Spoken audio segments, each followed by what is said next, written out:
meeting.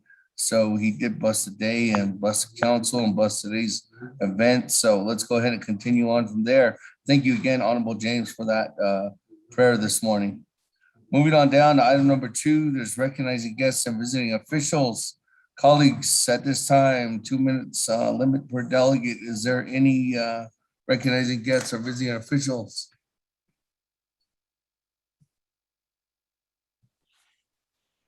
Speaker. Honorable Freeland. Good morning, Speaker, adult staff, and everyone on the call this morning. Good morning. I wanted to recognize our Navajo Nation employees, all of them out there right now, as well as all of our chapter staff as well. And one special recognition going out to the Bloomfield Bobcats football team, as they will be taking on Rio Doso in the state quarterfinals of football this Saturday at 3 p.m. in Bloomfield. We have some of our kids participating in that game, and from Bloomfield, Naabik'íyáti, and Titlan area. So good luck to the Bloomfield Bobcats as they hopefully will reach to state finals in 4A football. Thank you, Speaker. Oh, that, any other comments, questions, or any other recognitions at this time? Is Chair Henio? Text in. Chairman Henio, go ahead, floor is yours.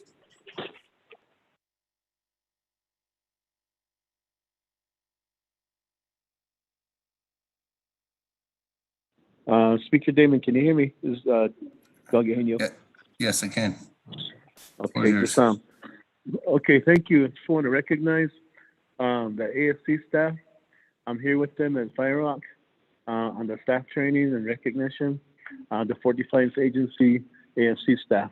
And just want to recognize them for all the outstanding work that they do, even all the AFC offices in all the 5 agencies, and Dr. Yellerman and Ms. Jim Martin are doing a really good job. So I just wanted to recognize them this morning, the Naabik'íyáti committee, all the staff that work for community development in the AFC. Thank you. And Derek Echo Hawk is getting a gold plaque here. So just want to recognize him too, and all the staff that really work hard for the chapters that are doing day in and day out. So let's speak to Damon. Thank you. Oh, okay. That, colleagues, any other recognitions at this time? Sure. Oh, Honorable Eugene So, floor is yours. I'd like my boys out there to be recognized when they are rounding up horses. The word out some Dutch and lead. Keep on the initiative you had any card for good purpose. Because that's all. And so said that was all. Miss Roland sold all Oscar by Freezing Company. And all the rangers are all helping in the Department of Ag. Thank you. Thank you, Honorable Eugene So. My colleagues, any other recognitions at this time?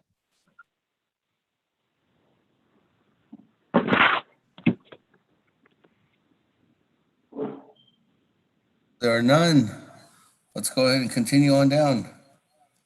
Item number 3, review and adopt the agenda. At this time, Mr. Rico, could you read the agenda into the record? Thank you, Speaker. Members of the 24th Navajo Nation Council, Naabik'íyáti Committee.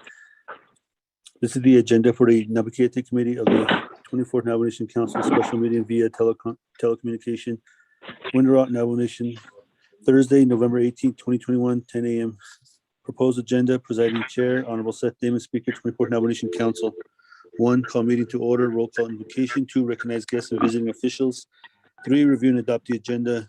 4, review and adopt the journals. There are 3 journals: October 13th, 2021, October 14th, 2021, October 28th, 2021. 5, receive reports. Report A, report and presentation on District Housing Commission by Chester Carl Professional Consulting, LLC. 6, old business, none. 7, new business. New business A, legislation 0194-21. B, legislation 0209-21. C, legislation 0213-21. D, legislation 0215-21.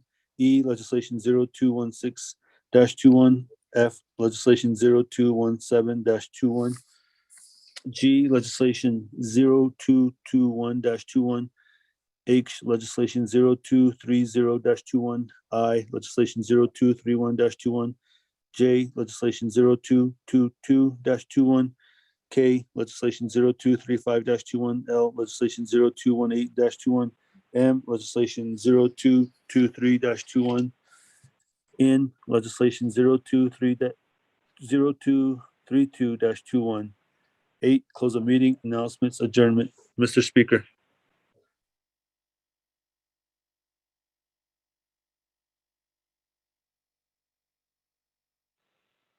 Motion, Hawana, Speaker. Motion by Honorable Helena. Is there a second? Monica. Second by Honorable Nika. For the record, we have Honorable Eugene So in the chambers here with us too as well. Colleagues, any comments, questions, additions, deletions to the agenda this morning? Speaker, Yes, Honorable Slater. thank you, Speaker. I would like to, I guess I need your guidance on this, two things. One is to delete an item off the agenda, and then second is to do a consent agenda. Can that be done in one motion, or does it have to be two separate motions? Let's do it two separate motions, just for the fact that the consent agenda items are, if there's any that's going to be deleted off, we can take those off. Okay, well, I guess the first one then is to delete item N and then request your office to organize a work session before you put it back on the agenda. Legislation 0232-21, sponsored by myself, Seth Damon, to have a work session prior to this legislation being heard at Naabik'íyáti committee. That motion by Honorable Slater. Is there a second? Second by Honorable Paul Begay. That, colleagues, any comments, questions on amendment number 1?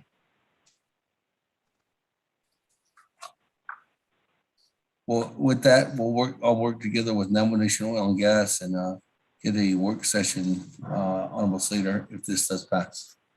There's none. Let's go to board on amendment number 1.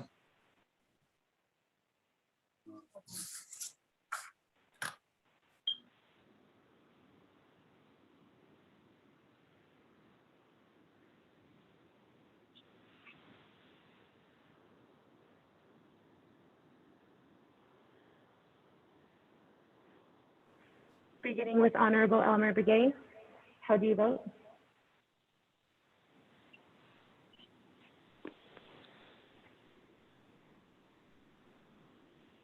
Honorable I'll vote green. Honorable Elmer Begay votes green. Honorable T. Allen Begay, how do you vote? Chairman, K. Allen votes green. Thank you. Honorable T. Allen Begay votes green. Honorable Paul Begay, how do you vote? Delegate Paul Begay votes green. Honorable Paul Begay votes green. Honorable Nathaniel Brown, how do you vote? I vote green. Honorable Nathaniel Brown votes green. Honorable Eugenia Charles Newton, how do you vote? Charles Newton votes green. Honorable Eugenia Charles Newton votes green. Honorable Amber Tanaz Bakrati, how do you vote? Honorable Amber Tanaz Bakrati. Honorable Amber Tanaz Bakrati did not vote. Honorable Speaker Damon, presiding the meeting, is not voting. Honorable Herman Daniels, how do you vote? Green. Honorable Herman Daniels votes green. Honorable Mark Freeland, how do you vote? Green. Honorable Mark Freeland votes green. Honorable Pernell Halona, how do you vote? Halona votes green. Honorable Pernell Halona votes green. Honorable Jamie Henio, how do you vote? Honorable Jamie Henio. Honorable Jamie Henio did not vote.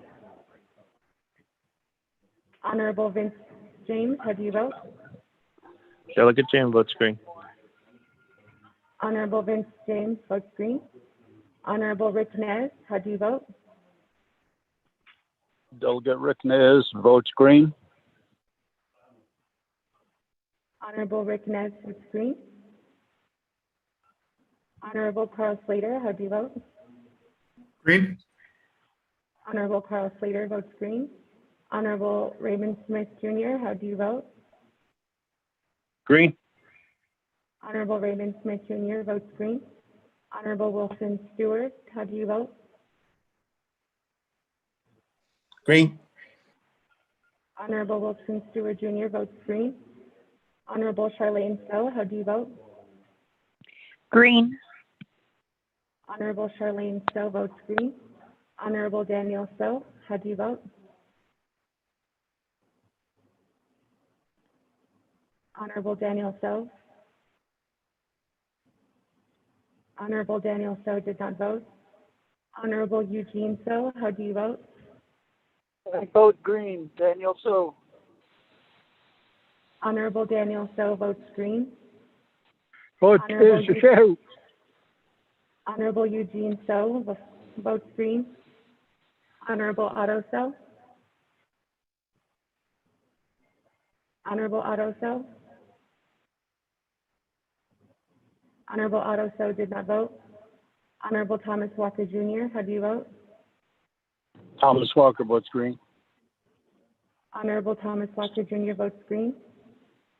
Honorable Edison Juanica, how do you vote?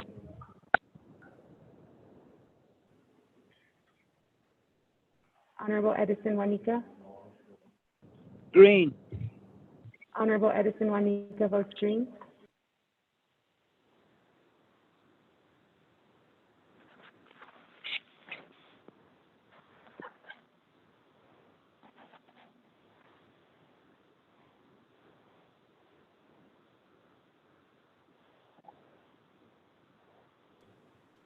Honorable Edmund Yazzie, how do you vote? Excuse me, Honorable Edmund Yazzie is excused. Honorable Jimmy Yellowhair, how do you vote? Honorable Jimmy Yellowhair votes green. Good morning. Honorable Jimmy Yellowhair votes green. Going back up again. Honorable Amber Kanaz-Bakrati, how do you vote? Honorable Amber Kanaz-Bakrati. Yeah, Besa Besa, this is Delegate Crotty. I vote green. Thank you. Honorable Amber Kanaz-Bakrati votes green. Honorable Jamie Henio. Honorable Jamie Henio. Honorable Jamie Henio votes green via text. Honorable Otto Stowe. Honorable Otto Stowe. I vote green. Honorable Otto Stowe votes green. With that, Speaker Damon, you have 22 delegates who have voted in favor, 0 that oppose. Yourself not voting, and 1 delegate that is excused.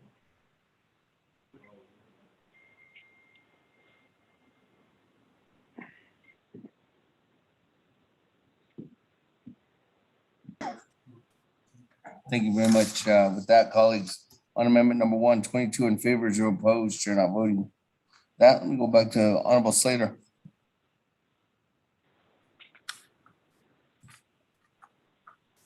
Thank you, Speaker. I'm trying to pull up these. I'd like to motion to do a consent agenda for items A through G, and then K, L, and M. Okay. Colleagues, amendment number 2 is a consent agenda items, and that would be for item number A, legislation 0194-21, sponsored by Honorable Stewart. Item number B, legislation 0209-21, sponsored by Madam Chair Amber Crotty. Item number C, legislation 0213-21, sponsored by Honorable Freeland. Item number D, legislation 0215-21, sponsored by Honorable Keon Begay. Legislation E, item number E, legislation 0216-21, sponsored by Honorable Keon. Item number F, legislation 0217-21, sponsored by Honorable Freeland. And then starting again at item number K, legislation 0235-21, sponsored by Honorable Eugene So. Item number L, legislation 0218-21, sponsored by Honorable Raymond Smith.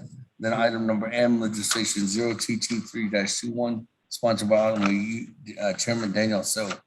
That, colleagues, on amendment number 2, consent agenda items. Again, on your agenda here today, it's everything from A to F and K through M. Is there a second?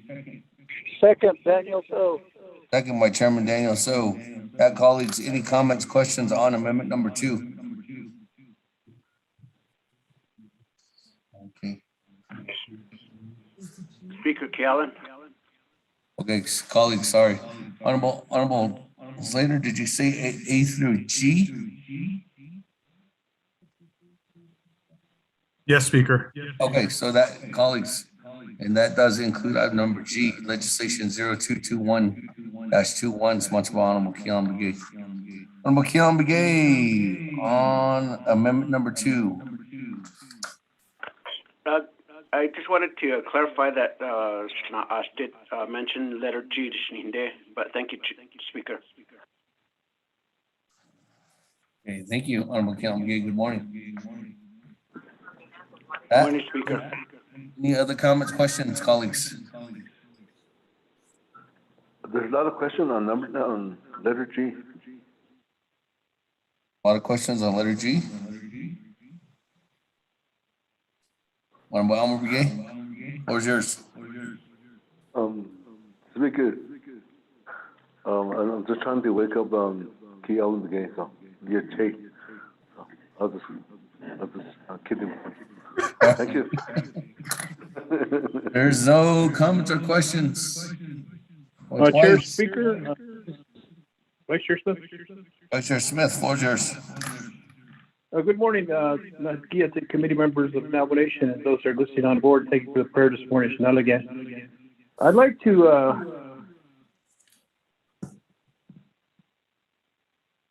add 023421, which is ready for action, and it was ENF. This is the final authority here at Naabik'íyáti committee.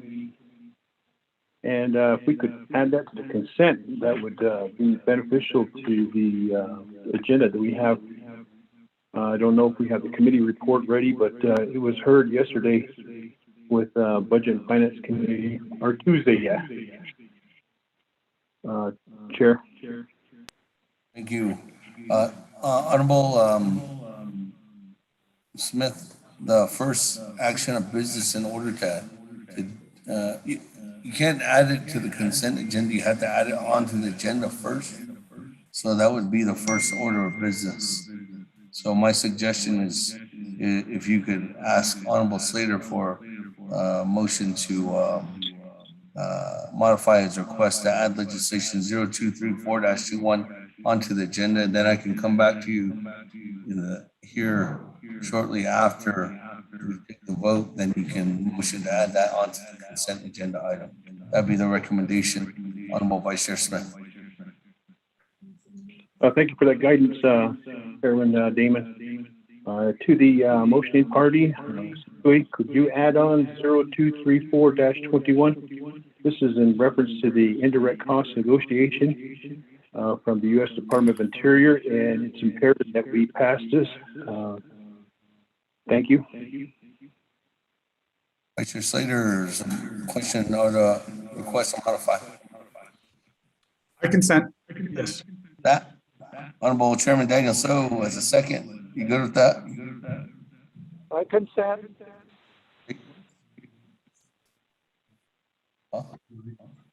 Yeah, let me go ahead and get that reading in there. Mr. Rico. Thank you, Speaker and members of 24th Navajo Nation Council, Naabik'íyáti Committee.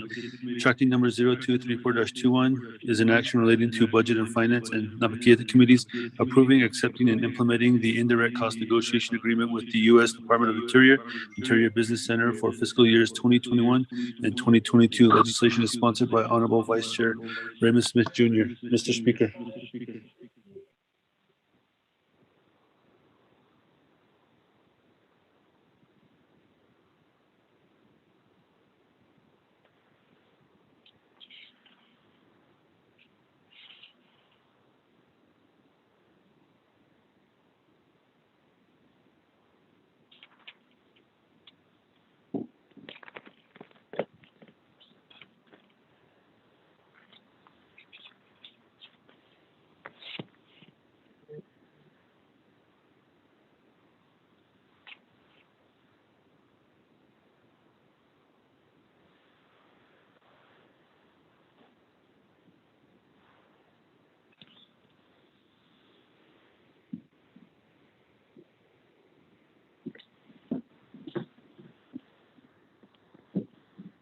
Okay, thank you with that, colleagues.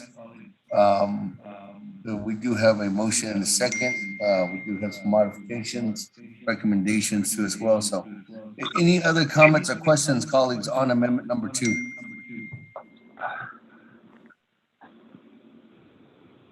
Twice.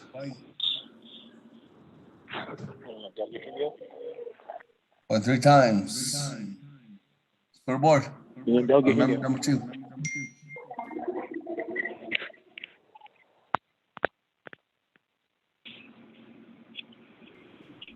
Beginning with Honorable Elmer Begay. How do you vote? Vote yes. Green. Honorable Elmer Begay votes green. Honorable Kealan Begay, how do you vote?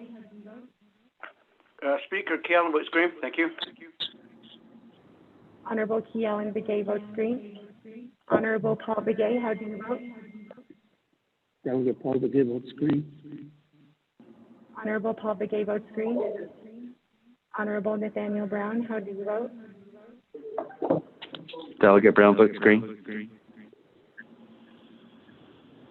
Honorable Nathaniel Brown votes green. Honorable Eugenia Charles Newton, how do you vote? Charles Newton votes green. Honorable Eugenia Charles Newton votes green. Honorable Amber Canas-Bacati, how do you vote?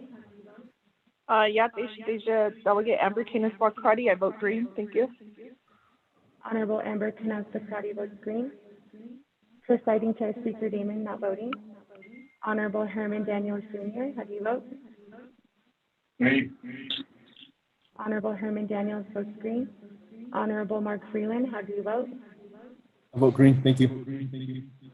Honorable Mark Freeland votes green. Honorable Pernell Halona, how do you vote? Halona votes green. Thank you. Honorable Pernell Halona votes green. Honorable Jamie Henio, how do you vote? Honorable Jamie Henio. Honorable Jamie Henio did not vote. Honorable Vince James, how do you vote? Delegate Sam votes green. Honorable Vince James votes green. Honorable Rick Nez, how do you vote?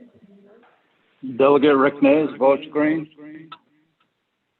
Honorable Rick Nez votes green. Honorable Carl Slater, how do you vote? Green. Honorable Carl Slater votes green. Honorable Raymond Smith, how do you vote? Green.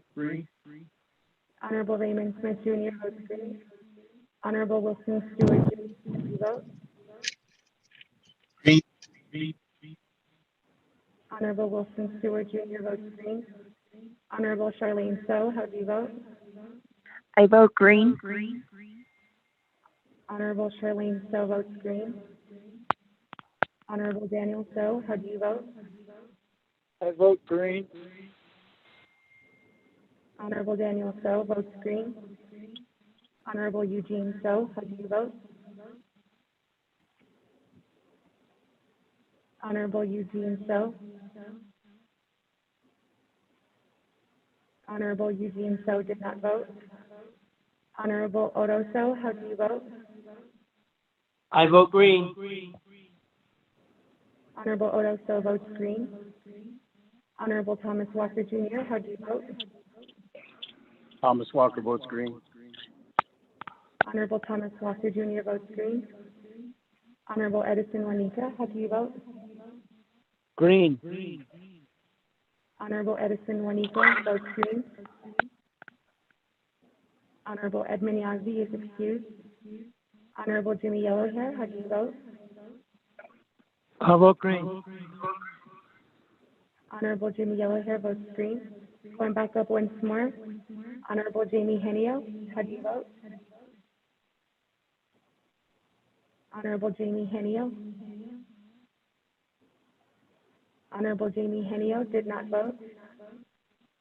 Honorable Eugene So, how do you vote? Honorable Eugene So votes green.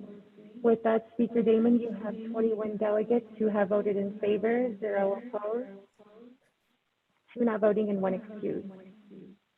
With that, colleagues, on amendment number 2, 21 in favor, 0 opposed. Chair not voting, motion carries.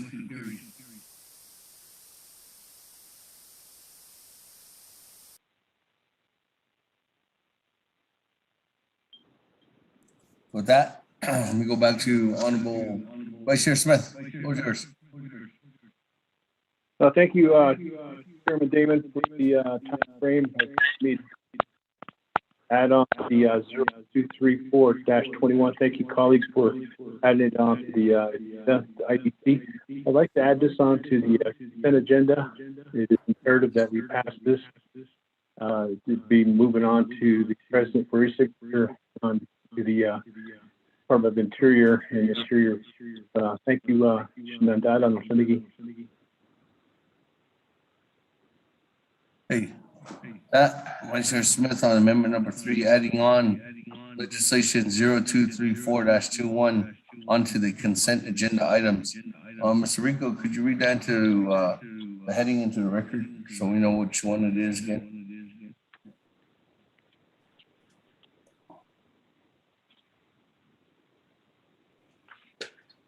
Thank you, Speaker and members of the Naabik'íyáti Committee.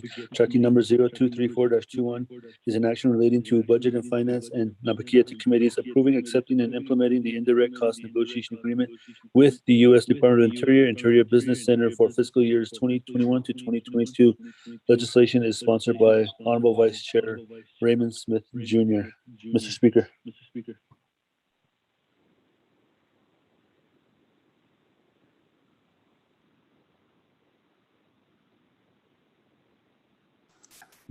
There's a motion. Is there a second? Second, Delegate Daniel So. Daniel, so colleagues, any comments or questions on amendment number 3? Again, this motion is to add on 0234-21 onto the consent agenda items. Speaker Damon, Delegate Rick Nez. Yes, good morning, Chairman. Floor is yours. Thank you very much. Yate, pension on Speaker Damon, honorable members of the 24th Nomination Council. I would like to know if my legislation has been signed. Yesterday, I contacted the advisor at BFC, and BFC hadn't signed off on the committee report from Tuesday, so mine wasn't ready. I'd like to know if my legislation is ready. 0208-21. If so, I'd like to ask the motioning party to add it to today's agenda. Legislation 0208-21. I just got confirmation from Leg Council that legislation is ready to go. We do have a committee report. Mr. Rico, you can read that into the record as a modification request. And this is just to add it onto the agenda. No, Senator. Thank you, Speaker and members of the Naabik'íyáti Committee. Tracking number 0208-21, an action relating to the Resource and Development, Budget and Finance and Naabik'íyáti Committees and the Navajo Nation Council approving a limited waiver of sovereign immunity of the Navajo Nation to authorize the Navajo Nation to register and sell offset credits for carbon sequestration under the California Cap and Trade Program administered by the California Air Resources Board, and to provide the courts of the state of California subject matter and equitable jurisdiction over the Navajo Nation for the sole purpose of enforcing the Navajo Nation's obligations with respect to its participation in the California Cap and Trade Program, approving the carbon development and marketing agreement and authorizing the Navajo Nation president to sign the same. Legislation is sponsored by Honorable Chairman Ricky Nez, co-sponsored by Honorable Wilson C. Stewart Jr. Mr. Speaker.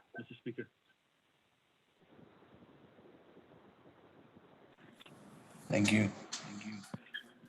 Beginning with that, colleagues, there's a motion, Vice Chair Smith, to amend.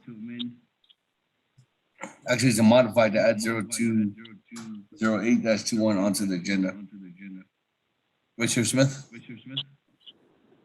Thank you, Chairman Damon. I concur. Okay, with that, Chairman Daniel So? I consent. Okay, with that.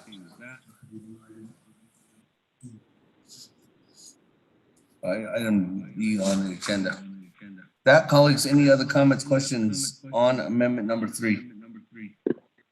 Speaker, Delegate Otto So. So, floor is yours. Yes, I know that there has some legislation going through the system that hasn't get to Nabi yet. And I don't have the particular legislation numbers, but they were pertaining to 638 contracts where Nabi is the final authority. Just wondering if we could get staff to see if they overlooked that or anything like that, because I had a legislation at pertaining to some of the 638 contracts.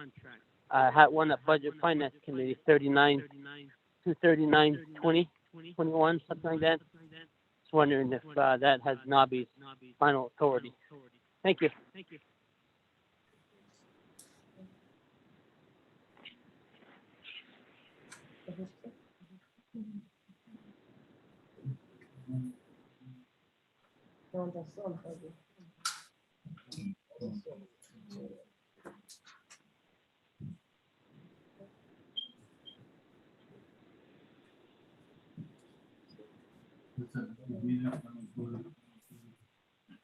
$239?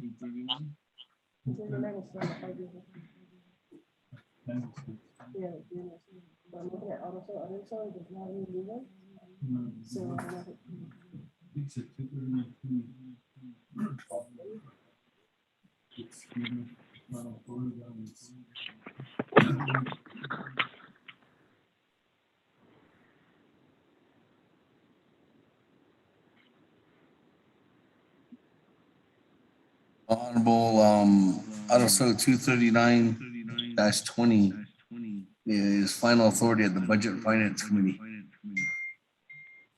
And it's still at the Budget and Finance Committee.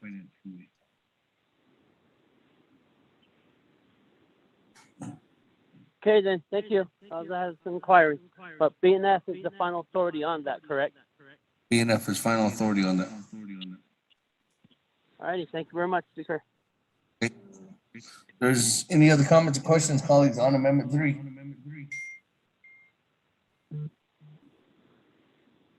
If not, let's go to board.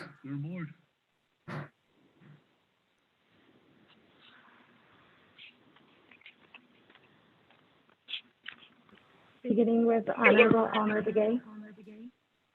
How do you vote?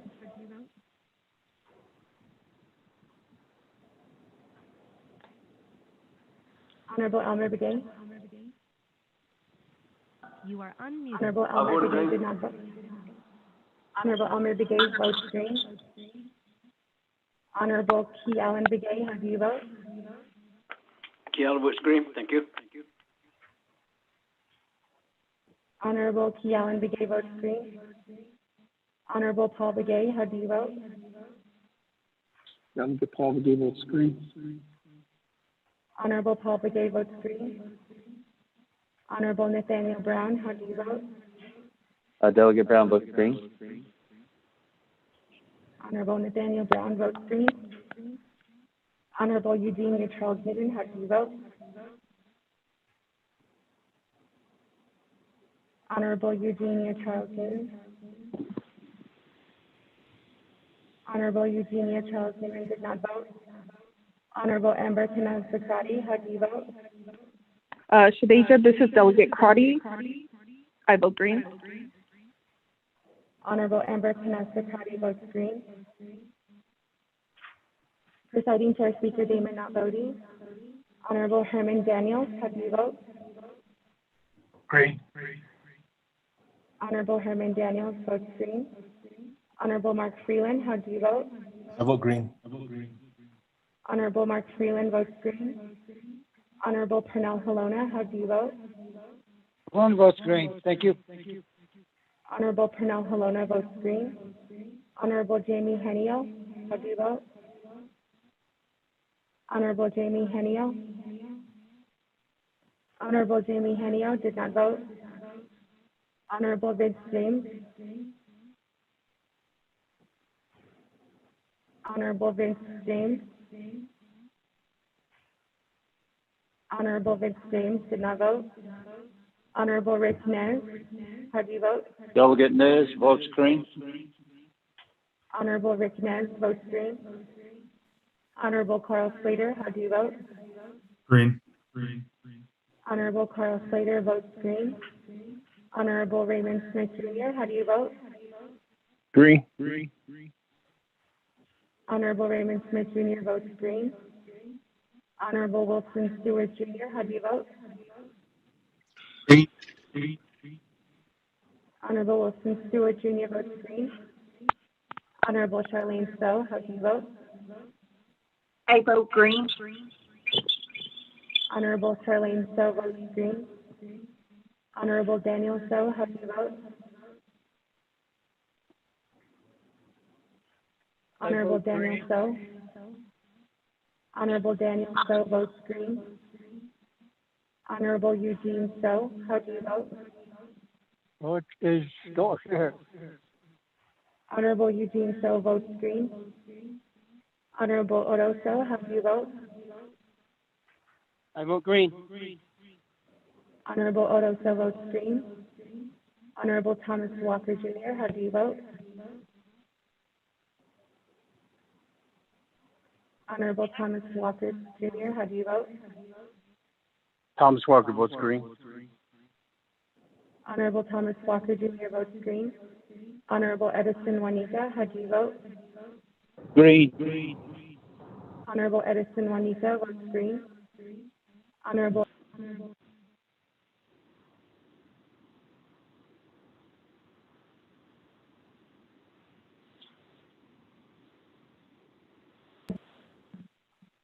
Honorable Edmund Yazzie is excused.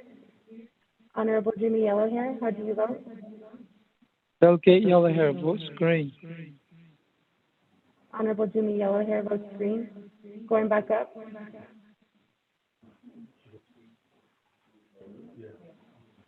Honorable Eugenia Charles Newton votes green via text.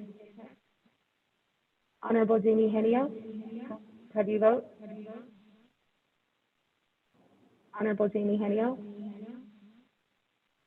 Honorable Jamie Henio did not vote. Honorable Vince James. Delegate James votes green. Honorable Vince James votes green. With that, Speaker Damon, you have 21 delegates that voted in favor, 0 opposed, and 1 delegate excused. Okay, with that, 21 in favor, 0 opposed. Chair not voting, motion carries. That, colleagues, going back to the main motion on our agenda, any other further comments, questions, additions, deletions at this time? Speaker, this is Delegate again. Yes, Honorable Elmer Brigay. Speaker, thank you. I just wanted to note that Is there one of the items in the agenda that was removed? I'm trying to look at my agenda. There was one legislation, which was item number N on the agenda, legislation 023-21, that is sponsored by myself, Seth Heyman. Did you agree to do that, or? That's my question. Yeah, it's with ending to have a work session on it first. So, Okay. Oh, that's good then. That was my question though. I thought I didn't hear that part, so thank you. Okay. Okay. All right. With that, there's no other comments, questions, colleagues.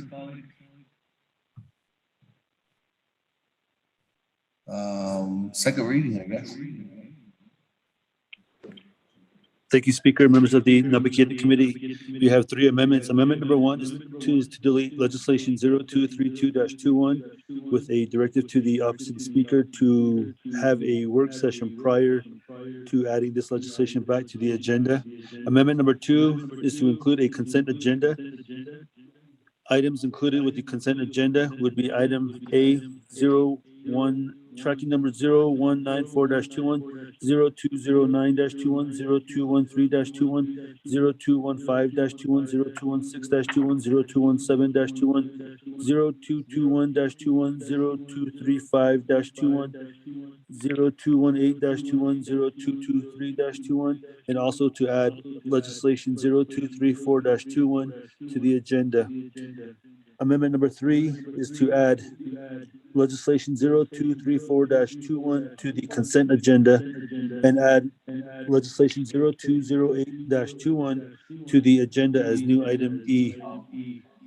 Mr. Speaker. Thank you. That, colleagues, is scored award. 3 amendments to our agenda. Beginning with Honorable Elmer Begay. How do you vote? I vote green. Honorable Elmer Begay votes green. Honorable Kealan Begay, how do you vote? Kiala votes green. Thank you. Honorable Kealan Begay votes green. Honorable Paul Begay, how do you vote? Delegate Paul Begay votes green. Honorable Paul Begay votes green. Honorable Nathaniel Brown, how do you vote? Delegate Brown votes green. Honorable Nathaniel Brown votes green. Honorable Eugenia Charles Newman, how do you vote?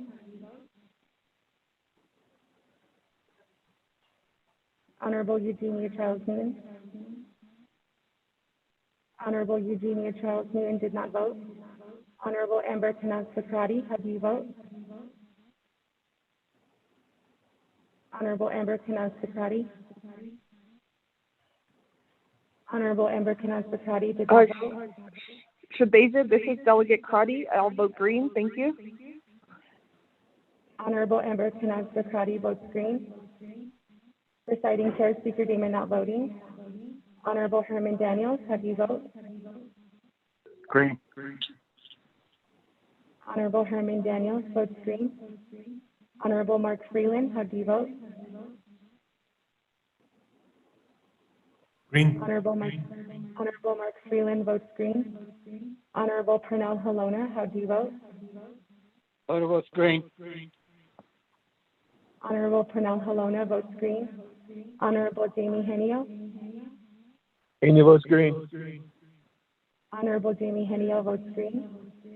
Honorable Vince James, how do you vote? Delegate James votes green. Honorable Vince James votes green. Honorable Rick Nez, how do you vote? Delegate Rick Nez votes green. Honorable Rick Nez votes green. Honorable Carl Slater, how do you vote? Green. Honorable Carl Slater votes green.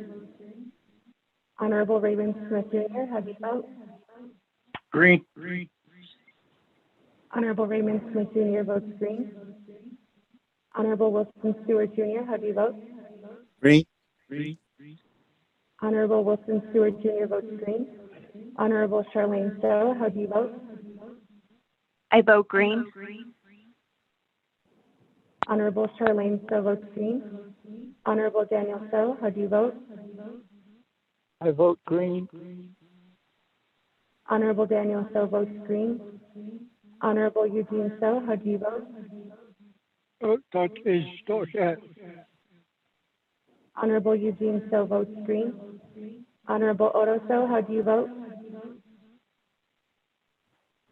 I vote green. Honorable Odo Stowe votes green. Honorable Thomas Walker Jr., how do you vote? Honorable Thomas Walker Jr.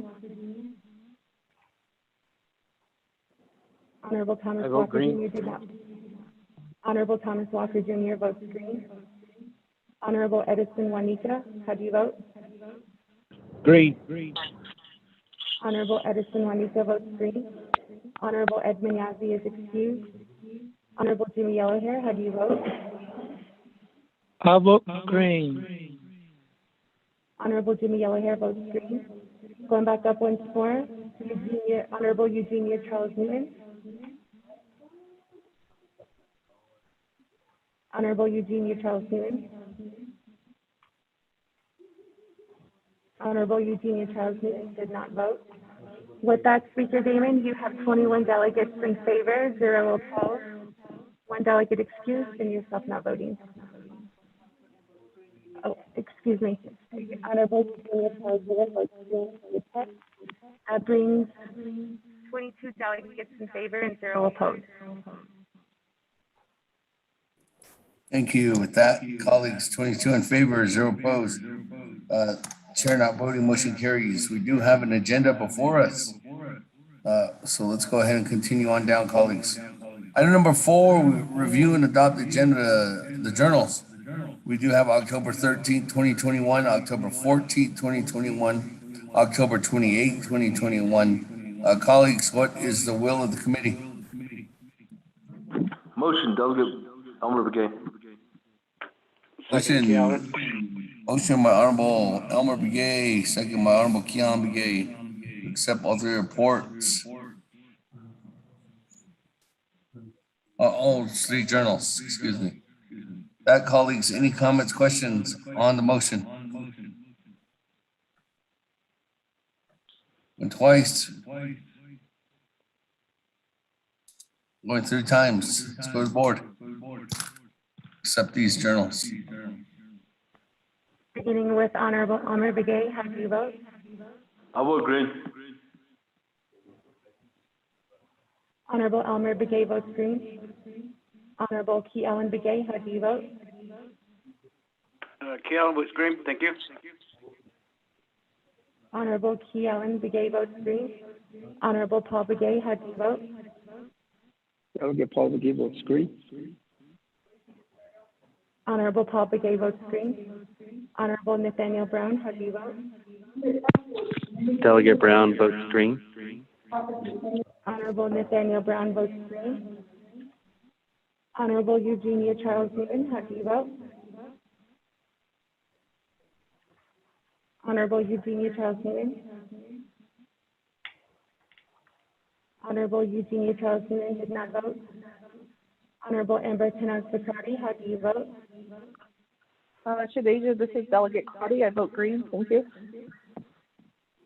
Honorable Amber Tenaz-Socrates votes green. Presiding Chair Speaker Damon, not voting. Honorable Herman Daniels, how do you vote? I vote green. Honorable Herman Daniels votes green. Honorable Mark Freeland, how do you vote?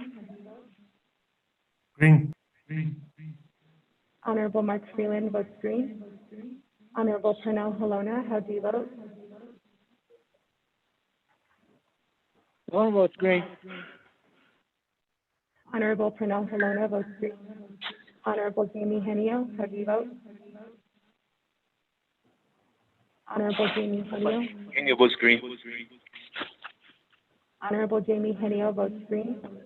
Honorable Vince James, how do you vote? Delegate Chan votes green. Honorable Vince James votes green. Honorable Rick Nez, how do you vote? Delegate Rick Nez votes green. Honorable Rick Nez votes green. Honorable Carl Slater, how do you vote? Green. Honorable Carl Slater votes green. Honorable Raymond Smith Jr., how do you vote? Green. Honorable Raymond Smith Jr. votes green. Honorable Wilson Stewart Jr., how do you vote? Green. Honorable Wilson Stewart Jr. votes green. Honorable Charlene Stowe, how do you vote? Green. Honorable Charlene Stowe votes green. Honorable Daniel Stowe, how do you vote? I vote green.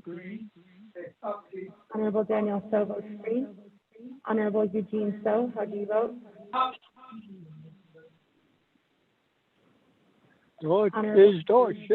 Thank you. Honorable Eugene Stowe votes green. Honorable Odo Stowe, how do you vote? Otto Stowe votes green. Honorable Otto Stowe votes green. Honorable Thomas Walker Jr., how do you vote?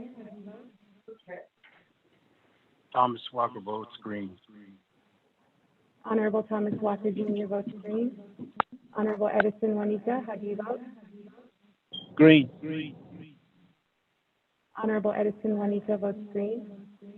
Honorable Edmund Yazzie is excused. Honorable Jimmy Yellowhair. I vote green. Honorable Jimmy Yellowhair votes green. Going back up, Honorable Eugenia Charles Newton is excused. With that, Speaker Damon, you have 21 delegates in favor, 0 opposed, 2 delegates excused, and yourself not voting.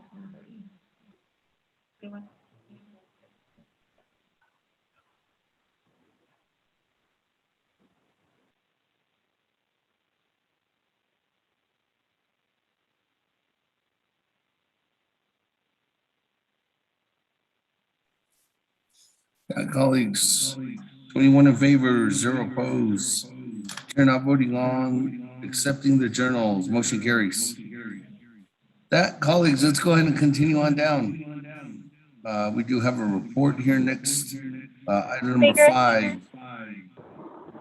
Yes. Speaker, I'm sorry, this is Delegate Charles Newton. I tried to vote green for the journals. It was too late to do that. I apologize.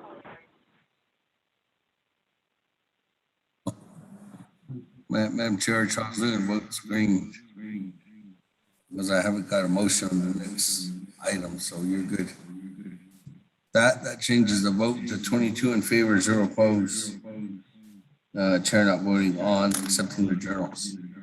That continue on down on receiving reports. Item number A, report and presentation on District Housing Commission by Mr. Carl, person consultant, and I do believe he has a chapter here with him. With that, Mr. Carl, the floor is yours. You have 20 minutes on the board.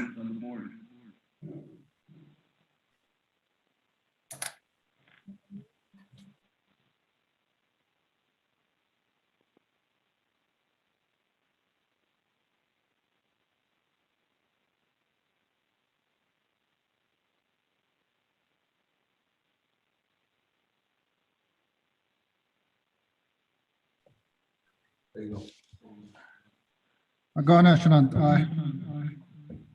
Mr. Damon, Otto, Shanant Icon, Dyson Agi, Akaha, Nashiri, District 14 Housing Commission, but 2018, Dina Hadon, which Voljish, a Kokab, Ithni Kage, Mr. Leonard Vicente, Vice President for District 14 Housing Commission, Alice Vicente, Equa, Road the Naabik'íyáti, one. At the Nigi, one, Adadol, Eliki, but Ibahuint, Ina Hadostan Holshisho, Ikonza Holshish.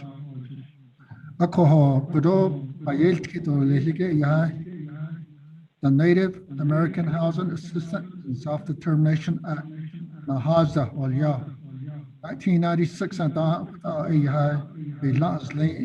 United States Congress,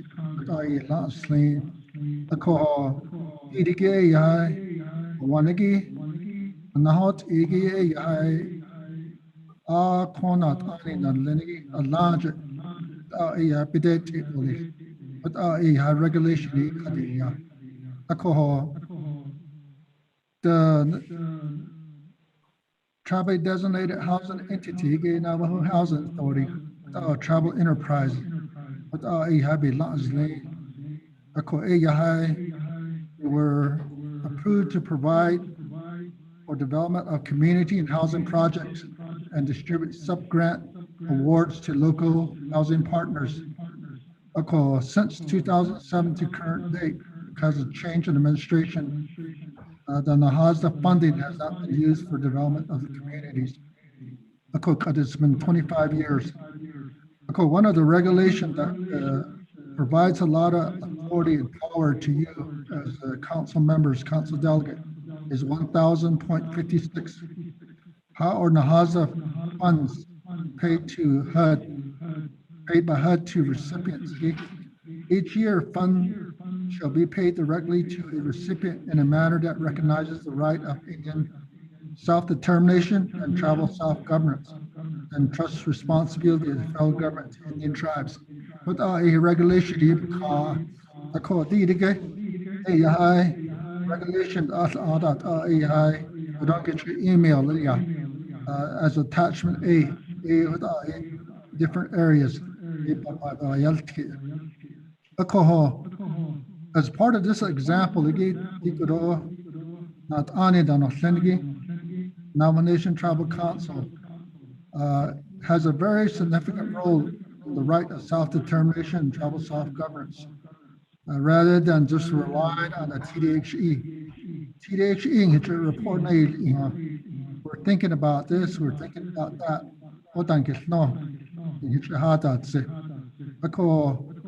We also provided as Exhibit E 2022 HUD estimated NAHAZA funding for the Navajo Nation. The amount is $82,999,286. The formula on how that is structured is into two specific funding. One is for number of housing assistant that NHA has under management as current assistant stock, which includes renovation of those units in the amount of $30,999,735. The second funding formula is the needs funding.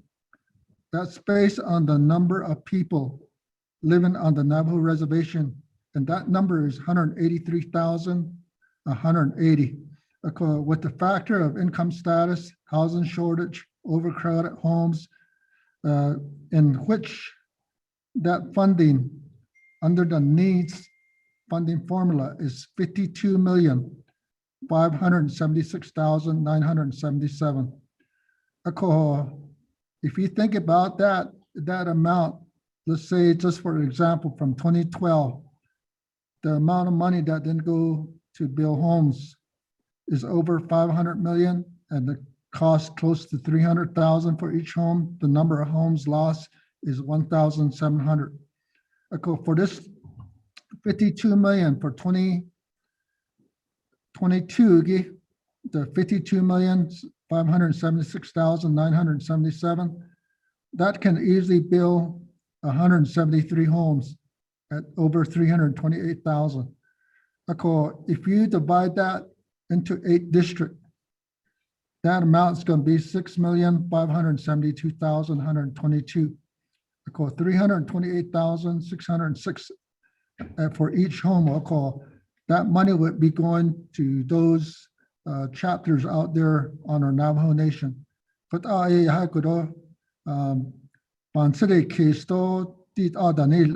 when we do these calculations, report. In having the Navajo Housing Authority serve as a TDHE, Tribal Designated Housing Entity, One of the regulation requirements is administrative capacity of the organization. This is under 1000.6 on the regulation that were provided to you. Unfortunately, the current administration and the board does not have administrative capacity to provide housing assistance for many years of misused funds that were not used for our Navajo families, and part of these funds were returned back to the federal government. So as of right now, any amount that is not used beyond the 3-year period, the funding must be paid back to the federal government. And these past funds were also lost. And right now, with the staff letting us know, the unspent funds beyond the 3 years is around 30 million. So that's something that the Navajo Nation Council can ask the NHA for that information. Akoho, when we started this housing commission for District 14 by Council Delegate Peterson Yazzie, who passed on, it was because of a good experience that I had to fix problems at Hopi. And they had unexpended funds of 30 million. And in that process, we built 73 homes and renovation of private homes in a traditional mesa. In my 2-year commitment, we were able to do that. So somehow Mr. Yazzie knew that, and he asked me to submit an application in 2018, the HAZA application to NHA advertisement for sub-grant application. In the process, he had developed a District 14 Community Housing Commission to get assistance with new homes and renovation of private homes and to oversee the project. The NHA denied the application, stating the project was off the reservation with 4 other unknown reasons. And Council Delegate Peterson Yazzie started pursuing NHA for actual reason for denial, but the NHA administration and the board would not respond. And then the second delegate started to continue the effort and transferred the Housing Commission to District 14 under Naabik'íyáti chapter in April 2019, because District 14 Housing Chapter President as a Housing Commission were not taking efforts to continue getting the response from NHA. So unfortunately, this council delegate passed away also, so we lost both of them. In the meantime, the information was shared with the Navajo Nation Resource Development Committee, RDC, with several meetings. And because of the information, they set up a meeting with Navajo Housing Authority. Because of lack of proper response, the council delegate acted in the spring of 2019 to direct NHA to work with Naabik'íyáti District 14 Community Housing Commission. After 3 meetings with NHA, all the questions they asked were provided with answers to NHA. Then the NHA refused to meet again after October 2019. And some of those questions they asked, they didn't know what the regulation was. So we provide how those regulations are followed. And then this information was provided back to RDC in January 2020. Because it was just a report, no action could be taken. But some of the members from the RDC recommended the council delegate for District 14 sponsor a resolution for approval by the RDC as an amendment to the Inland Housing Plan. Unfortunately, the current District 14 Housing Commission did not take any action to help his communities. So as a result, Honorable Otto So start taking a resolution forward to get that approval. As a process to help communities and part of the leadership complication that we have with Naabik'íyáti chapter, they start working with the Navajo Nation Department of Justice. Before a response from DOJ, the Navajo Nation chapter governments recalled a prior approval of Naabik'íyáti District 14 Community Housing Commission, also its bylaws and plan of operation. And this was in the violation of their own ordinance. The DOJ later responded in writing stating the Housing Commission was illegally approved as a TDHE, which was not correct, which was not true. And it also stated that the chapter or the Housing Commission cannot get federal funding unless approved by the Naabik'íyáti committee. DOJ also stated that none of the chapter or Housing Commission has any delegated authority to receive NAHAZA funding or act on behalf of the Navajo Nation. In addition, those subrecipient can get federal funding from AHASDA. In the meantime, the board had taken action to do away with the subrecipient. However, in the meantime, Southwest Inland Foundation still receives funding as a subrecipient.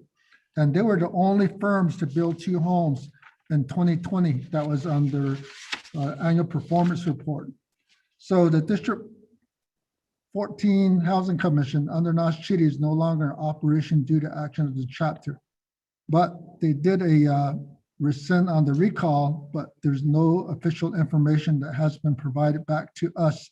So we're not legally in place until they actually provide information.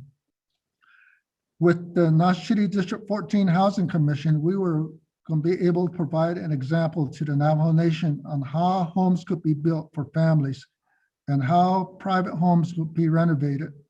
And due to lack of proper use of NAHASA funding to build homes for families in need, and as a former housing commission, it is our recommendation based on self-governance and self-determination by the Navajo Nation Council to strategically plan to develop a housing committee for every district to plan out their housing construction and be funded with approval of the Navajo Nation Council. The NHA does not have any plan to assist. The administrative capacity is lacking. The selection of the NHA board off the Navajo reservation, not knowing the needs that exist on our reservation has caused a lot of problems from 2018. Currently, the board is not in operation to correct the status of the assistant to the Navajo Nation. With the lead role of the tribal self-determination, it would be a great leadership action from the Navajo Nation Tribal Council to develop a strategic plan and act by resolution to get the communities served. The action will also help the veterans that are in great need and the elders who have been living in bad condition. And if you go to NHA asking for an application, if you're 55 years and over, you're not eligible. The process to use NAHASA needs funding for Navajo Nation can be done with direct order from the Nomination Council to the NHA that the funding must go to the district communities. The receipt of funding for the district community-based housing program would be based on the strategic plan, the policies and procedures to comply with NAHASA requirements and build the homes in need and also renovation. For example, out in the Hopi, we put $70,000 for renovation of private homes. We didn't require a home site lease. And then that $70,000 is a 5-year forgivable loan. So at the end of 5 years, they didn't owe any money. So a lot of those homes on the mesa, they're made out of stone. They have dirt floor, dirt roof, no electricity, no water. By the time we're done, on the outside, it still has stone on there, but on the inside, it had electricity, water, and concrete floor. So these are the changes that we made in Hopi. So this action to do the same could be also be able to be done on the Navajo Nation. With several council delegates taking action to help the communities and working directly with the chapters, this will also help the communities to use the unused NAHASA funding to their communities. This will also redirect the needs funding to the communities rather than the funding being spent for other options that does not help the remote communities. With this funding, it will go out to the needs out there on a reservation, all different remote areas. With the District Housing Commission, with the work of the Tribal Council, a set of policies and strategies can be set that communities can use. With NHA, they can fund the subrecipient. They require the upfront funding of subrecipient spending its own money and reimburse after expenditure, which is not the right process for NAHASA funding drawdown. By the project taking action, more employment opportunities will be provided. And then hopefully it will also bring back a large number of population that rent apartments, spend money, and work off the reservation. And the second option that was considered before was to designate the TDHE within the Navajo Tribal Council to provide funding to assist and provide NHA is formula current assistance stock funding for its continued operation, but redirect the needs funding to provide to the families in need throughout the Navajo Nation Council. So with that, this is what we're providing as a report. You'll have there in the email and Exhibit A, which is several regulation options that you can review, and also the funding formula that has been provided by HUD as far as the estimate of $82,999,286. Then I also provided you my resume, so you have an idea where my expertise comes from, because I worked really hard to get this legislation done before 1996. When the Republican came into power, they did a meeting, and the tribal leaders asked me to testify, and I did. And I told them that under the current HUD funding, that it was very hard for Indian tribes to take action. And with that, they said, we'll go ahead and sponsor legislation to form a legislation that will provide funding directly to the Navajo tribe. So when that happened, they were able to do it in 1 year, which was really surprising. Then once the legislation started, our council delegate from Arizona then started talking to me and said, we got to do a negotiated rulemaking where the rules is not done by HUD. It has been communicated and done with communication between tribe and the HUD program. So as a result, surprisingly, I got elected as the chairman of the negotiated rulemaking as well. So I had to write and work with all the different tribal leaders from all over the country to write the legislation for Nahaza. So these are things that I have done in the past, and unfortunately, what we had done is not working out in the right manner. So with my fellow housing commission from Naabik'íyáti, they have worked very hard to get people moving forward to get assistance. So this, we wanted to be able to spread out throughout the Navajo Nation, not just for District 14 Housing Commission from Naabik'íyáti. So this is something that we want to provide to you as our leadership, as our Nat'ani, to take your self-determination, your self-government, to help the communities, help our people that are out there that have housing that are either falling apart or they need new housing. So this is something that we wanted to provide to you, because this is something that we feel that is really important to you as our leadership. So report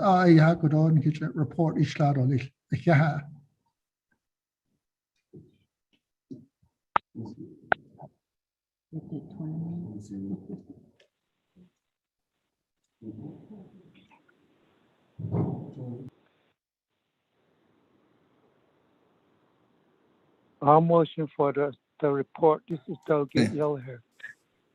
That, colleagues, on receiving reports, is there a motion?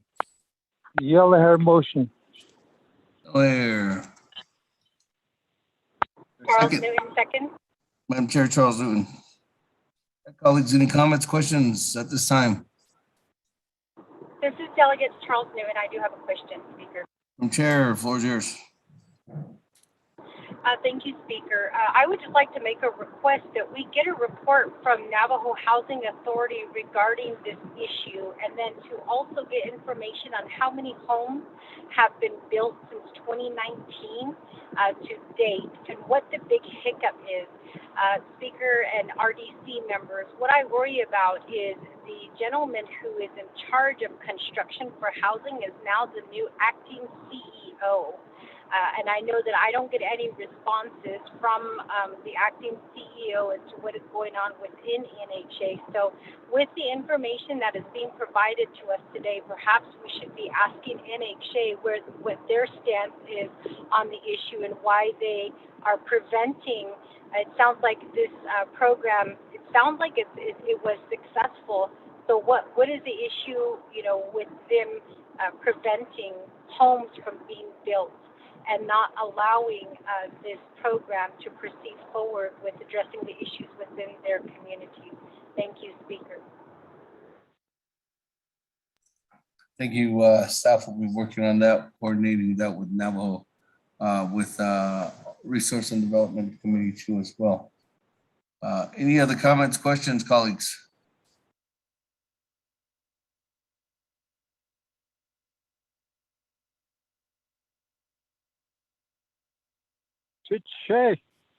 Yes, Honorable Eugene So.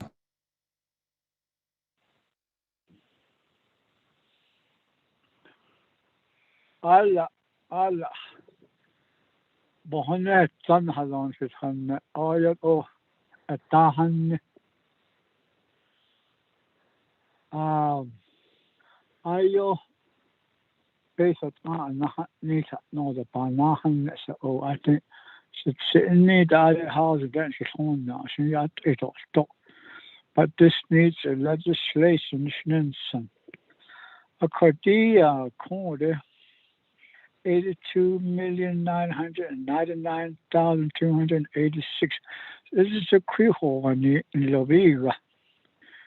So yet, Aro in that regard, so the height, and dot, as is, because only best.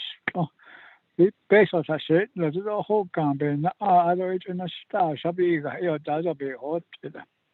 I don't know, I'm not scared. There's some others. There's a bit hot. They don't be any issue for one, but it's getting loud ship all this. A hot ish in regards to the Navajo housing authority based in the Tahoe. It usually goes to clustered homeland, which entertain a lot of gang-related crime, and also entertain a lot of bootlegging and also drug trafficking, and also vicious thoughts again that you kill.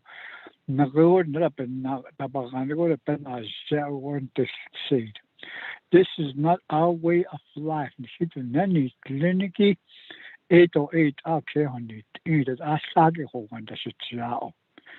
The other tragedy or I couldn't really be has on in the head Washington. Nakhasit is Kado that and what has on illa based on honey in this. A crack it as in the whole it other creature but not a lot of funds that comes down from the Congress.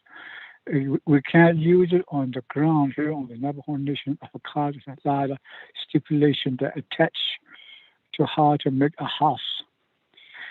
Even because we hold and laid in us, the lane card, I said, my son has started all the in and heart home and big door. I don't want to ask from the able. In these houses, cost a part then, Nahazin, what I got on even this seed. Those at home now, able to ya and he started on Nick and we had to ask for more funds within the police department and other anti-social service and all legal based on because of that. According to the in the way that I need one sandot also it was assassin data and the street so one sandot other the so cash another cat santa car in and but I say at a hard in art consul. I would even if this is kind of a house we're gonna have, I would really commend and recommend it. Okay, they died to the father's job. Like I said, that's where everything starts. What I could open this case, I should say, chair. Talk on the Christmas house, and they are soon me over on that. But is all that's on. That's the reason why I want to see the President of the United States and sit down with him in regards to what's going on at the roots with all these stuff. Cornelia, President now is not yet. I don't know. So hey, alles verdienen neder. Og der er det har sit nene.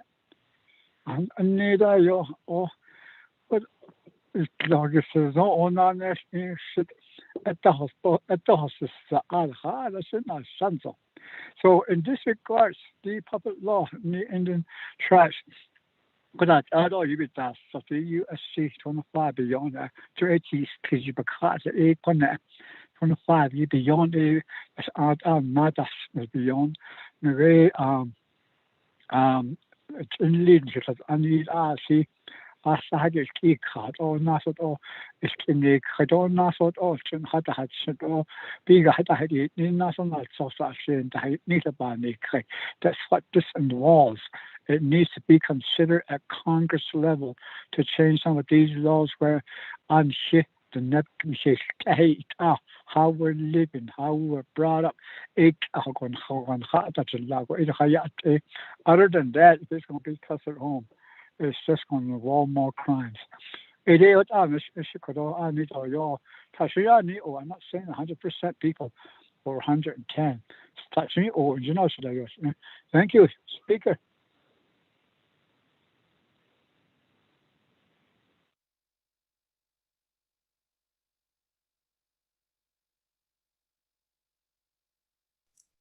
Thank you, Honorable Eugene. So let me go on to Chairman Nez next. Then I'll come back if there's any response from our presenter. Chairman Nez, floor is yours. Good morning. Thank you, Honorable Speaker Damon, honorable members of the 24th Navajo Nation Council, Mr. Chester Carl could all report in the data. This report was also emailed to us this morning. It would have been nice if it was sent to us yesterday, so we would have reviewed all the pages that were sent to us. District 14 housing has come before RDC. RDC Resource and Development Committee, just as any other committee, will always try to address issues because we're the oversight over certain programs like NHA. At the time, before the pandemic, Mr. Chester Carl, NHA, what a chit era quidohana, should that just eat an onal sauce in Hayes, Nalata. I don't know, Washington, D.C., gon secret. Not any but had a seat, though. NHA, all that or Nato. I coronal sauce Hadelia, did a peso dojo. Dojo, and never one banda, nel the peso niche, or not honal no.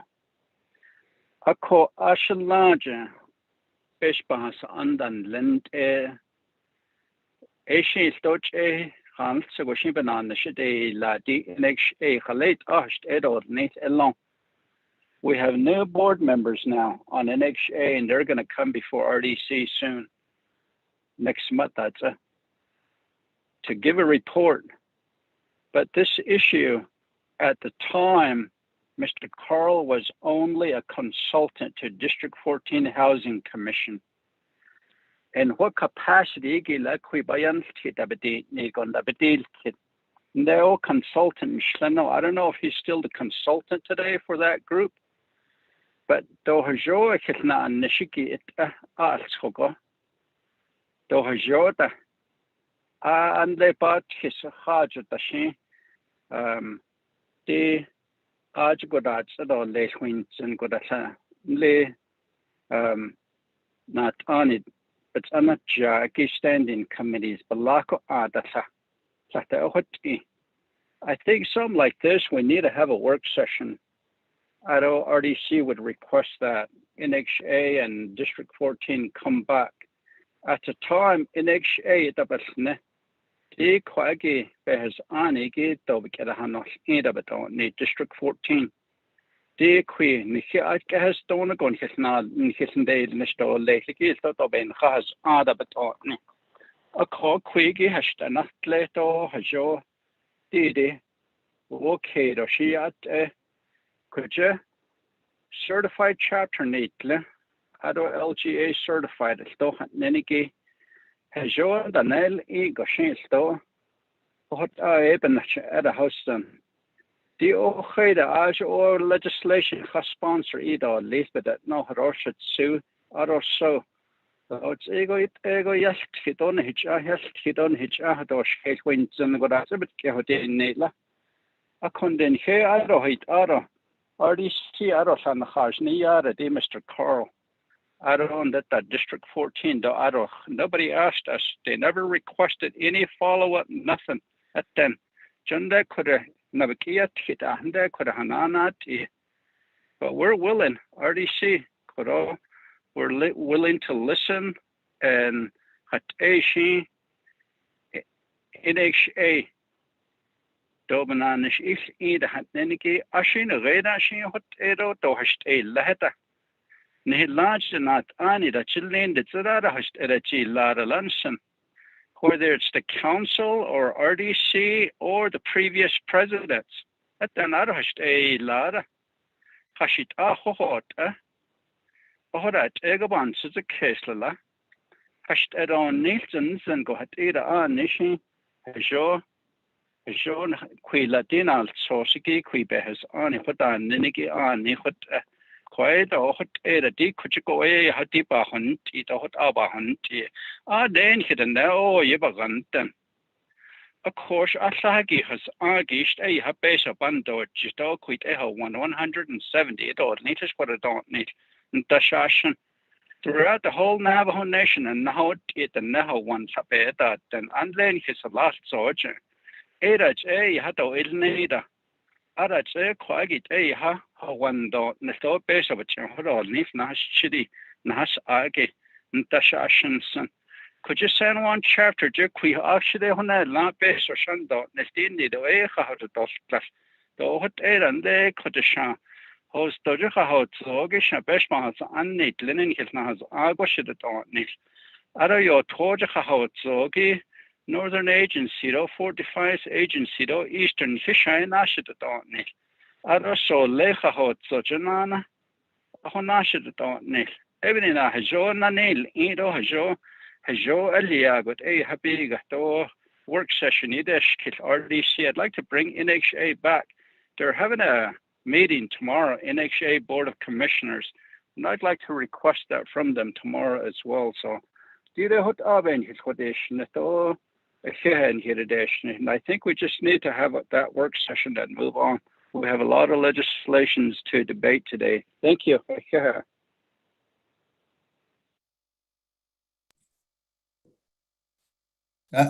Thank you, Chairman Rick Nez, for that response.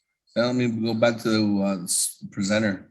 Mr. Carl, where's yours? Thank you, Mr. Speaker. Going to Eugenia's question, prior to 2007, if she looks around in Shiprock, she'll see a lot of housing development that was done. And some of those homes were homes that were ready to fall apart and they were on the wrong ground. We had to go back and do an assessment and rebuild those homes.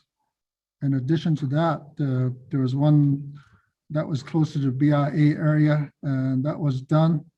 And some of those were also past the hospital, was funded through another source and the funding was combined. So all those apartments were built. So there was a lot of development there in Shiprock. And then recently there was 9 homes that I worked on, which 9 homes were built on the south side of Shiprock. So those money didn't come from NHA. So the people had to take their own responsibility to do that. So I don't know if Eugenia's aware of that. Then Mr. So, you think very well on what the need is out there in the Chinle area. scattered site, when I used to work for NXA, we used to build a lot of scattered site. We had over 1,000 workers. And there was different departments that provided all types of different assistance to build those homes. Because some of those were in remote area. Where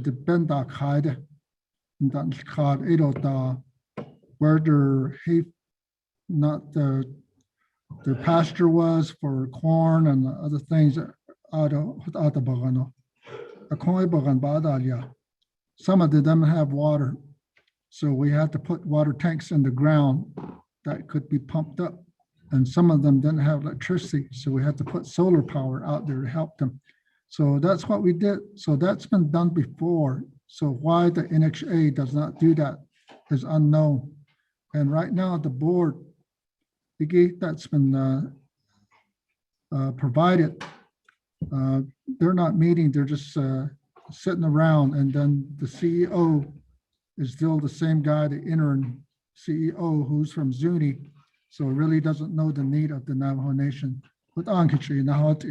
So point of order. in this process, Mr. So, I think if you really think about on how you're going to help your community, this would help you. And then by providing the $6 million. Speaker, this is Delegate district, Crotty. I you call can a move point of forward. order. Madam Chair, hold on. Point of order, Madam Chair, Roddy. Raise a Yes, point of thank you, order. Speaker.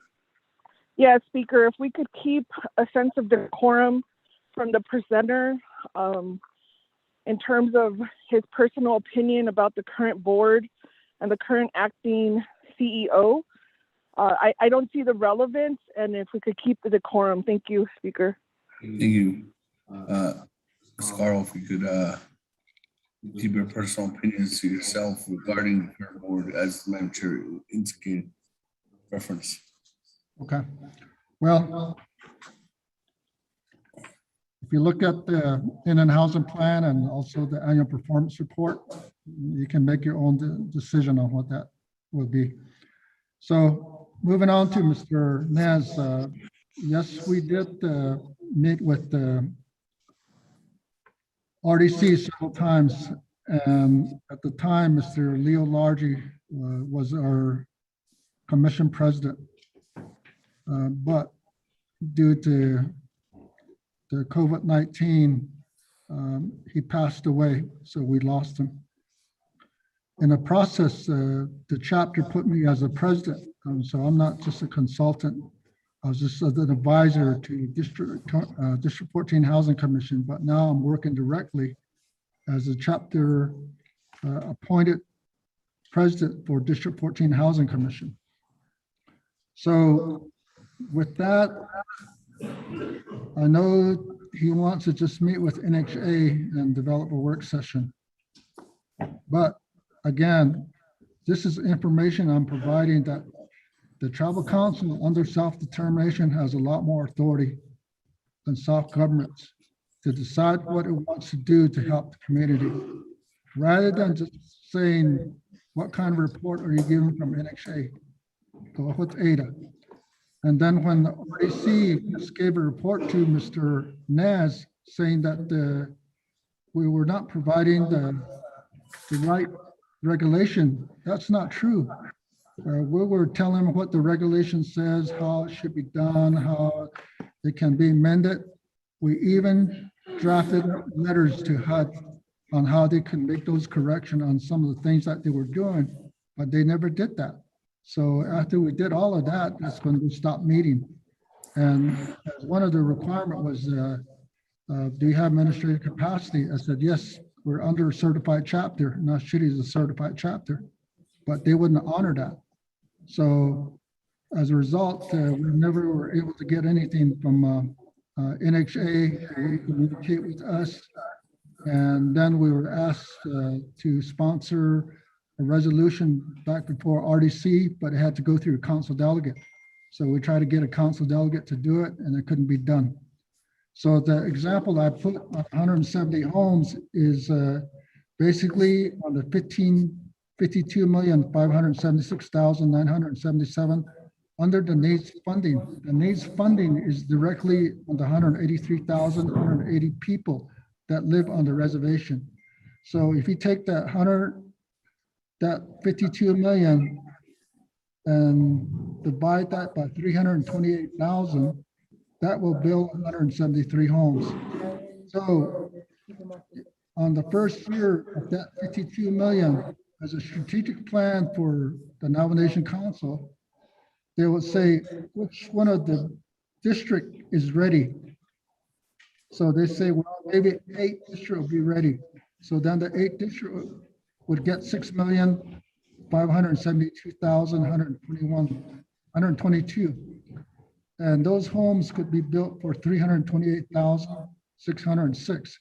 So it would be up to the chapter to decide which district would get the first 8 funding. Then the next year would be the next 8 district, and the next year would be the next 8. So this is the process that will help the community. So this is just an example of what I'm providing. So thank you for your question. Yeah.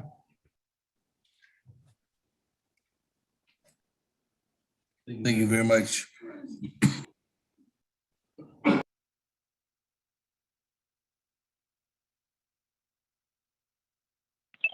Speaker should say, can we get the title of the person that's reporting? Thank you.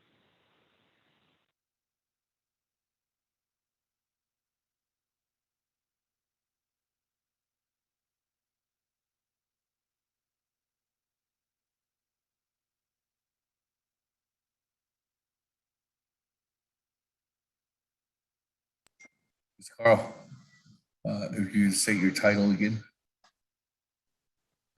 Your title. You're the president of the Honorable Eugene So asked for your title. Yeah, my title is president of Naabik'íyáti District 14 Housing Commission right now. Thank you. Back, colleagues, any other comments, questions? Chairman Nez? Thank you. Thank you, Honorable Speaker Damon, honorable members of the 24th Council. I believe that we need to hear from the Department of Justice on this issue, on how, if NHA is not allowed to work with local government housing organizations. And I would like to know if they have a tax ID number as well. And I think we need to give time to NHA to respond to these allegations as well as from the Department of Justice. So with Speaker, I would like to, after that, perhaps take this issue back to RDC. That's my request. Thank you.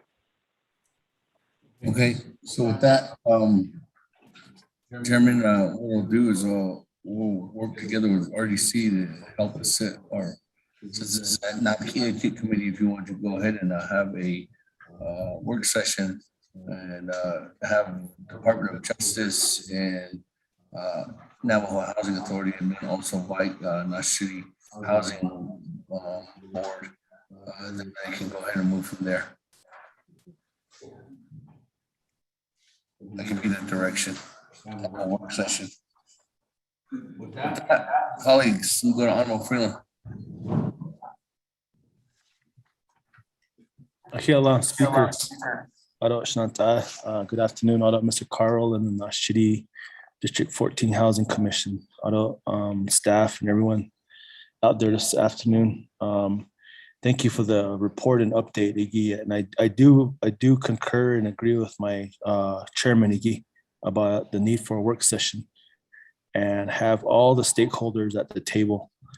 And for myself, it's real important, especially the 8 regional that I represent.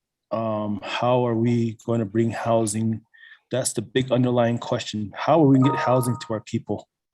I think we can point fingers as much as we can, but in the end, the beneficiaries are the ones that we need to really strongly consider. Who are going to be the winners of all this work, deliberation, discussion? And right now, as I sit here listening, thinking, we have a monumental task awaiting us, Shanata, in the form of ARPA.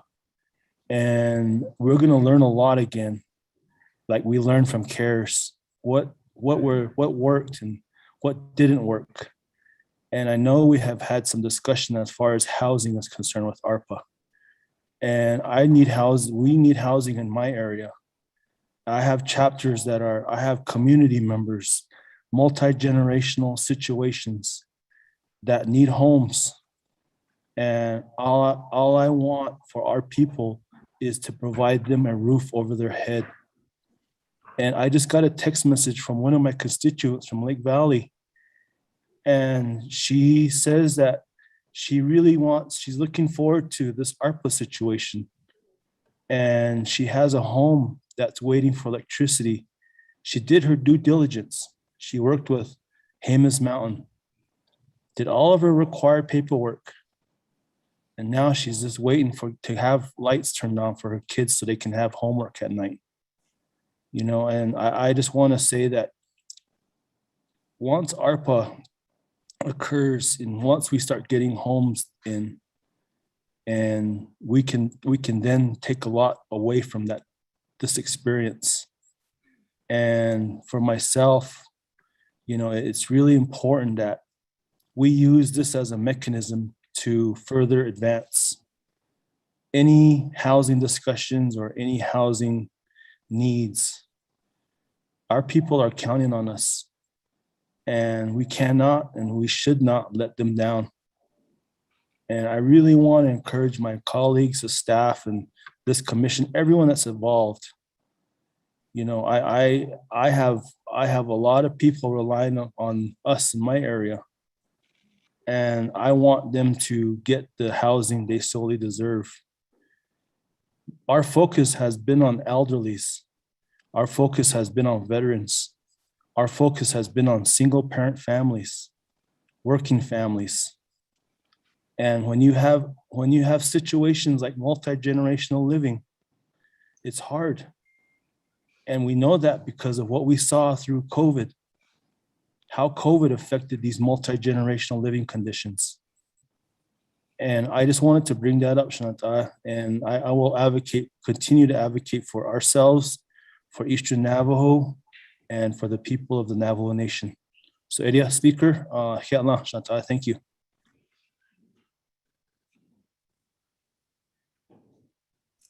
Thank you very much. With that, Honorable Jimmy O'Hare, floor is yours.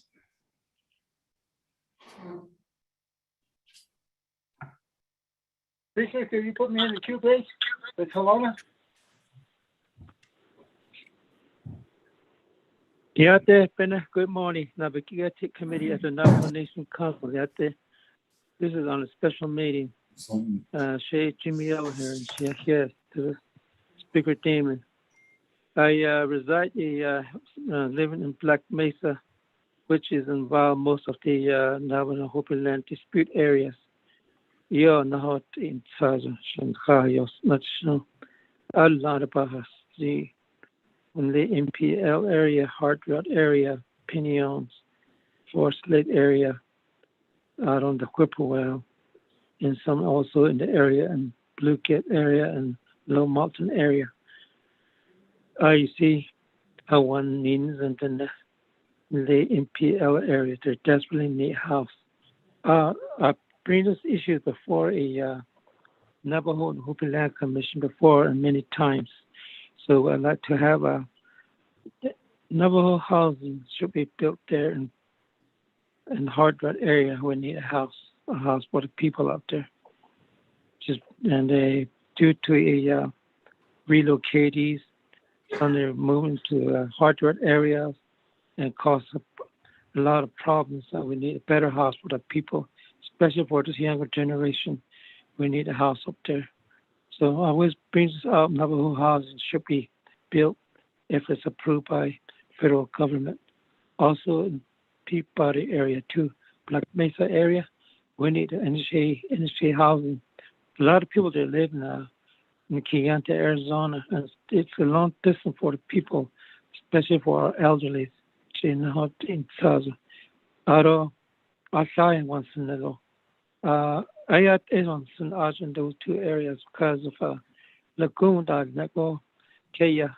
We like to live in a better, clean environment. On there, what on that and that, lion on when they get water line connections. Basio, Nafansis, Kitchen, Chamber Lodge, Shanat Ani, 24th Navajo Nation Council, or by Tito by Bantus case audition. I'd like to implement to see a project for the people out there. Out of that, we also discussed, we have two things going on in Navajo Nation. Uncertified and certified chapters are here based on a federal law. Federal law under NHA, I don't think they look at it, certified and uncertified, because they one law look at it. So it's applied to us what the law that they have, either certified or uncertified. As one umbrella. A quick machine that is to nature only iron and Bishay with iron and he thought on in the bells on a caution are all Netherlands Island because we had to follow about those federal law about this and so many times that at a base house on the later or you not on base house on those lady on master in the past on NASA constantly in its return a federal fund. Then one time, if I remember, $60 million was returned back to federal aid by or open such case. But a work session that the Shaban such case we should have a task force should study our problem here in Navajo Nation. Hajon Hanas Karan but Nashita that work session that they did our work session by the car. We don't do a follow-up on a work session. We still have complicated issue we have, especially with this big federal money that return back to U.S. Treasury. Should they not on is a bond such cases such a cause shame with NPL the net eyes young one in I saw that there's been eat upon especially those in the Binda by NPL these housing and outside Dalia.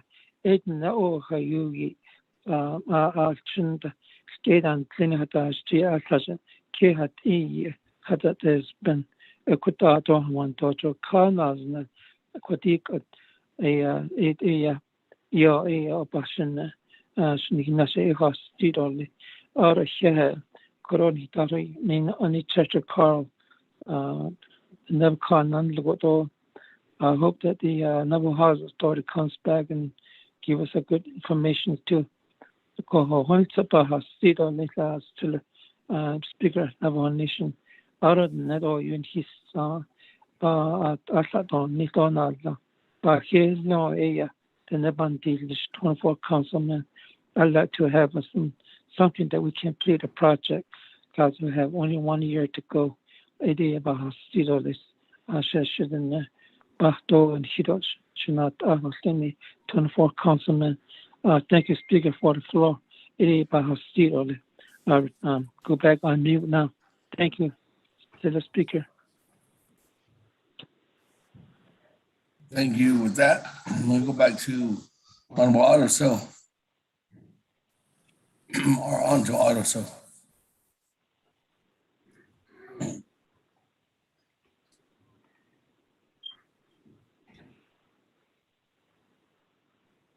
Honorable Otto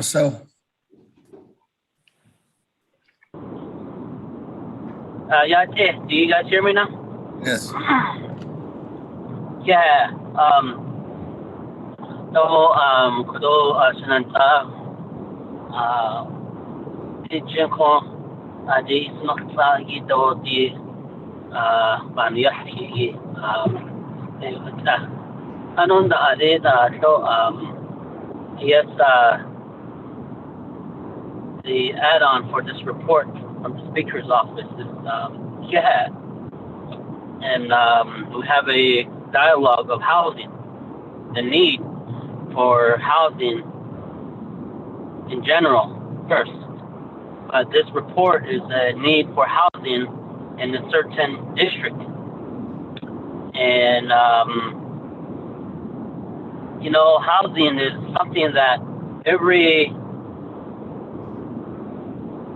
leader always has on their mind. On one the never but now it is.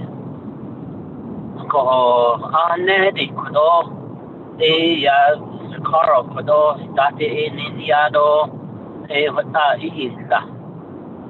Adon the Kombe Ishan Edin so Adon Navalache so the need for housing in District 14 is something that you actually see. And as a Navajo citizen working with your chapter and through the organization,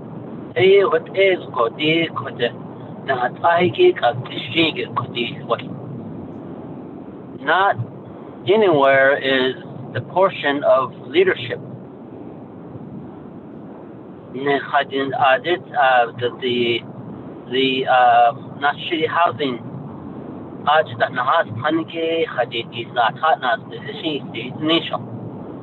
And I will always go back to former delegate Honorable Stephen Begay.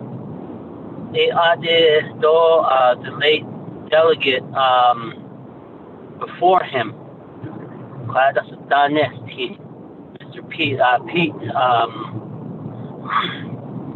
Mr. Peterson. They look God not they did not only did not shitty housing development did attacking. That's it.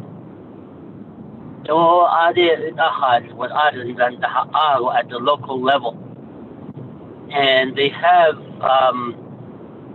put tremendous amount of input.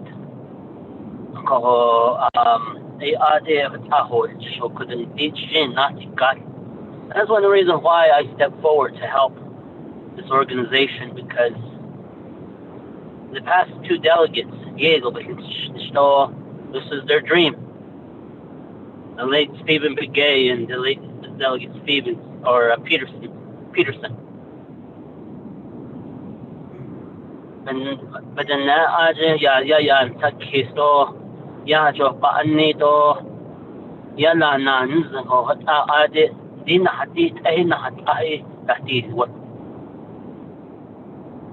Olin Kiyomi was the LDA to Stephen Begay, the late Stephen Begay, and it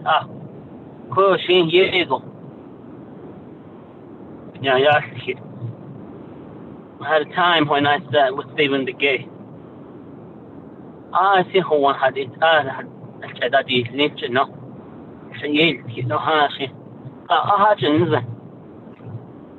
But not as to this day. I did not.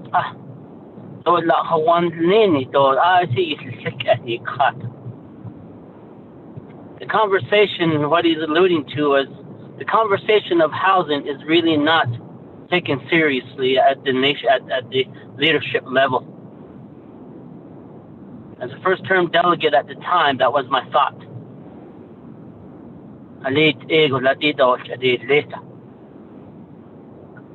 NHA board ba dostla son not ne do ha de shin yut at da ikha no ni no adan ozak you have on days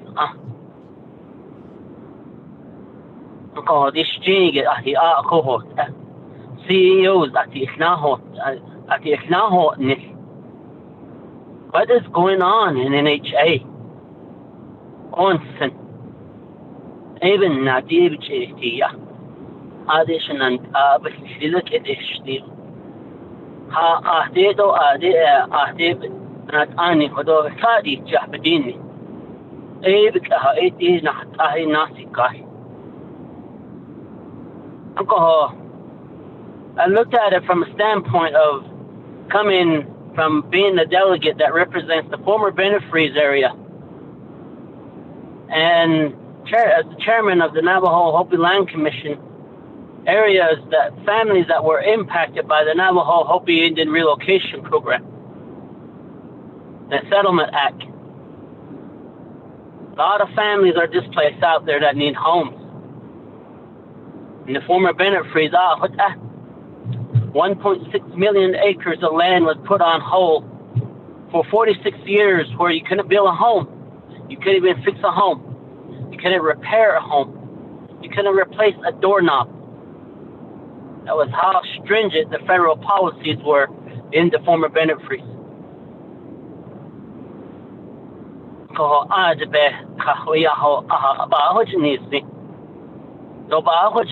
You'll never understand those families that were impacted by these federal policies that allowed progress not to happen. In the Navajo Hopi Settlement Act pertaining to the 1882 executive order, that too affected 1.9 million acres of land. And it was our families that were affected. Oh, you'd nature that you has not. Bachin Kadishjig. Paganadaten. Say, I did show it that is in each age, the next and I just that is in a den. One of the reports from NHA at the RDC committee was that NHA did not build not one home in the time of the pandemic.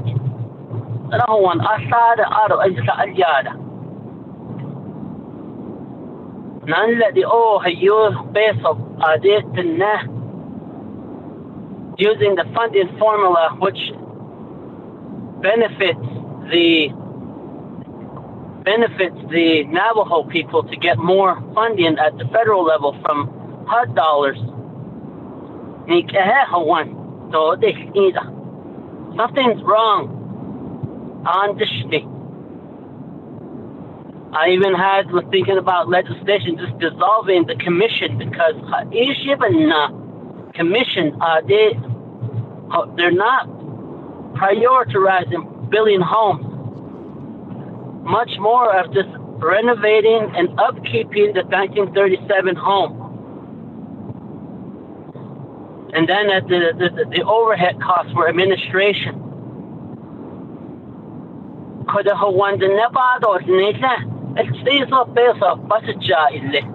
Is all we have, is all we can do. And that's what's identified in the Indian Housing Plan. But how can we impact, provide, and change policies so that we can build homes for our Navajo citizens out there? And then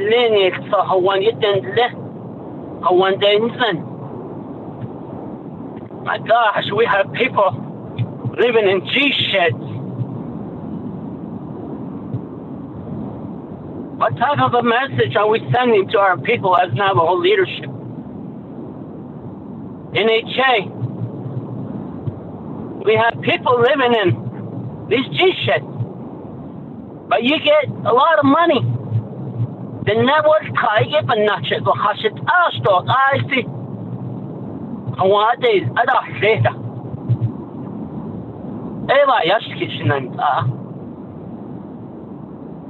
We asked NHA for a report. Oh, could have been get and when do we have this discussion? A real discussion on housing. Whether that family lives in Torreon, New Mexico, or Cameron, Arizona, or in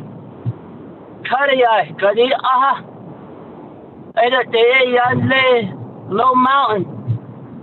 And then Lenny Hawaii done. Could all did in an asho up. The shot is now a just ego. Although he started in.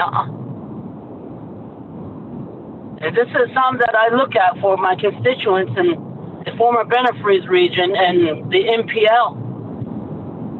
People that were affected by the land dispute. If this is successful, just think what we could do, the Navajo Hopi Land Commissioners. to use this concept to provide homes for our people that are directly impacted. Who needs homes? They don't want a luxury home.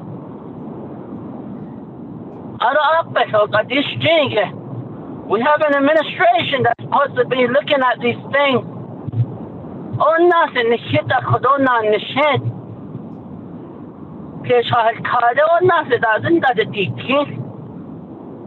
The administration is supposed to set these policies and provide a path and a direction on how homes can be built. I see it then.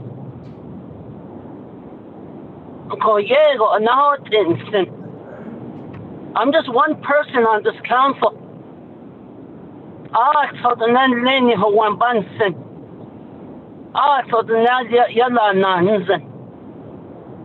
And if this is successful and it provides some homes for Navajo family, why not give it a try?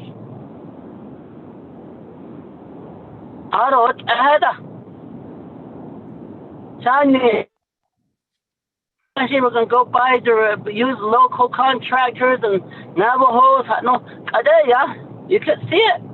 You know, just hearing the voice and the statements. They don't want Navajos to be a part of these things, our own citizens. We have a citizen that understands the NHA loophole, the Nahaza loophole. Why can't we use that to our advantage to try to build homes? That's all I'm asking. And if this is successful, I will introduce this to the Navajo Hopi Land Commission so that we can address housing issue in our areas that is affected by the land dispute.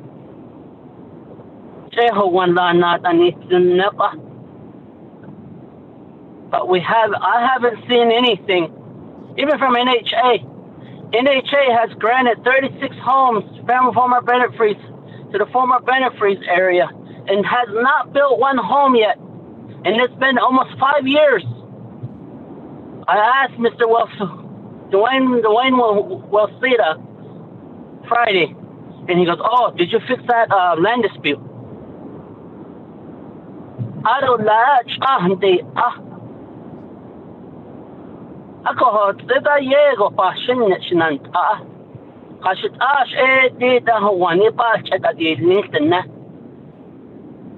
and I'm sorry, if I offend people, but this is our role as leadership. Whether the oversight committee is part of the conversation, we as leadership can bring up these issues about housing, about roads, about law enforcement. Tell me one Navajo that don't want any home. I don't think there's any. So the Navajo one,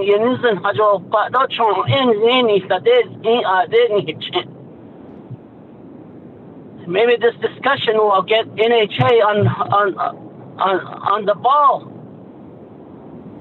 What happened?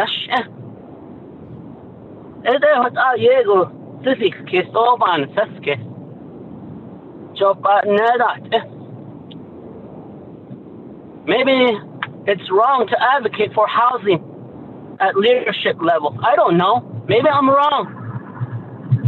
Oh, Mr. So, you are wrong. You're this is not your area.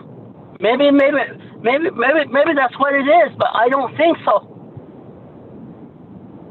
Every community on the Navajo Nation needs homes.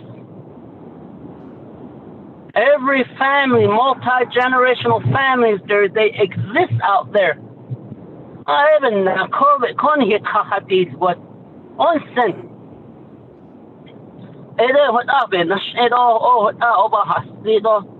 I really appreciate Mr.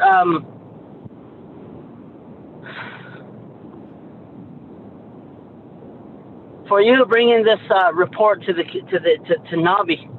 Maybe this will open the doors to have the conversation on Navajo.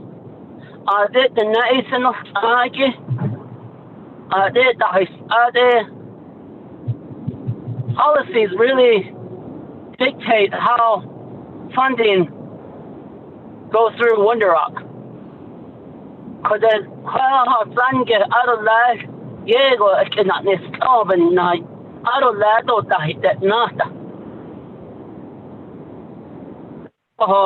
maybe this route, if we can go directly and have the chapters work directly with Indian Housing Plan, the chapters can get the funding at the local level and bypass the Navajo Nation government. Because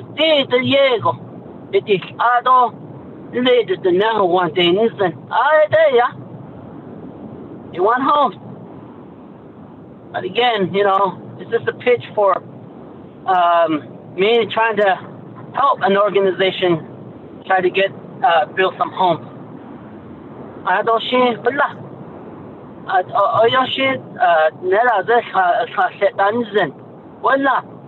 But that's not my thought.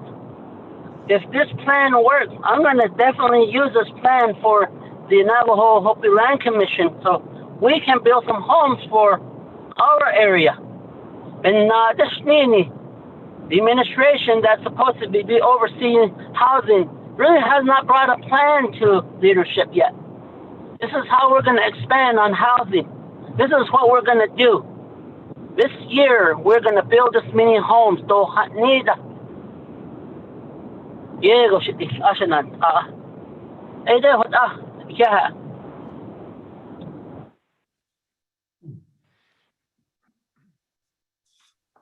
Thank you very much, Honorable Oroso. We move on down. Honorable Halona. Thank you, Speaker and members of the 24th Navajo Nation Council Naabik'íyáti Committee. Presenter, Mr. Carl. I just wanted to bring out a few points right now that have not been accurately stated. The first one would be District 14 Housing through Nash City chapter had Department of Justice do a review on the program, District 14 Housing, and it came back that the program was out of compliance, that certain things needed to be done, and that the Navajo Nation Council was going to have to be the one to approve that housing program and housing plan to be produced. So at this time right now, Navajo Nation chapter is not recognized District 14 housing. All the resolutions that the Nash City had to create that housing program were rescinded until further notice. I guess I haven't heard the latest as far as what Mr. Carl was going to start working on, and I'm sure this is his next step. I do support the housing legislation, his program that he had started. I just had problems with certain steps that hadn't been completed. And but as far as the housing program is right now, it's at a standstill with the Nash City chapter and District 14 right now. And I would welcome a work session so that we can figure out how to move this project forward and make sure we got all the legals involved and that all the processes are being done correctly so that we can move forward with it. So that's my point of view right now as far as this District 14 housing is concerned. The second is for NHA housing. At the beginning of my term, I had grabbed all my Department of Community Development together, the club members, and met together. And during this time, I was reviewing with the club members on how to get started with producing housing within the community. And this is all for District 14. And I brought NHA housing in and had them do a presentation on how to get started with putting housing programs together. During this time, I also had the land department come in and do a presentation as well, because it's tied together with housing. And so at that time, it was decided that I determined that it's the community who determines the amount of housing that they want to have for their community. And so I found out that NHA Housing had already gone out to the Navajo Nation, all the communities, to decide which areas will be eligible to build housing out of the floodplains and different areas like that, where they're having blow problems, different stuff with the ground. And so it's all been decided in some areas already. But it's pretty much up to the club members to initiate the program to build housing. So I keep hearing that NHA need to get on the ball and do that.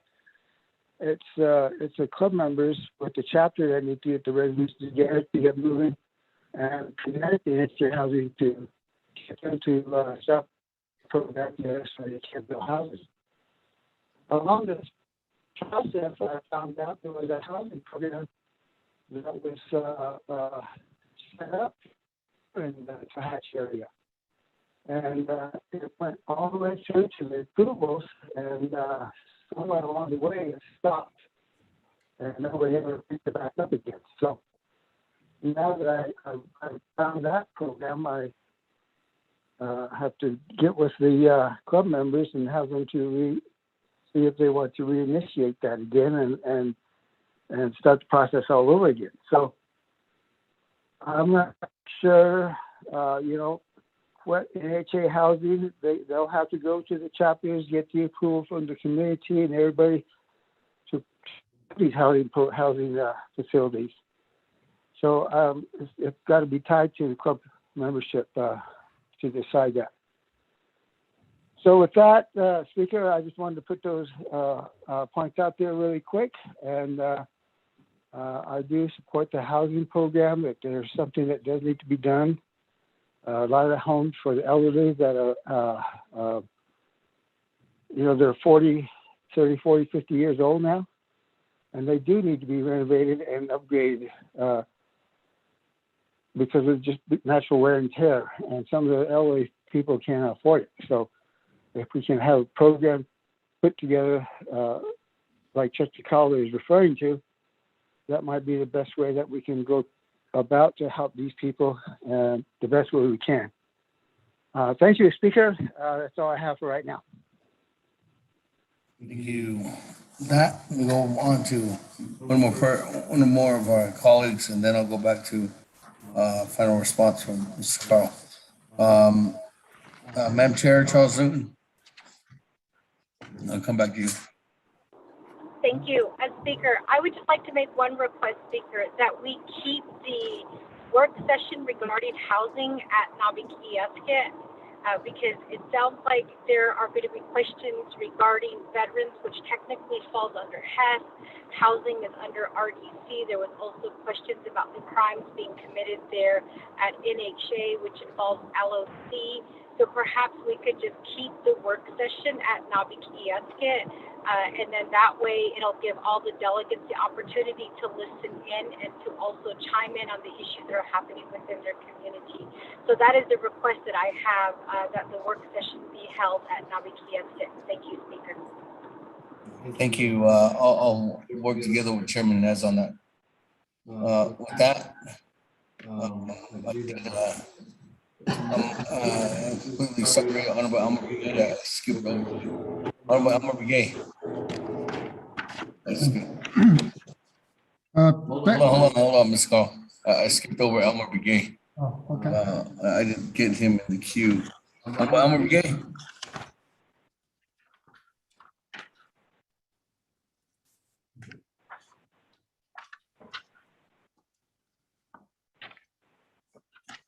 Elmer Gay. You are unmuted. Speaker, can you hear me now? I was okay. Yeah, sure. Where the members of the Navajo Nation Council, Naabik'íyáti committee, I wrote Mr. Coral, so Yat the delegate brigade from Dalcon, Yat and yeah, thank you for your sharing just your knowledge of being a former NHA CEO, and then coming back and trying to share your expertise and your knowledge of how the nation should move on, and helping the certified chapters. I really appreciate that. I know that you came down to meet with my chapter officials here this past summer. So the chapter here and the certified chapters, we're all trying to move forward to get out of this just being certified and trying to work as a local governments settings. Seems like all Korea, and it seems like we got stuck on it. So we've been I've been helping in here and there, trying to move on how we could progress on our own. And so we invited you this past summer, so you gave us a good knowledge of what a commission can do. And so right now, the reason why is that that I don't know, so many times we depended on NHA to come over. They start off with something like we haven't get a land yet. Then you had to go through this phase. Seems like there's I don't know how many, about 21 departments they have now. That's what we found out.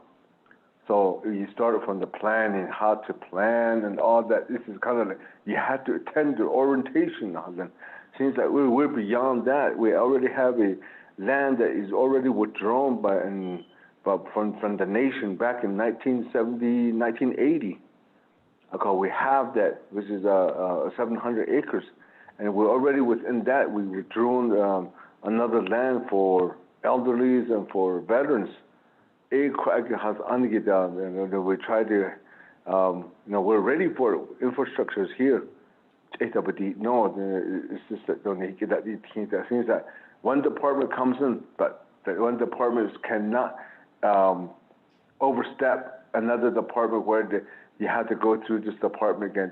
They deal with this one. You have to go with this one. So all we need to do is, to start developing. So I understand where you're coming in from, Mr. Coral. Yeah. So I believe that I think I know that this department that that Dalcon chapter, you're already working with the Hopi tribe too. If you go to Hopi, and they're spending their ARPA monies and CARES funding just like that. So you help them out. I know that you help them out. We have contractors that are local contractors. You help them. You work with them over there. So just like one dude had a dirt floor and then only stone wall, and they have concrete floors and wooden floors, and I don't know what's called if they stabilize it, the rock that we're moving about to fall, and they stabilize it. So under yours, how you can move this, how you can make this process of building homes very fast. So I believe in you. So even now, today, that this chapter is moving along. We invited Travois, who is a developer. So we're doing away with the NHA now. So it seems like they can come in and they how to develop. So I was wondering, one thing that I wanted to ask you is that how can right now that you're saying that when we bring another developer onto the site, what square can we get that funds within the NXA to utilize that? Say if they can pay for that developer to do this, since we don't want to go through NXA's process, is there a way that it can be done? That would be my question, Mr. Carl. Thank you, Speaker. Thank you. I'm gonna go back to you, Ms. Carl. Thank you, Mr. Speaker.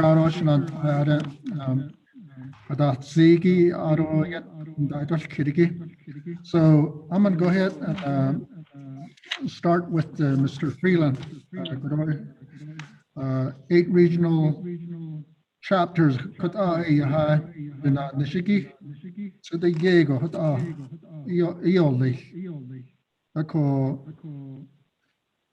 These chapters are very remote. They're not anywhere close to urban areas.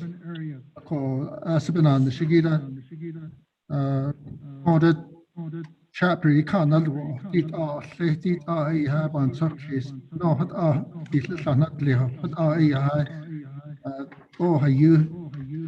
chapter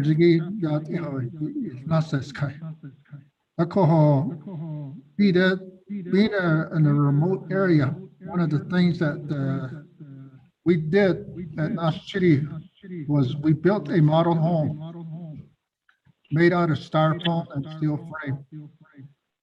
When we put up the house, we had community members show up, and they did all different things, and we put up this exterior.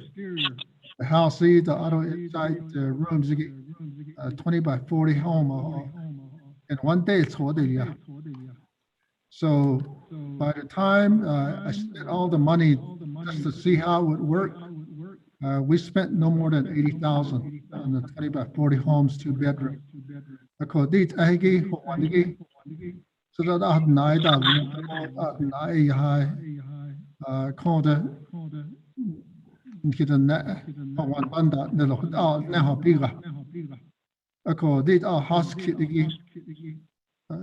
with the architectural information and all of that.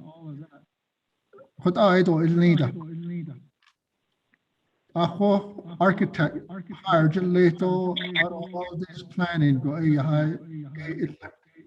So that's the reason why we were able to get this house done for 80,000, Mr. Freeland. I don't know the funding. One of the things that I want to make sure and emphasize is this is a legislation that was passed by Congress. And this is based on self-determination. Self-determination is up to you as elected official, council delegate, to decide how these things will be done. I know there's a lot of comments here that we have to go back to NHA. We have to do Speaker, point of order. Delegate Nez. Ms. Carter, hold on real quick. Point of order by Chairman Nez. Yes, thank you, Speaker Damon. An email was sent to us by our legal counsel, and in that article, it talks about being banned from any federally funded housing projects. And I would like clarification on that. And I'm wondering if that is legitimate. Why are we having this discussion today? I'd like to hear from our chief legal counsel. Thank you.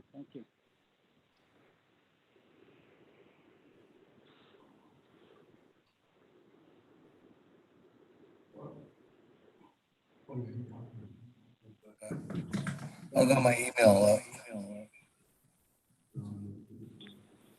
Let me respond to it.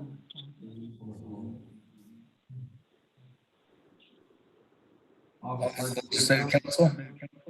Sent an email.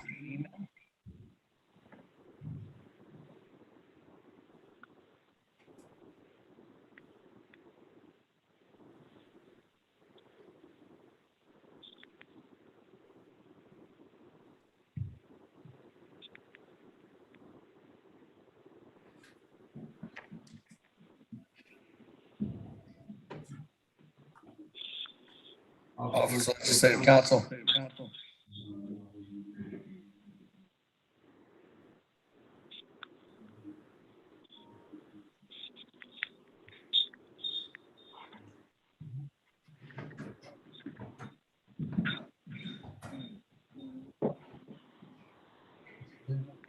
Let me respond to him. Office of Legislative Counsel. Thank you. Good morning, Speaker. This is Ms. Bob Roth. I apologize for the delay. I couldn't unmute my phone. I received a number of inquiries from delegates and staff this morning concerning an incident going back probably, I don't know the exact dates right now, but back the early 2008, 9, 10, and there was federal charges placed against a contractor. Ms. Barbara, I'm going to stop you right there. I don't want to bring up anything where we're discrediting somebody. And I think you would advise me against that too if this was somebody else or if there was somebody trying to discredit somebody who's presenting before the council. Or bringing up something that would discredit somebody or bringing up something that would I don't know why this is relevant for bringing up information like this. I just now got an email. Why is this prevalent? I guess that's my question.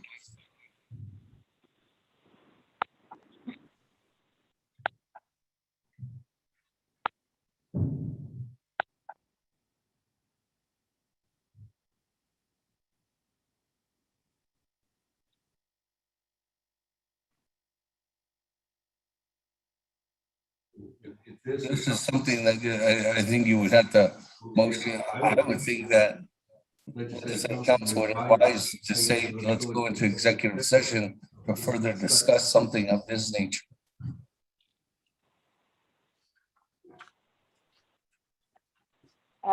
Speaker, that is fine if you wish. What I forwarded was a Navajo Times article. So that information was already public. If you would like to go into executive session, certainly that's fine. And I will call in, perhaps DOJ can join us. They may know more than I do. Thank you, Speaker. That's if there's any further questions about something, an article that was sent out. How many years ago? 2007. 2007. I can explain it. 14 years ago. 14 years ago.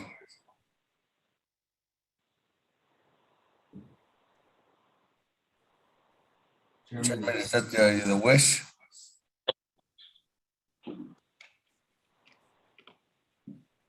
Chairman, yes.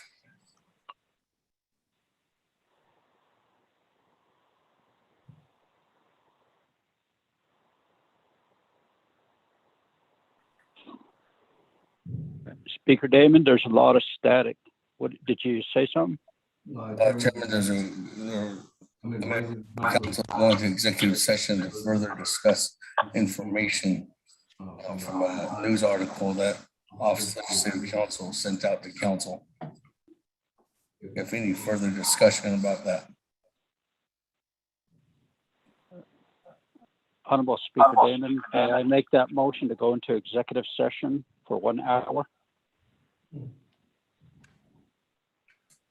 And who is allowed in the executive session? Just the delegates or in Ms. Barbara? Is she advised the Department of Justice? Yes, 24th Navajo Nation Council, the Department of Justice, and our Chief Legislative Counsel. Okay, what about the presenter? No, not the presenter. Okay. The motion to go into executive session for 1 hour.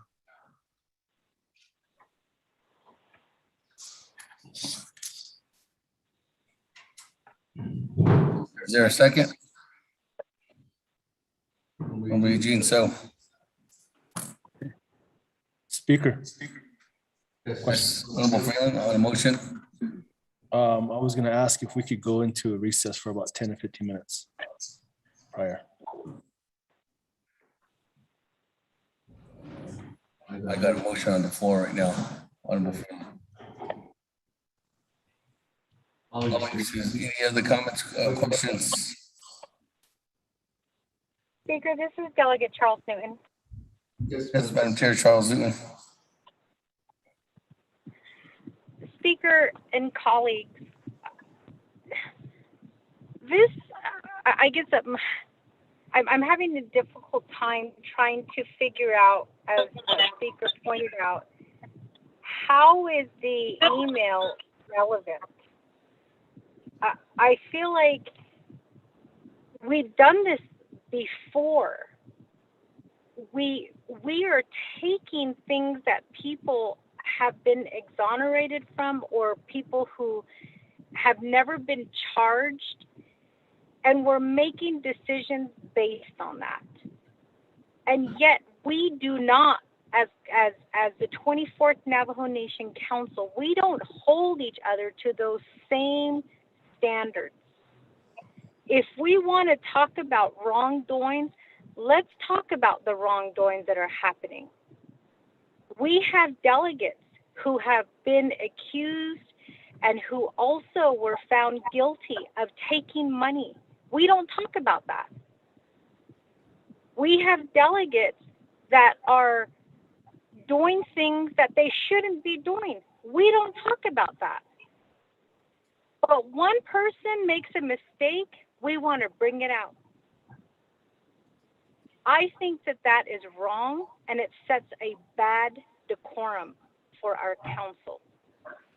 And the fact that we have our chief legislative counsel, who has done this in the past, involved in this. Shame on all of us for doing that. I thought we were going to hear a report on housing. If it's to discredit a person who the court of law has not found guilty, then shame on us for listening to Jeanette. And yet we tell our people, don't do that. Every single one of us, we have said it before, we have all made mistakes.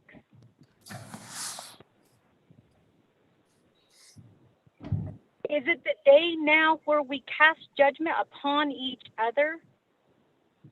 Has that day come? Because we hear about drinking happening, we hear about adulterous affairs happening. In fact, I think there was a recording of one delegate where that happened. But we don't talk about that.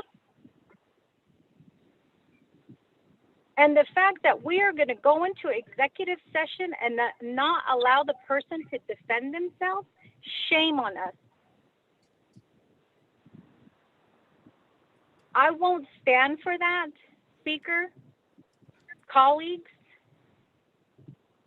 And I think that if that's what it's going to come to, then by golly, we should all, every single one of us, undergo a background check.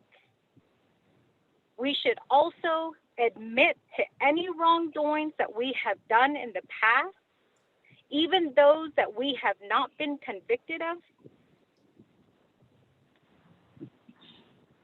And then let's throw that first stone and let's see where it lands. I just don't see how this is relevant to housing. I think Delegate Otto So made a good point. I have no idea. I don't think I've ever met Mr. Chester. This is the first time I'm hearing a report. But I can say as one delegate that NHA is not working. And we hear this report over and over and over again. Shouldn't we stay on topic and say, okay, let's talk about housing for our Navajo people. Let's talk about housing for our veterans. Let's talk about what is not happening, what needs to happen, what has been going on, instead of doing this. So shame on us. And I will be the first to go on and to talk about my wrongdoings. I'm not a perfect person. I don't pretend to be. But I would hate the day where somebody holds something that I did wrong in my past against me and the work that I'm trying to accomplish. So are we that council? Is that what we're going to do? Because let's bring every division director before us and let's ask those questions. Let's bring the president, the vice president. Shoot, let's just all take that stand. Let's every single one of us sit in front of the delegates and sit in front of all of us. And let's have people ask us questions and rumors that they've heard about us. And let's just put it all on the table. Because that's what this council is turning into. And I'm not going to stand for it. I am not going into executive session. I'm going to vote against it. I think if there were active charges going on, then yes, I would be a part of it. We have right now, every single one of us delegates have heard stories about money being taken from chapters. And yet, a majority of us turn a blind eye. But we don't bring them in front of us to ask those questions. What is going on? Instead, we sit there and we encourage, oh, good job, good job. So if we're going to talk about the history of things that are happening, then let's talk about the history, because I want to know, I want to talk about what happened with funding that went missing. I want to know about, how are we holding these people accountable? So let's have that discussion. And let's bring our colleagues forward and let's ask those questions before we start asking others those questions. And I can say again, I'm not perfect. I try to live a good life. I mess up sometimes, and I can tell you in my past, I've messed up. But by golly, if that's going to be used against me in me trying to do my job, then let's put it out all on the table, all 24 delegates. Let's sit in front of the jury, the judge, the executioner, and let every single one of us decide each other's fate. So if we're going to do that, then I say let's do it. I'm going to vote red for executive session, and I hope and I pray that we are not that delegate, that the leaders that go down that road. Shame on us. Shame on us. Thank you, Speaker.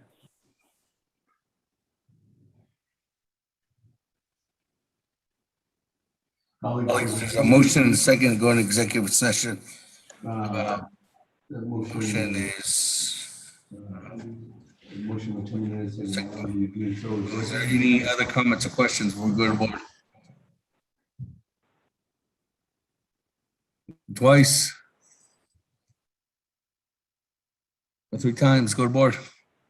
1 hour. You are unmuted. Chairman Kell, I was muted.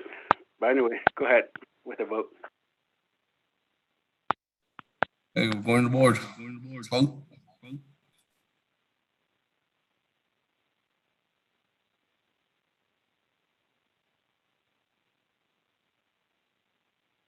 You are unmuted.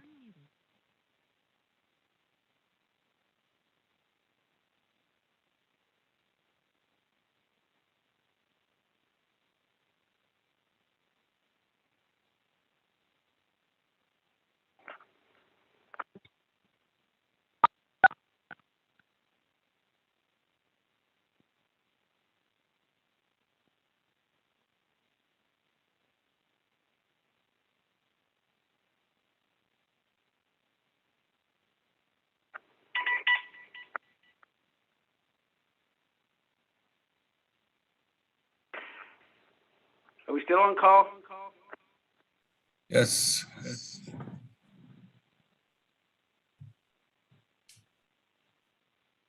We're trying to have technical difficulties with the vote. Sorry, colleagues.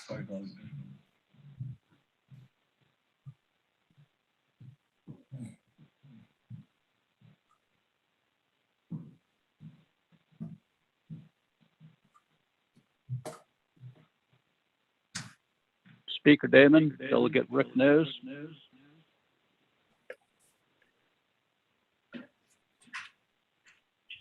Beginning with Honorable Almer Begay, how do you vote? I vote green. Honorable Almer Begay votes green. Honorable Kealan Begay, how do you vote? Kell votes red. Thank you. Honorable Kealan Begay votes red. Honorable Paul Begay, how do you vote? Delegate Paul Begay votes green. Honorable Paul Begay votes green. Honorable Nathaniel Brown, how do you vote? Delegate Brown votes green. Honorable Nathaniel Brown votes green. Honorable Eugenia Charles Newton, how do you vote? Red. Honorable Eugenia Charles Newton votes red. Honorable Amber Knaz Bakrati, how do you vote? Honorable Amber Knaz Bakrati. Honorable Amber Knaz Bakrati did not vote. Presiding Chair, Speaker Damon not voting. Honorable Herman Daniels, how do you vote? Green. Honorable Herman Daniels votes green. Honorable Mark Freeland, how do you vote? We vote red. Honorable Mark Freeland votes red. Honorable Pernell Halona, how do you vote? Green. Honorable Pernell Halona votes green. Honorable Jamie Henio, how do you vote? Honorable Jamie Henio. Honorable Jamie Henio did not vote. Honorable Vince James, how do you vote? Delegate James votes red. Honorable Vince James votes red. Honorable Rick Nez, how do you vote? Delegate Rick Nez votes green. Honorable Rick Nez votes green. Honorable Carl Slater, how do you vote? Delegate Slater, red. Honorable Carl Slater votes red. Honorable Raymond Smith Jr., how do you vote?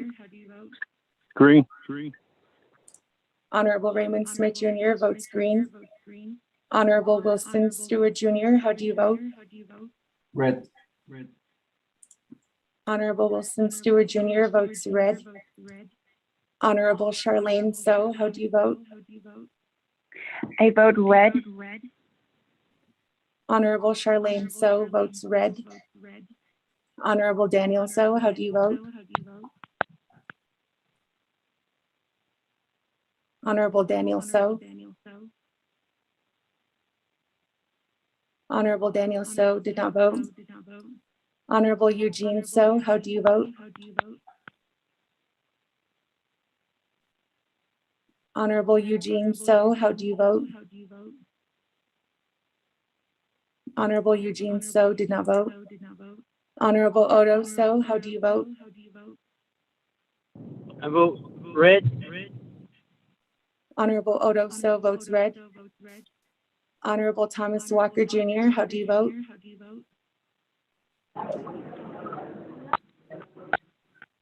Honorable Thomas Walker Jr. Honorable Thomas Walker Jr. did not vote.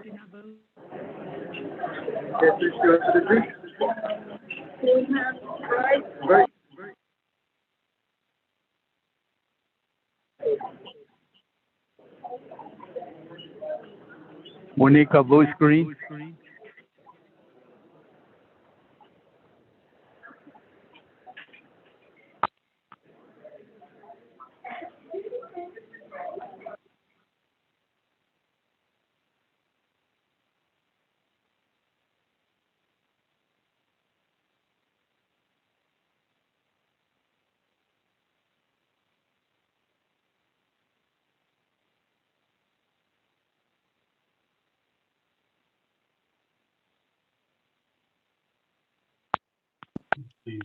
Honorable Jimmy Yellowhair, how do you vote? I vote green. Honorable Jimmy Yellowhair votes green.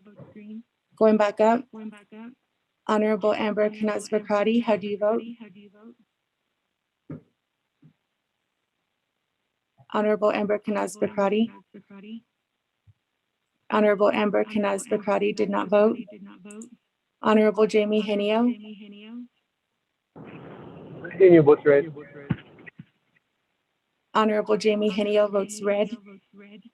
Honorable Daniel So. Honorable Daniel So. Honorable Daniel So did not vote. Honorable Eugene So. Honorable Eugene So. Honorable Eugene So did not vote. Honorable Thomas Walker Jr., how do you vote?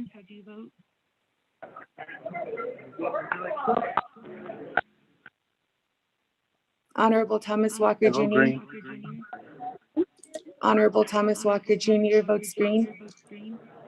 Honorable Edmund Yazzie is excused. With that, Speaker Damon, you have 10 delegates in favor, 9 that have opposed, and 1 excused.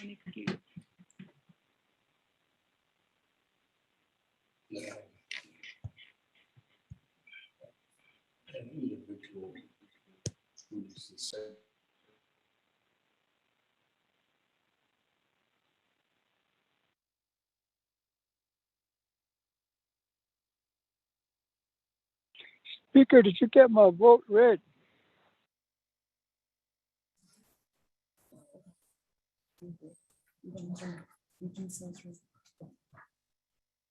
We'll see it.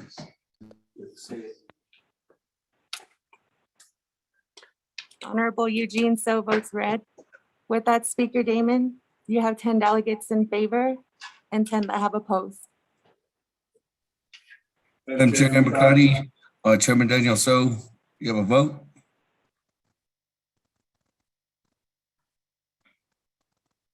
Went twice.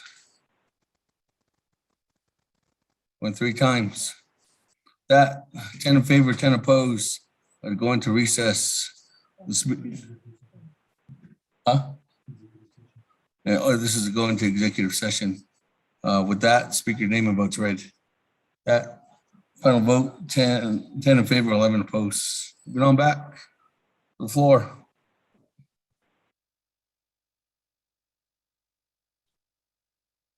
Any other further comments, colleagues, at this time? Go back to Scott. I know that you were, it was Point of privilege. Honorable Paulier, point of privilege. Yes. Thank you, Speaker and colleagues. I just really wanted to make a statement, more or less, to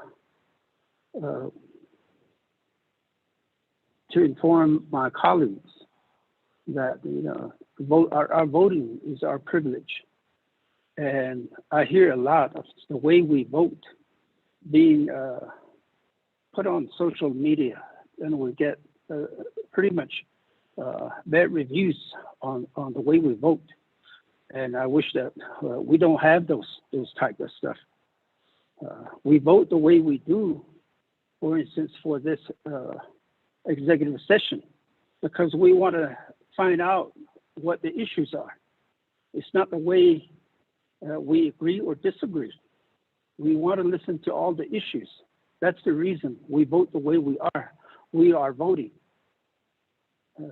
I don't like the idea of us delegates being exposed on social media and others saying so-and-so voted this way.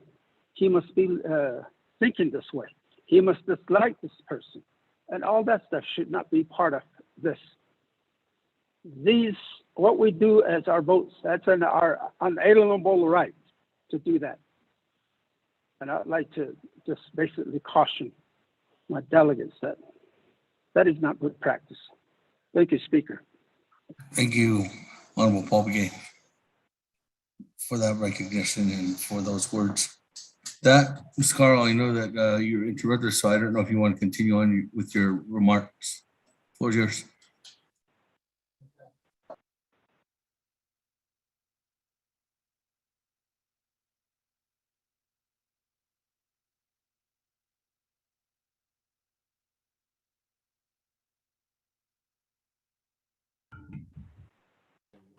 Okay, I was still unmuted.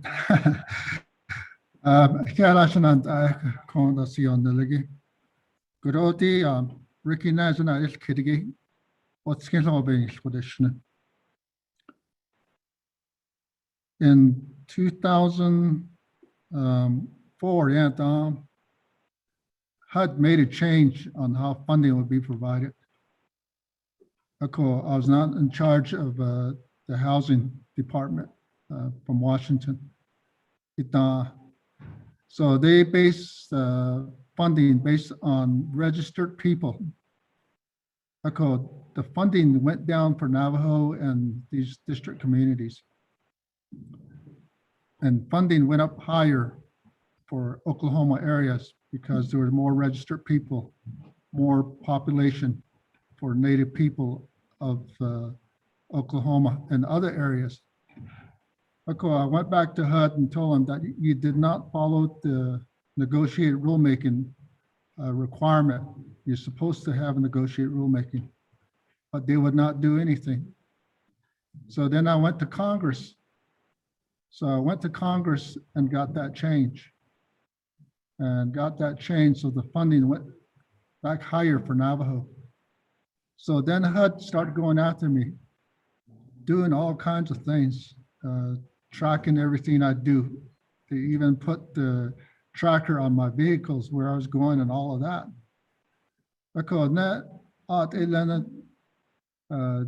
They charged me with a charge saying I was getting money from another company. So when that happened, I didn't know what it was.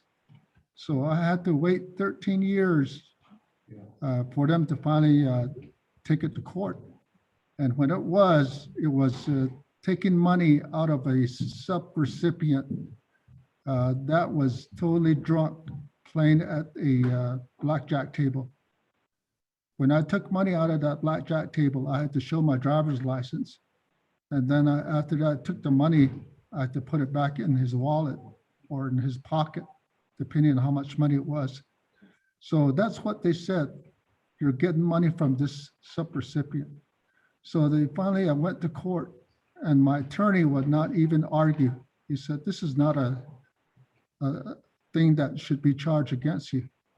So at the end, I was not charged.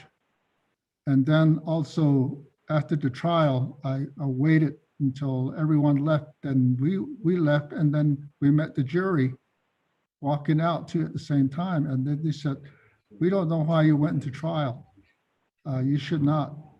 We had one lady who's a white lady that said you should just be guilty because you're a Native American. But we argued against him. So that's the reason why we're able to disband that charge against you. So this is what I have to work through. So this thing that talks about being banned is something that I've been trying to find out. I know Mr. Ricky Naz has been using that against me. When I applied for the board commissioner for the Navajo Housing Authority, it did not go anywhere. And that was Point the of order. information that I got. Carl, So, just don't.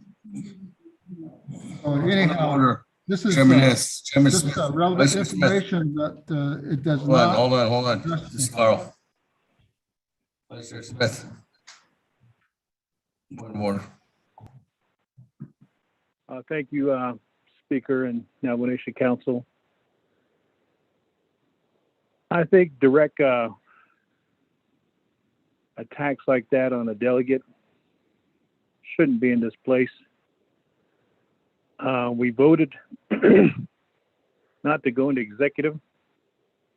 So therefore, with that respect, it should just be stated on the housing issue. Nobody's asked about what the past has taken place, and to say that Chairman Naz is using something on behalf of this, it's out of context. Point of order is, let's just remain with the report. What can be done for the future? What is the parameters of this report? Everything, that's why we have this report. That's my point of order. Stick with the parameters of the report. Thank you very much, and thank you. And I did reiterate that just now to Mr. Carl. Okay. Thanks for. There you go.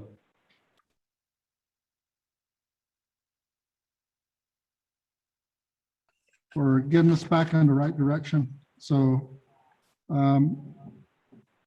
the discussion that was basically responding back to Mr. Mark Freeland, doing all the job with each chapter and perhaps being in remote areas, a house kit would probably be provided. And then he's very well aware of all the different funding issues. So him working with the chapter would be one of the district that would work very quickly to build homes out there. So this is something that, from my observation, he is doing the job as a council delegate to help those elderly, single, and veteran families. So this is something that I recognize.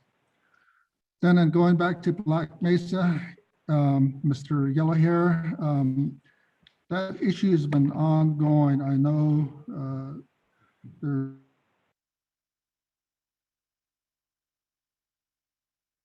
and issues, and then people having to move and not having a place to go. So, and nothing has happened.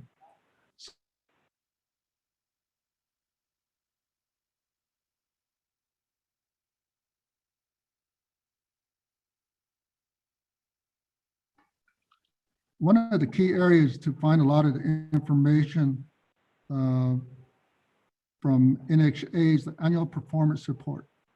If you go back and look at the annual performance report, and then what the inland housing plan that got approved by RDC and how that was taken into action, that will give you the performance report.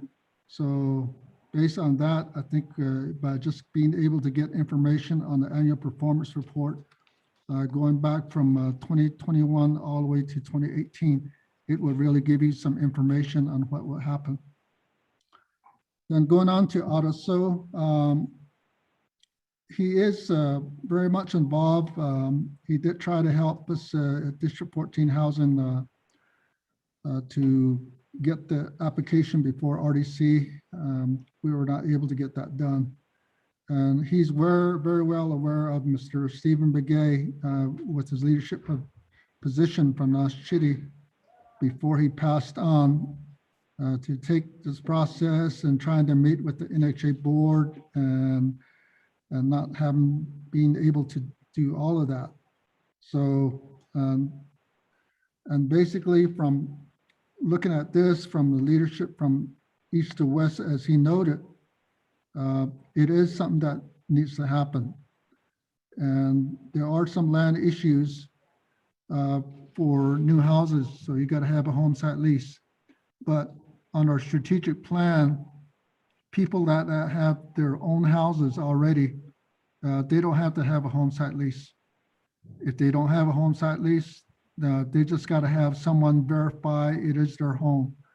And based on the way the plan is set, the amount of funding is for $90,000. And then up to that amount, there would be renovation that would take place. And some renovation may be a lot less than 90,000, but it would be a 5-year forgivable loan. So in the 5 years, they will not owe any money back on the HUD funding. So this is how it happened. And this is what I did out in the Hopi, and this is how it worked. So this is something that probably will help our communities, especially those elders that go once a month and just buy a little bit of lumber from Gallup or Flagstaff or Farmington, and then just use that to build a little piece of the home and then wait again another month and do the same thing. You know, we see a lot of that because we live on the reservation. So this is something that would be something that would really help. So the in-and housing plan is basically for all areas. So in my role as the CEO for NHA, when I was there, we provided the in-and housing plan to all the different communities, to all the district. So we got input from the chapter, we got input from the public. That way we knew what they wanted and how things would be changed. And so that's how the strategic plan would be helped. So in this case, where the need for housing, the NHA hired a consultant to do a study on how many homes were needed for Navajo. They identified over 34,000, but they never used that statistics to help homes to families out there in the remote areas. So this is something that by using the self-determination, self-governments, the nomination council can take action. Then Mr. Halona, I don't know why you're not involved in getting this process, but your acceptance to go about providing funding through district is something that would probably be worthwhile. Then Gina, the work session, housing is under RDC. Yes, it is. There are some council members that are very good as far as making recommendations, providing more information what the NHA should do. And the problem has not been followed by the administration. So that's the only thing. So there are members on the RDC committee that are very good and making sure that these things need to take place. Then with Mr. Elmer Begay in the Deltown area, your chapter is doing very well. They're doing a lot. They try to work with NHA to develop performance, but it did not work. I know one of the funding they're seeking is tax credit. Tax credit is a funding that will help the organization out there, and if it's added with the funding from the NAHASA funding, then there would be more homes that would be built. So this, as a developer out there in your area, Mr. Begay, I think this would be something that would work very well. So I believe that was the last one that I made comment, speaker. So I don't know if there's any other questions or comments that will be asked.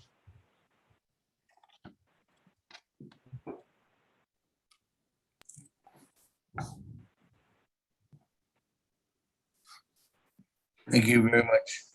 Colleagues, any other comments, any further questions or comments at this time?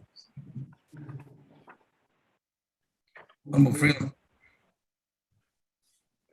Mahiala, Speaker, Mr. Carl and the Housing Commission, District 14 again, and this is really just a comment.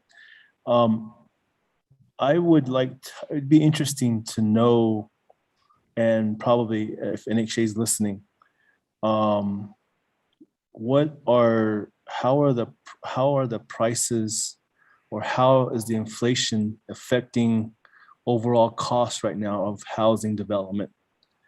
And you hear about prices continually going up, and you hear about it and you see it for yourself. Everything's going up, and having projects in my area, ODY and Crown Point, as well as a Head Start building going up in Standing Rock. It seems like the construction prices are going up. How are the prices, or how is inflation going to be affecting us overall here in the next few months? At one point we were told about the effects of the tariff on steel being imported from China, and we felt that pinch. When you go to Home Depot, when you look at prices of particle board or even plywood, even a 2x4, it's gone up tenfold almost. And lumber is expensive. And, just hearing the causes of how what's the cause of this inflation? Of course, a lot of it stems from COVID.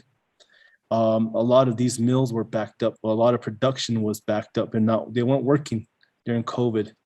Now we're feeling those effects. But how, and I wish, and I really say this strongly, I wish we had an economist on board that could tell us this. Somebody with a financial advisor, somebody that could direct us or advise us. Look at projections, look at the markets. How can we plan to build homes, and what kind of prices will we be looking at? Are the prices going to continually rise and increase, or at some point will we see a decrease in materials? Forecasting is real important, and I wish we had that ability or that type of way to look up the overall picture on housing and housing development. That's why I mentioned earlier, ARPA is going to be real. It's a monumental task, and I think all of us can learn a lot from this upcoming experience. Well, my question and my concerns evolve around prices and inflation, and how is this going to affect us overall? Not just housing, but everything. And even turkey's gone up. So, we have to at some point start preparing for that. If prices continue to go up, that means building less homes, because we're not going to have the overhead. We're not going to have the funds to build plan a number of homes. So NHA, commission, chapters, Division of Economic Development Controller, I don't know, somebody guide us and start thinking economically. So Edia, thank you, Speaker. Thank you very much, Honorable Freeland. Colleagues, any other comments or questions at this time? Speaker, this is Delegate Charles Newton.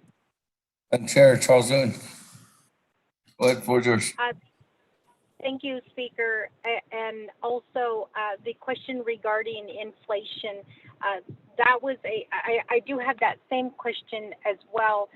What are we looking at in terms of what one home will cost? And if we can get information on the square footage of that home, I think that will help us in terms of understanding, how much inflation has gone up. As Delegate Freeland stated, even the price of turkey has gone up. Every day on the news, we hear about prices going up, gas prices. We know that there are cargo boats sitting there in docks in certain places because there's not people who are, unloading these materials that are needed. This morning they were talking about, how even toys now for Christmas is going to be affected. So we're kind of experiencing the aftermath of COVID and the price inflation that has gone up. I believe a couple of days ago on the news, there was even the question of whether there should be a law passed regarding the inflation. And I know that I did ask this question even with our own P card because traveling now has increased. You see signs, around that say, prices have gone up. And when you ask, management or when you ask people, why prices gone up, they'll tell you because of COVID. So I think that in terms of, looking at the price of what one home costs, I think that helps us with putting things into perspective. $300,000 is what we were told the last time to build a hogan for veterans. I'm wondering now if that price has increased or if it has decreased. And then I know with veterans, there was also the statement that was made that it depends on where the home is being built.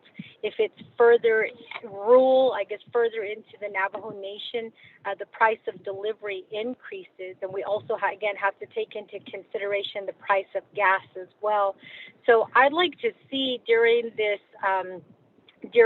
work session that we're proposing right now, I would like just kind of a general, information on the cost of building a home, what is taken into consideration when building these homes, and then the cost of building a home in 2018, 2019, 2020, and then this year in 2021, so we can see if I think that it's going to be clear that there's going to be the increase or the spike is going to be going up.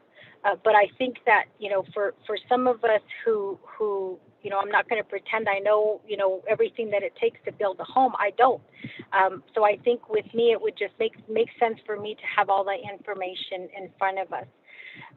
So that's my request to speaker is, when we're talking about bringing in NHA and then we have Mr. Carl in front of us, if we can get that information, I think that would be relevant information for delegates to know so that we can take that back to our communities. And then I also want to make a statement that colleagues, I don't know if you know this, but our work and our votes are public information. That means that the public has the right to know the way that we voted. And I think that in terms of transparency, it is the right of our constituents to ask us why we voted the way that we voted. And it is our responsibility to explain why we voted the way that we voted. I don't know if we can vote and it not be recorded. Right now, this recording is on social media. And I just think that, during campaign, we say transparency. We say, restore faith back into our government. We use these slogans about what we're going to do. In my opinion, transparency means explaining to my constituents why I voted the way that I voted. And again, this is all public information. Everything that we say is public information because it's being broadcasted on the World Wide Web. And then when we vote, it's being recorded. And then even down to our attendance, I remember Speaker, under Tom Platero, every quarter we would get an attendance record, and then it stopped. It stopped suddenly.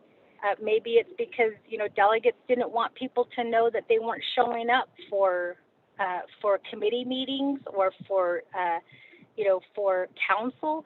But I think that's part of our job. And maybe I'm wrong on that. And Speaker, I've asked this question before.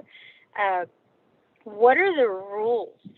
And what's my job description as a council delegate? I know that per the law, we're required to attend committee meetings and council meetings. And then we are also, I know that that our information is documented. When we drop legislation, it's public information. When we are the sponsor of a legislation, it's public information. When we vote the way that we vote, it's public information. And it is being broadcasted on social media right now. What I'm saying right now is being broadcasted on social media. So I don't know. I didn't sign up for council, with the expectation that the way that I vote was going to be done in secret. I want people to know why I voted the way that I voted. And I want people to hear the arguments that I'm making on the floor. Maybe I'm wrong. I don't know. But I just think that in a world where social media is accessible, there's no reason not to be transparent. There's no reason, because our chapters are shut down. Some of them, allow only certain people to speak. So I think that, as elected officials, it is our job to be transparent with the community and with the Navajo Nation and with Navajo people. So I just want to make that clear. Again, this meeting right now is being broadcasted on, I believe there's 3 different social media networks that are broadcasting this meeting: YouTube, Vimeo, and Facebook. And so I don't think that we can hide the way that we vote. I think we should be proud of the way that we voted, because we take into consideration things that we are thinking of at that moment. So I'm just going to put it back out there and say, we vote the way that we vote, but it's our job to explain to our constituents why we voted the way that we voted. And I don't think it should be done in secret. Maybe I'm wrong. Maybe somebody wants to challenge me on that. Maybe I'm reading things differently. But I know that my vote is recorded and it's attached to every single legislation. And again, this meeting is being broadcasted on social media. So I don't think that we can do things in secret. And if that's the way that this council is going, then maybe it's not right for me to be a council delegate, because I want to share with the people what's happening, and I want to explain to them the way that I voted, what I took into consideration, and the reasons why I said the things that I've said. So I just want to make that clear again, colleagues. Our vote is public information. That means that the public can have access to our votes, and I believe that they should have access to our attendance record as well. Thank you, Speaker. Thank you very much, Madam Chair. Colleagues, any other further comments or questions on the report today? Member Eugene So. You are unmuted. Speaker, this is Aldo again. So, Annie, that kid over here, even another deal. The Creeper had all the vehicle 100 now the Queen in the visa.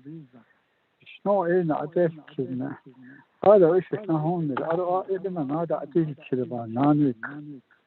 Oh, yeah, I'm just thinking. It's like a happy season. So anyway, to let you all know, your level what it on to the future and to the universe. It is what in regards to what we're discussing here. I think what was proposed earlier by Richard Nash to us upon seat in the Italy. But actually,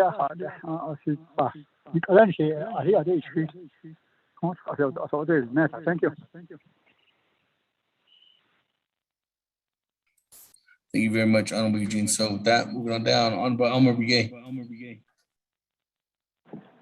Thank you, Speaker, again. Other members of the Naabik'íyáti Committee, other Mr. Carl, thank you for your response.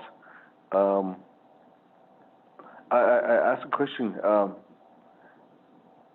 The chapter they're working on, how they could use the tax credit. But right now, my question was, I know that they're trying to go with a developer who's been on doing some developments within the Indian country or tribal nation. So, is there? How can we use NHA? Maybe is there a way that we can use their fundings, since we already have it land here and the infrastructure's on site too, and all the clearance are done, and right now all we need to do is we understand now that NHA cannot design anything.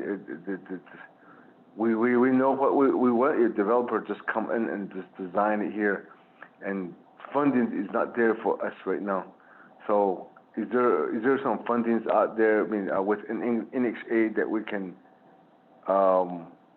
just use it? I know that like you said, you've been doing it with the Hopi. They've been, I don't know how it changed. They've been developing homes really quick, and the contractors just coming in bidding, and they fix their home. So I don't know what it changed there. That they're using even the small amount of time with this CARES fund. They did a lot of work. Since we started off the same, and they were putting up solars and renovating their home, and that's what they did. Us, we were still trying to pass the legislation. And I don't know how you change it. Maybe that's what we need to do. So that was my question. Do you think you can answer that, Mr. Carl? Thank you.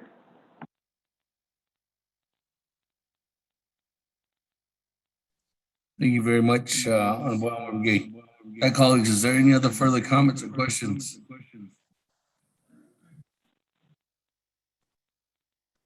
Speaker Damon, Delegate Rick Nez, request to speak, sir. Rick Nez. Chairman, go ahead, the floor is yours. Thank you.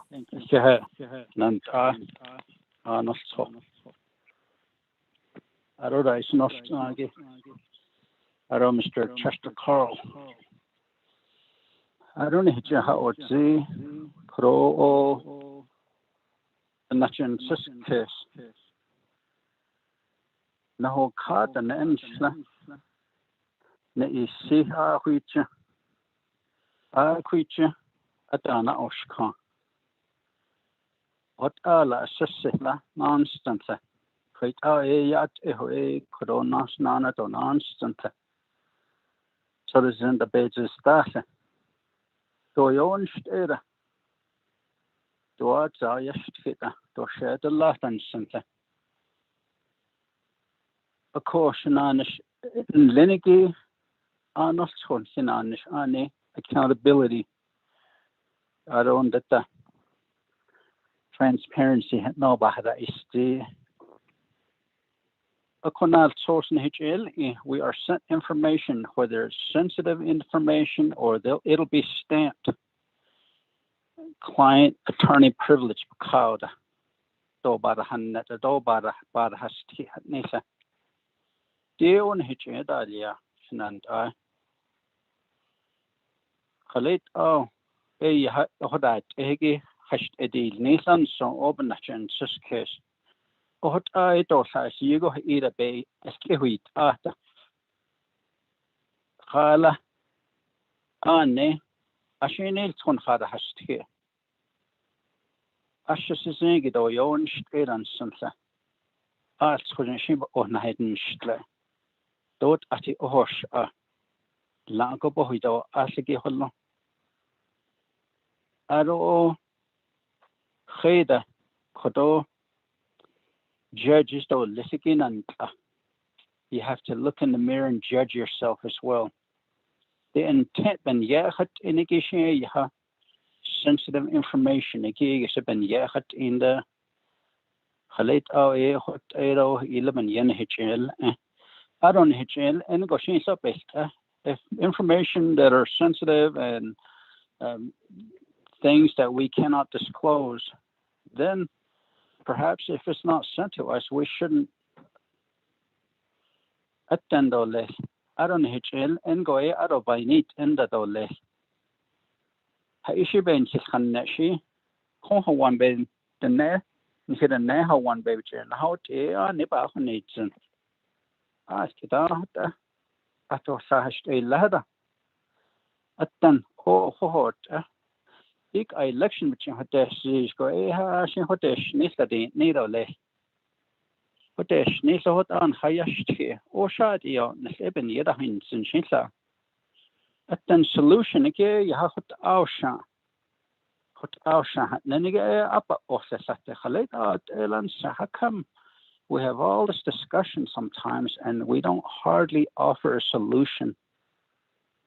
A quackig, a kishit, Khit Koroti Nahan has Neki Yaha Nil Edo Lesto Asaki has Anki Hohot Eda 110 chapters go Hohot a whole one but the Hoye Khit Ahish Edit Nis the Nebnat Aninit governing body in Hitan and the Bishpa has unbits Anajan Hinanishtahallo that neat in his programs Khit Alat is Nis 1 year the Hanilsi, Sashin Hara had known Sashin Aita, the Nenat Lobed Bay. What a wheel I give Korosa Chinil on her Nadatio, Nesashinas, Hagoshin Hinan should have their seat. Nanta Dida Asher Suzingi, Nin is Sisha.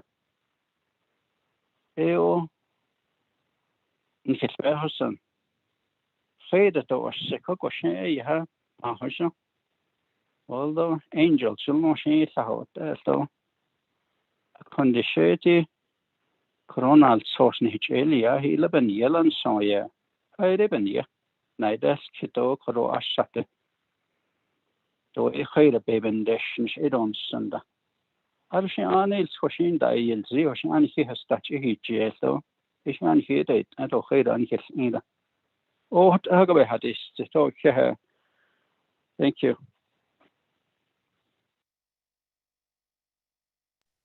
Thank you very much, Chairman. That, colleagues, any other further comments or questions at this time? Chairman Hinio, floor is yours. Question, yeah, last Chairman, Speaker Damon. This is the 24th Navajo Nation Council. The report they need Sagi, about here the other Mr. Carliati. I've known you for a long, long time and really appreciate the work that you've done across the Navajo Nation.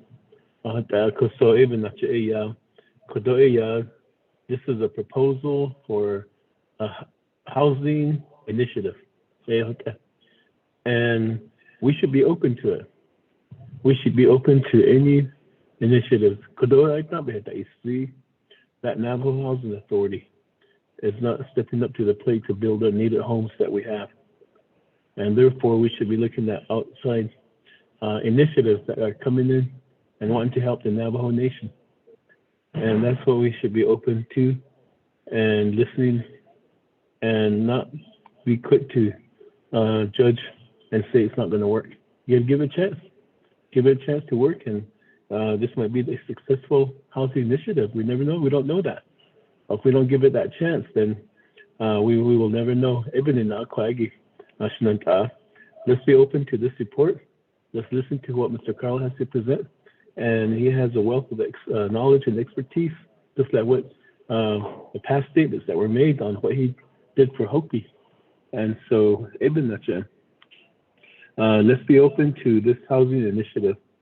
And then at the same time, really look at NHA again too, as I've heard a lot of comments about Navajo Housing Authority and how the housing stock is not being increased. So everything now, it didn't change as to really be open. There might be another housing initiative coming before us besides what Mr. Carl has to offer.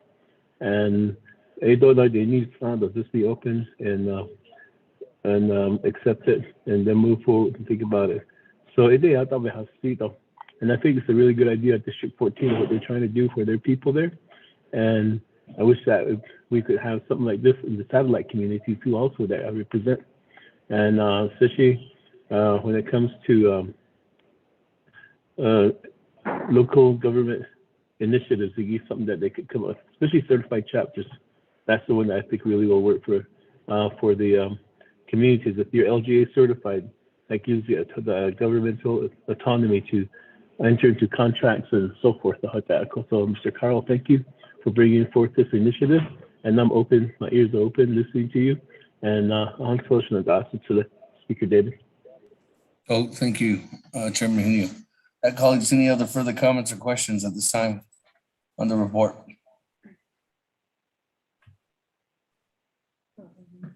None?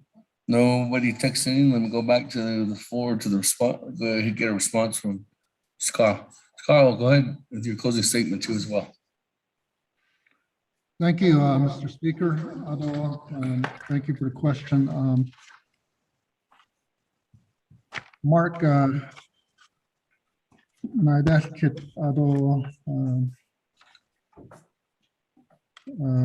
Eugene, as far as how do you calculate costs?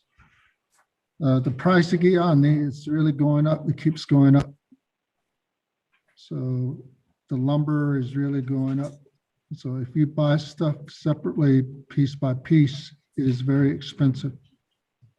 And then to get it shipped and everything else, it's very costly. So as a result, working with Mr. Vicente and our Housing Commission, we went through that process. And what we did is we said the best way to do is get a housing kit. And the housing kit would have the architectural process already done. And then with these housing kit, you will present it to the family, 2-bedroom, 3-bedroom, 4-bedroom. When we did the first housing kit at Naabik'íyáti, stone and steel frame, the housing kit was $40,000. That included everything and parts and everything, except windows, doors, and some of the interior parts. So you had to buy that on your own. So right now, Hopi again asked me to build 10 homes out there. COVID-19, when people get infected, they all live in the overcrowded home. They don't have no place to go. There's no separate houses. So we need to build 10 homes, I know. So when I went back and did the 2-bedroom house kit with everything in there, the house kit for doing that was around $90,000. So when you get all these separate parts, doors, windows, and roofing, and so on, then that's probably going to be another $60,000. So that would be about $150,000. Then the labor, and then also the transportation on it is going to run right around $100,000 again. So you're looking at right around $260,000 on an open area, very remote area. But with the Hopi tribe, what we did is we confiscated all the different expenses, where these different expenses, some coming directly from the community rather than from outside sources. We dropped it down to $200,000. So that's how it would be done. So with Mr. Freeland's area being a very remote and being a distance away from the urban areas, his cost is going to be higher. But out in Shiprock, which is closest to Farmington, the cost would be a little bit lower in doing that process. So in doing so, you have to do a procurement. You don't select someone offhand. So when you do a procurement, you provide a description on what you want and how you want it. And that's basically how you get a bid for these costs. So that's the best way to do it as far as addressing the cost issue that was asked for. Then also on Mr. Begay's talking about the chapter working on the tax credit, and basically where all the clearance is being done by the community themselves. And are there a way to get funding in developing homes? And basically our recommendation right here, the Navajo Nation Council being self-determination recognized by Congress to decide what they want for donation. You can decide, and one of the key areas because of the lack of assistance from NHA, if you have a good district, a good chapter like you do in Delcon with all the plans that they're doing, then you can develop a housing commission and ask for funding from Navajo Nation Council to get funding. So that way you can get funding directly from NHA. So I know if you go to NHA, they probably will not know, they probably will not understand, they probably will come up with a reason maybe why it can't be done. So as a self-determination, self-governance committee overseeing the needs of Navajo, the Navajo Nation Council has full authority to make those changes to help your community. And that's how the funding can be done. So, and then the homes then basically being developed would be selected by the families where it wants to be set up. And then based on the formal review of the area, then all the strategic plan will happen. One of the key areas in working with N2A, you have to work with them very closely on the utilities. Sometimes they kept moving information on and on before they get anything done, but that's hopefully has changed since the last time. Then with Mr. Hino, this is a very good process. I know you have some history with it.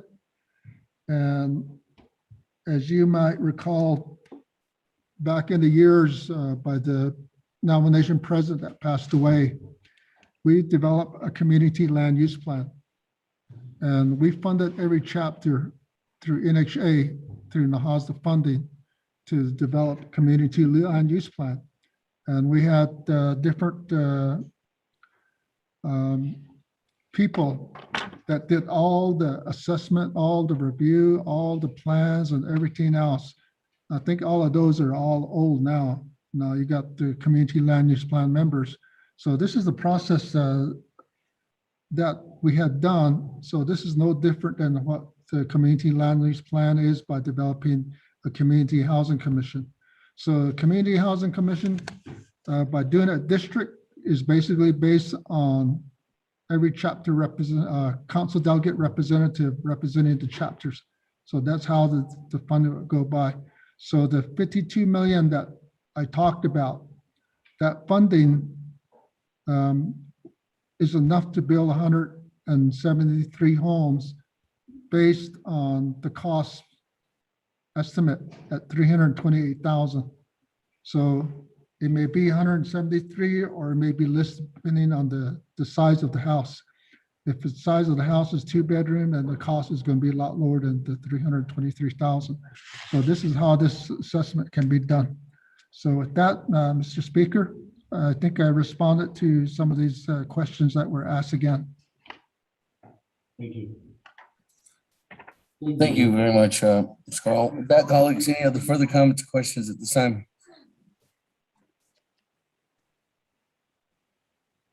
Went twice. Went 3 times. Let's go forward to accept the report.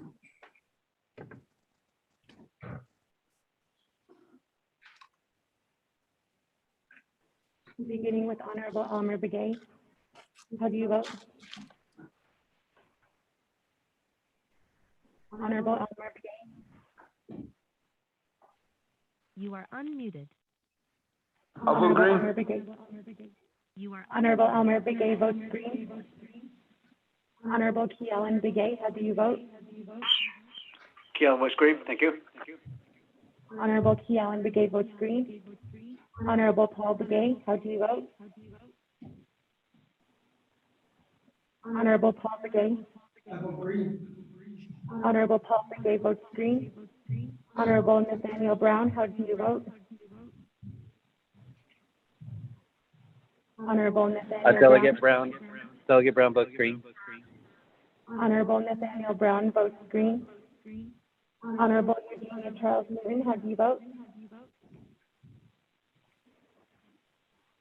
Honorable Eugenia Charles Newman. Honorable Eugenia Charles Newman votes green via text. Honorable Amber Canaz Socrati, how do you vote? Honorable Amber Canaz Socrati. Honorable Amber Canaz Socrati votes green via text. Presiding Chair Speaker Damon not voting. Honorable Herman Daniels, how do you vote? Green. Honorable Herman Daniels votes green. Honorable Mark Freeland, how do you vote? Green. Honorable Mark Freeland votes green. Honorable Pernell Helona, how do you vote? All votes green. Honorable Pernell Helona votes green. Honorable Jamie Henio, how do you vote? I vote green. Honorable Honorable Vince James, how do you vote? Honorable Vince James. Honorable Vince James did not vote. Honorable Rick Nez, how do you vote? Delegate Rick Nez votes red. Honorable Rick Nez votes red. Honorable Carl Slater, how do you vote? Honorable Carl Slater. Carl Slater did not vote. Honorable Raymond Smith Jr., how do you vote? Red. Honorable Raymond Smith Jr. votes red. Honorable Wilson Stewart Jr., how do you vote? Red. Honorable Wilson Stewart Jr. votes red. Honorable Charlene So, how do you vote? I vote green. Honorable Charlene So votes green. Honorable Daniel So, how do you vote? Honorable Daniel So. Honorable Daniel So did not vote. Honorable Eugene So, how do you vote? Oh, the spirit. Honorable Eugene So votes red. Honorable Odo So, how do you vote? Honorable Odo So.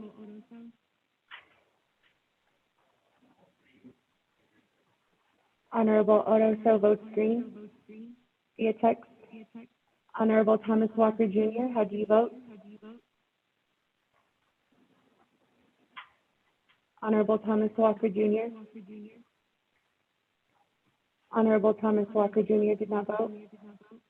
Honorable Edison Juanita, how do you vote? Green. Honorable Edison Juanita votes green. Honorable Edmund Yazzie is excused. Honorable Jimmy Yellowhair, how do you vote? I vote green. Honorable Jimmy Yellowhair votes green. Going back up once more. Honorable Vince James, how do you vote? Honorable Vince James. Honorable Vince James did not vote. Honorable Carl Slater, Red. Honorable Carl Slater votes red. Honorable Daniel So, how do you vote? Honorable Daniel So. Honorable Daniel So did not vote. Honorable Thomas Walker Jr. Honorable Thomas Walker Jr. Honorable Thomas Walker Jr. did not vote. With that, Speaker Damon, you have 14 delegates that are in favor, 5 that have opposed, 4 delegates that did not vote, including yourself, and 1 excused. Chairman Damon, this is Thomas Walker. I'm voting green on that last vote.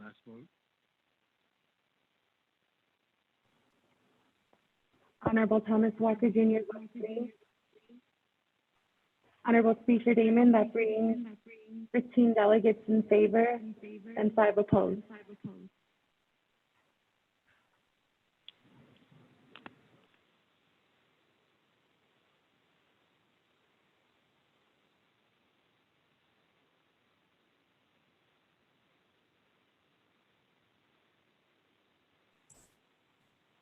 Vote in favor of 15 in favor, 5 opposed. Speaker not voting, motion carries. Pat, thank you very much, Ms. Collins, to your team members here from Naabik'íyáti. Very much thank you for being here with us. And looks like there'll be a follow-up meeting, a work session that not only we have with Navajo Housing Authority, but also Department of Justice. So, and then further clarity, we can get some more direction. So again, thank you very much for everyone being here, though, you and your team members, Mr. Carl. Cap.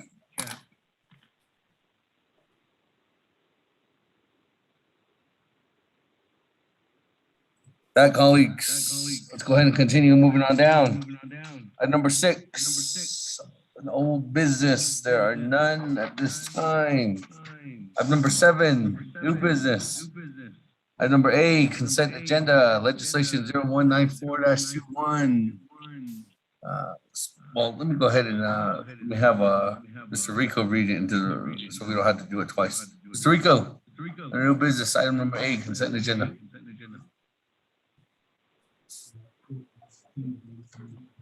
Oh, hold on. I didn't get a motion yet.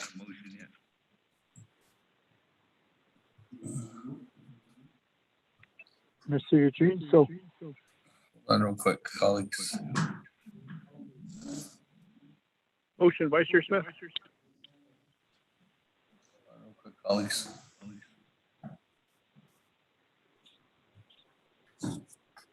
Vote was 15, was 20.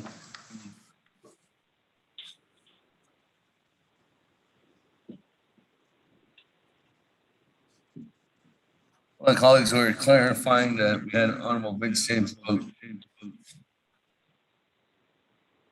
That was on the main motion. No? Okay, with that, well, he voted in favor of the report, so that changes to 16 in favor, 5 opposed, and chair not voting. Motion carries. That, Mr. Rico, moving on to item number 7. Hello? Before we move on to the next item, can I make a comment? Yes. Yes, almost later. What's yours?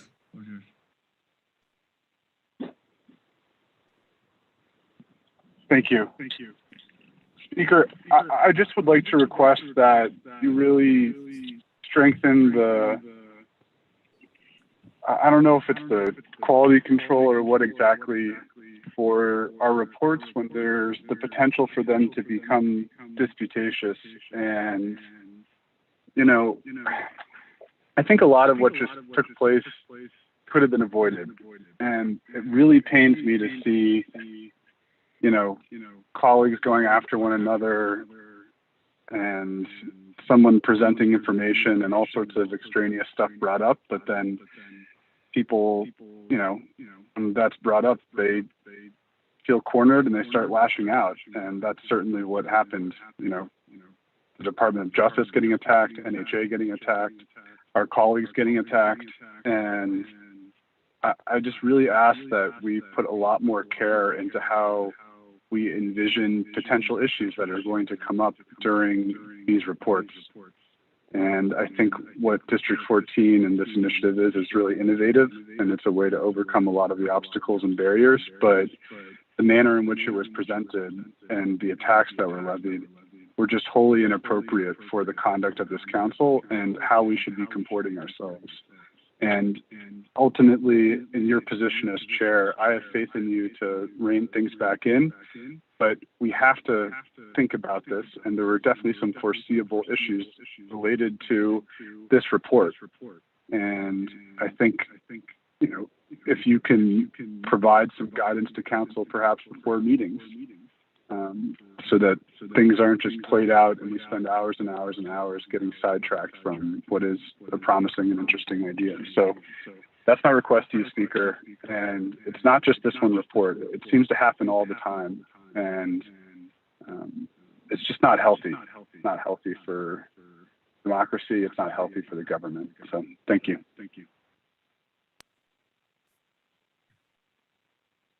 Thank you very much, Honorable Slater. I'll take that into consideration as holding not only myself, but also I'd ask for my colleagues to help assist in that as well.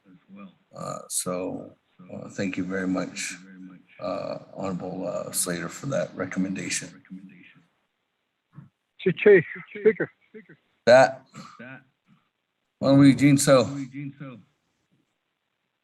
I requested that before, Speaker, in regards to what goes on now and then across the.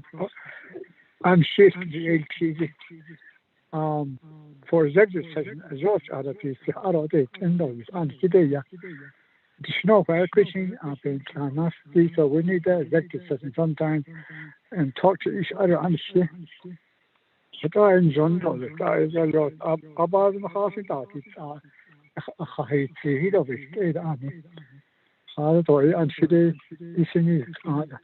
Thank you, Speaker.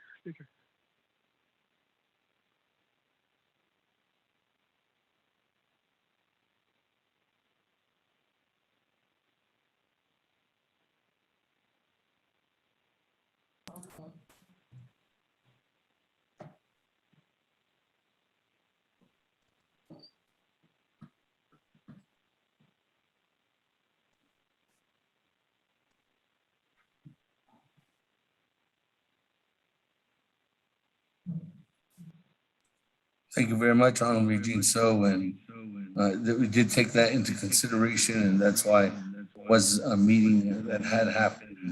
If there's further discussion, it can happen again. I can set up another meeting. Delegates didn't show up at the last one, so if there needs to be a new one, we can go ahead and have another one. I can go ahead and send that out and set that up as soon as possible. And Eugene So, thank you. If there's any other further comments, colleagues, we are on our agenda for Naabik'íyáti Committee. Item number 7, new business A, consent agenda. Mr. Rico, if you could read into the record. Thank you, Speaker. Members of the Naabik'íyáti Committee.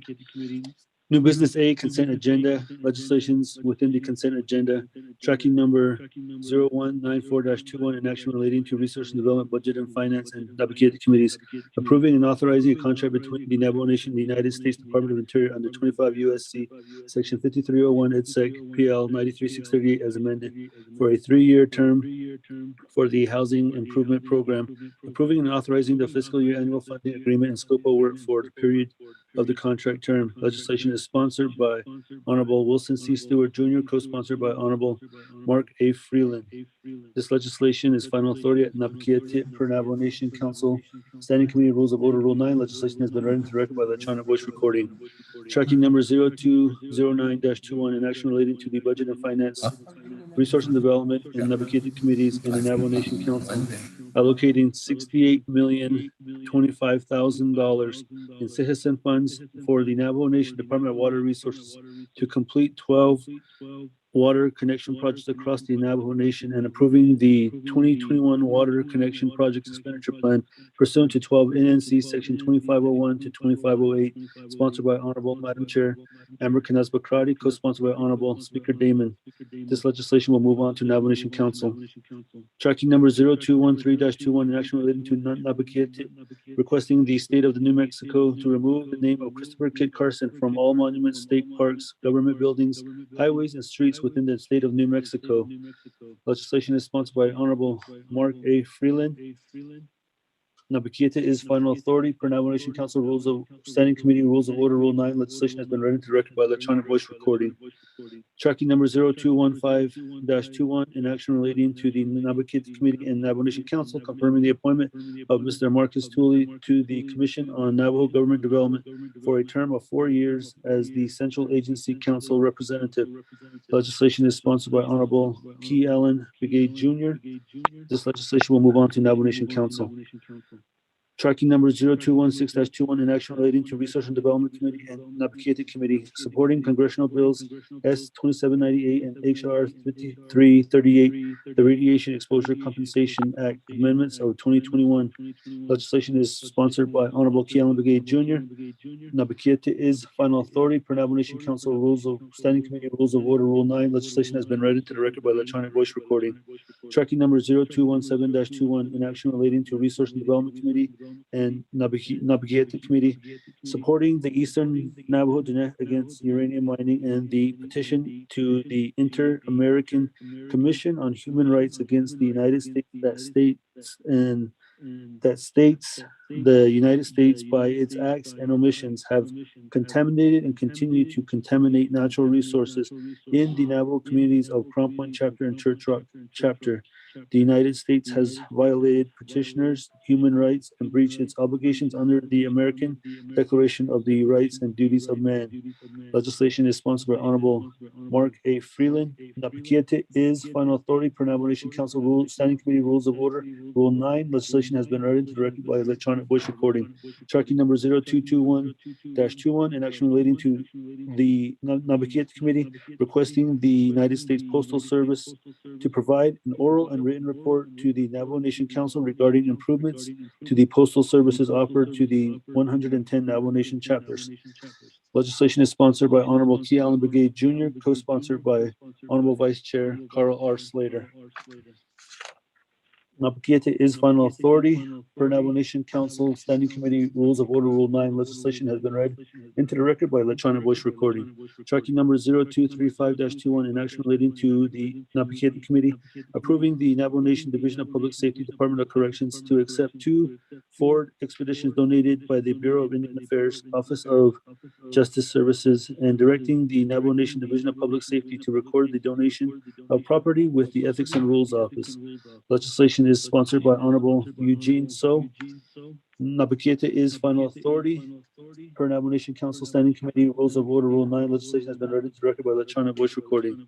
Tracking number 0218-21, in action relating to the Research and Development, Budget and Finance and Naabik'íyáti Committees, requests the U.S. Congress and U.S. President to approve additional federal funds for the Navajo water projects throughout the Navajo Nation for the benefit of the Navajo people, Navajo chapters, Navajo communities, and all persons residing within the boundaries of the Navajo Nation. Legislation is sponsored by Honorable Vice Chair Raymond Smith Jr. Naabik'íyáti is final authority per Navajo Nation Council Standing Committee Rules of Order Rule 9. Legislation has been read into record by electronic voice recording. Tracking number 0223-21, in action relating to the Resources and Development and Naabik'íyáti Committees, requesting and supporting the introduction of federal legislation or amendments to federal regulations to expedite the improvement of historic established federal roads and other infrastructure for the benefit of Navajo communities. Legislation is sponsored by Honorable Chairman Daniel E. So, co-sponsored by Honorable Vice Chair Raymond Smith Jr. Naabik'íyáti is final authority per Navajo Nation Council Rules of Order, Navajo Nation Council Standing Committee Rules of Order Rule 9. Legislation has been read into the record by electronic voice recording. Tracking number 0234-21, in action relating to Budget and Finance, Naabik'íyáti Committees, approving, accepting, and implementing the Indirect Cost Negotiation Agreement with the U.S. Department of Interior, Interior Business Center for fiscal years 2021 to 2022. Legislation is sponsored by Honorable Vice Chair Raymond Smith Jr. Naabik'íyáti is final authority. Per Navajo Nation Council Standing Committee Rules of Order Rule 9, legislation has been read into the record by electronic voice recording. Mr. Speaker. Thank you very much. That, bring it to the record. On our agenda, with that, colleagues, is there a motion? Vice Chair Smith. Vice Chair Smith. Is there a second? Malona. That, colleagues, any comment? Scott, let's go to board. Consent agenda. Beginning with Honorable Elmer Begay. How do you vote? Honorable Elmer Begay. Honorable Elmer Begay has not voted. You are unmuted. I voted green. Honorable Elmer Begay votes green. Honorable Kealan Begay, how do you vote? Kiel votes green. Thank you. Honorable Kealan Begay votes green. Honorable Paul Begay, how do you vote? Okay, Paul Begay votes green. Honorable Paul Begay votes green. Honorable Nathaniel Brown, how do you vote? I vote green. Honorable Nathaniel Brown votes green. Honorable Eugenia Charles Newton, how do you vote? Honorable Eugenia Charles Newton. Honorable Eugenia Charles Newton has not voted. Excuse me, Honorable Eugenia Charles Newton voted green via text. Honorable Amber Knez-Bacrati, how do you vote? Yate Shadeja, this is Delegate Crotty. I'll vote green. Thank you. Honorable Amber Knez-Bacrati votes green. Presiding Chair Speaker Damon not voting. Honorable Herman Daniels, how do you vote? Green. Honorable Herman Daniels votes green. Honorable Mark Freeland, how do you vote? Green. Honorable Mark Freeland votes green. Honorable Pernell Halona, how do you vote? Halona votes green. Honorable Pernell Halona votes green. Honorable Jamie Henniel, how do you vote? Henny votes green. Honorable Jamie Henniel votes green. Honorable Vince James, how do you vote? Delegate James votes green. Honorable Vince James votes green. Honorable Rick Nez, how do you vote? Delegate Rick Nez votes green. Honorable Rick Nez votes green. Honorable Carl Slater, how do you vote? Green. Honorable Carl Slater votes green. Honorable Raymond Smith Jr., how do you vote? Green. Honorable Raymond Smith Jr. votes green. Honorable Wilson Stewart Jr., how do you vote? Honorable Wilson Stewart Jr. Honorable Wilson Stewart Jr. has not voted. Honorable Charlene So, how do you vote? Honorable Charlene So. Green. Honorable Charlene So votes green. Honorable Daniel So, how do you vote? Honorable Daniel So. Honorable Daniel So has not voted. Honorable Eugene So, how do you vote? Vote please. Honorable Eugene So votes green. Honorable Odo So, how do you vote?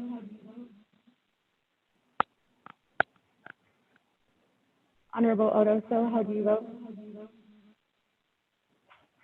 Honorable Odo So has not voted. Honorable Thomas Vote Walker green. Jr. Otto So votes green. Excuse me, Honorable Odo So votes green. Honorable Thomas Walker Jr., how do you vote? Thomas Walker votes green.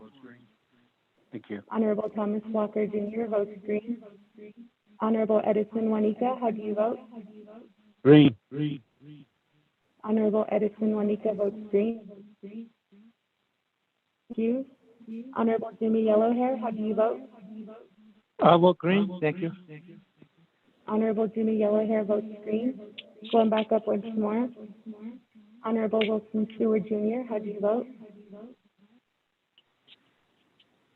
Honorable Wilson Stewart Jr. Honorable Wilson Stewart Jr. did not vote. Honorable Daniel So, how do you vote? Honorable Daniel So. Honorable Daniel So did not vote. With that, Speaker Damon, you have 20 delegates in favor, 0 opposed. Presiding Chair not voting. That, colleagues, 20 in favor, 0 opposed, chair not voting, motion carries. On legislation 0194-21, legislation 0209-21, 0213-21, 0215-21, 0216-21, 0217-21, 0221-21, 0235-21, 0281-21, 0223-21, and 0234-21. That, colleagues, let's go on. Item number B, legislation 0230-21, sponsored by myself, Seth Damon. That, colleagues, is there representative take over as pro tem?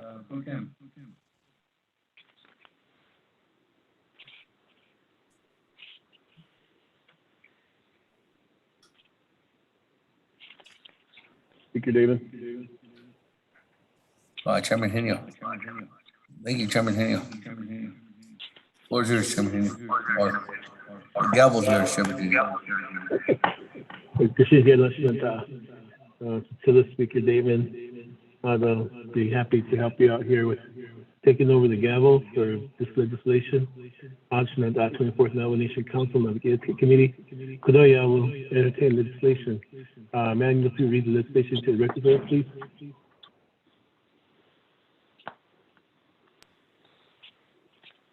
Thank you, Chairman Henio and members of the Naabik'íyáti Committee. Tracking number 0230-21, an action relating to the Naabik'íyáti Committee approving the Speaker's appointment of Henrietta Sandoval Solon to the Law Enforcement Commissioner position on the Navajo Nation Human Rights Commission. Legislation is sponsored by Honorable Speaker Damon.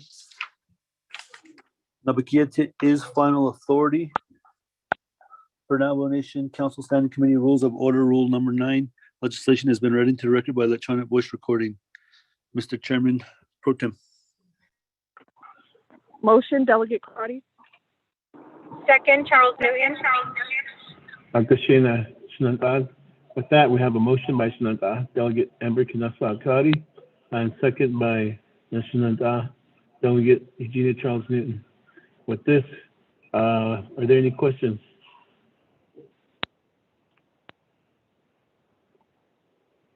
Are there any questions? If not, no questions, I'll call for the question to go to a vote on this legislation. Not hearing none. If you would, Leanne, if you would lead us in a roll call vote. Beginning with Honorable Elmer Begay, how do you vote?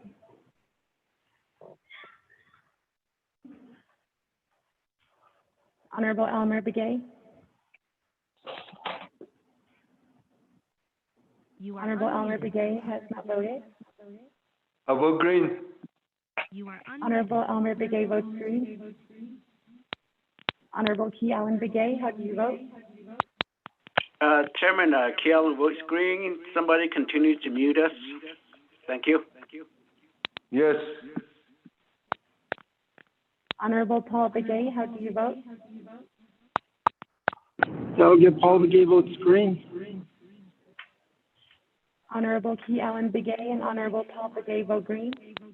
Honorable Nathaniel Brown, how do you vote? Delegate Brown votes green. Yeah. Honorable Nathaniel Brown votes green.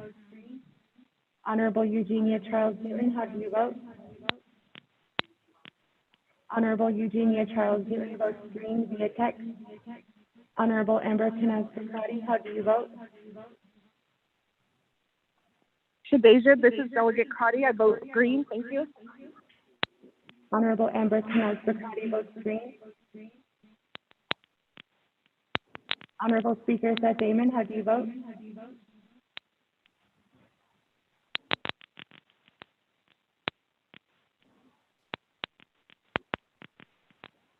Honorable Speaker Damon, vote green.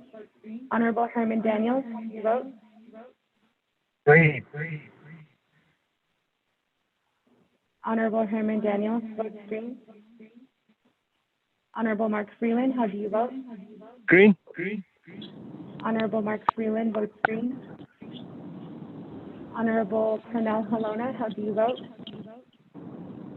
Lauren votes green. Honorable Pernell Halona votes green. Presiding Chair, Pro Tem Jamie Henio, not voting. Honorable Vince James, how do you vote?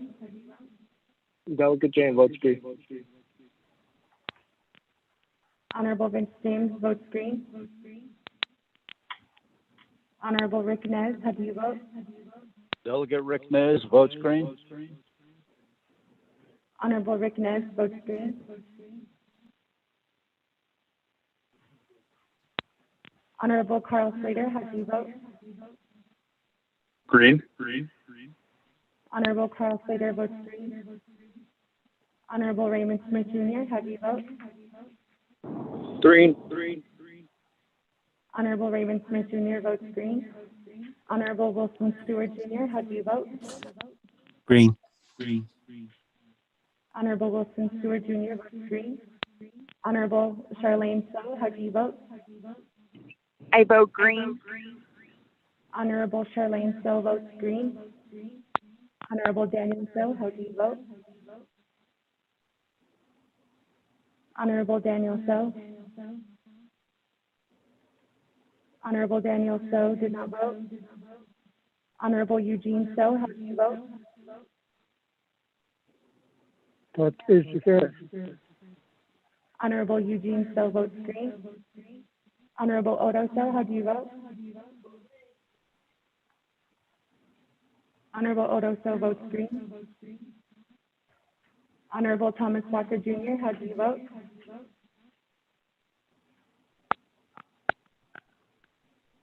Honorable Thomas Walker Jr.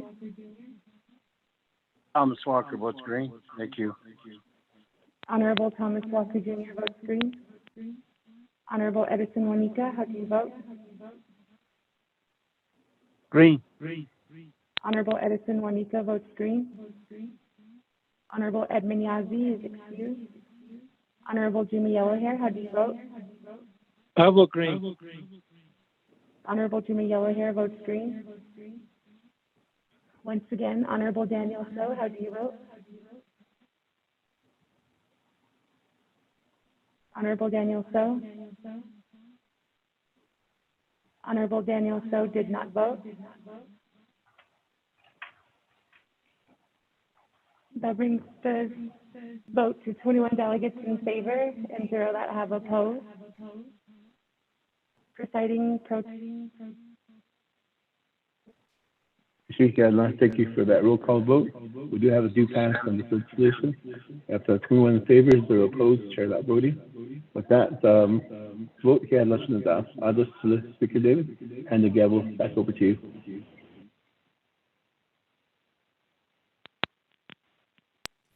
Thank you very much, Chairman. With that, I respectfully ask if you could continue on with the gavel as next legislation is mine as well too, Chairman Henry.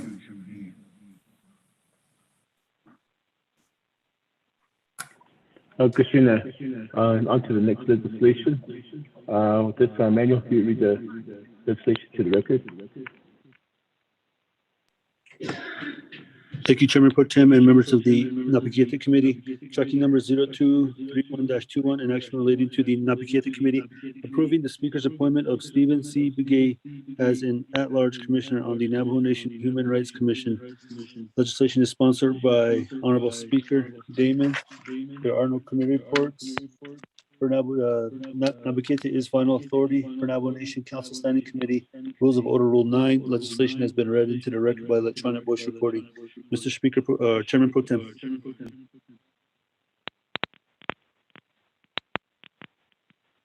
Motion, Delegate Paul Begay. Katrina, Second. Motion by Delegate Paul Begay. Delegate Yellowhair. I'll get Jimmy Yell here second. So we do have a motion and a second. With this, are there any questions on this legislation?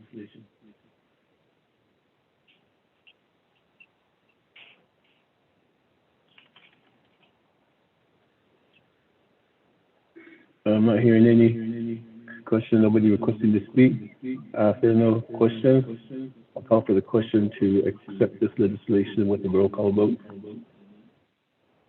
I'll call for the question. Mayor, if you would. Honorable Elmer Begay, how do you vote? I'll vote green. Honorable Elmer Begay votes green. Honorable Key Allen Begay, how do you vote? Chairman, Keel votes green. Thank you. Honorable Key Allen Begay votes green. Honorable Paul Begay, how do you vote? Paul Begay votes green. Honorable Paul Begay votes green. Honorable Nathaniel Brown, how do you vote? Honorable Nathaniel Brown. Honorable Nathaniel Brown did not vote. Honorable Eugenia Charles Newton, how do you vote? Charles Newton votes green. Honorable Eugenia Charles Newton votes green. Honorable Amber Canal-Sacrati, how do you vote? Shadeja, this is Delegate Crotty. I'll vote green. Thank you. Honorable Amber Canal-Sacrati votes green. Honorable Speaker Seth Damon, how do you vote? Honorable Speaker Seth Damon votes green. Honorable Herman Daniels, how do you vote? Green. Honorable Herman Daniels votes green.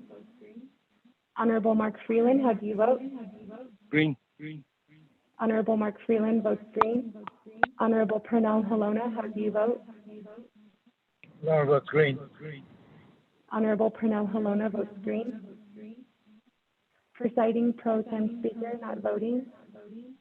Honorable Jamie Henio not voting. Honorable Vince James, how do you vote? Honorable Vince James. Delegate James votes green. Honorable Vince James votes green. Honorable Rich Nez, how do you vote? Delegate Rick Nez votes green. Honorable Rick Nez votes green. Honorable Carl Slater, how do you vote? Green. Honorable Carl Slater votes green. Honorable Raymond Smith Jr., how do you vote? Green. Honorable Raymond Smith Jr. votes green. Honorable Wilson Stewart Jr., how do you vote? Green. Honorable Wilson Stewart Jr. votes green. Honorable Charlene Stowe, how do you vote? Green. Honorable Charlene Stowe votes green. Honorable Daniel Stowe, how do you vote? Honorable Daniel Stowe. Honorable Daniel Stowe did not vote. Honorable Eugene Stowe, how do you vote? Honorable Eugene Stowe. Honorable Eugene Stowe did not vote. Honorable Odo Stowe, how do you vote? I vote green. Honorable Odo Stowe votes green. Honorable Thomas Walker Jr., how do you vote? I vote green. Honorable Thomas Walker Jr. votes green. Honorable Edison Juanita, how do you vote? Green. Honorable Edison Juanita votes green. Honorable Edmund Yazzie is 671. Honorable Jimmy Yellowhair, how do you vote? I vote green. Thank you. Honorable Jimmy Yellowhair votes green. Going back up. Honorable Nathaniel Brown, how do you vote? Honorable Nathaniel Brown. Honorable Nathaniel Brown did not vote. Honorable Daniel Stowe, how do you vote? Honorable Daniel Stowe. Honorable Daniel Stowe did not vote. Honorable Eugene Stowe, how do you vote? Honorable Eugene Stowe. Honorable Eugene Stowe did not vote. With that, Pro Tem Speaker, you have 19 delegates in favor, 0 that have opposed. 4 delegates, including yourself, who are not voting. Share with that. Roll call vote. Thank you for that vote. 19 in favor, 0 opposed, chair not voting. Legislation passed. So Speaker Damon, is that another, do you have another legislation? Okay, with that, I'll turn the floor or the gavel back over to you. So let's Speaker Damon. Thank you very much, Chairman Henio, and thank you very much for taking over the gavel at this time. Now, colleagues, we are continuing on down on our agenda. We are now at item number D, legislation 0222-21. Sponsor is my Honorable Edison Wanika. Mr. Rico, if you could go ahead and read that into the record, and then we can move on from here. This legislation goes on to council colleagues.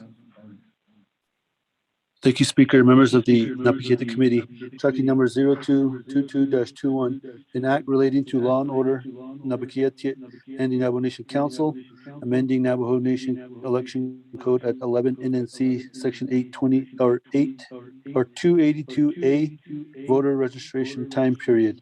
This legislation is sponsored by Honorable Edison J. Wanika. There is one committee report from the Law and Order Committee that recommend it do pass with no amendment. This legislation is destined for the Navajo Nation Council. Mr. Speaker.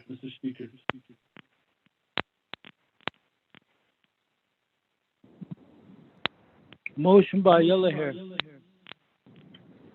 Second, Alona.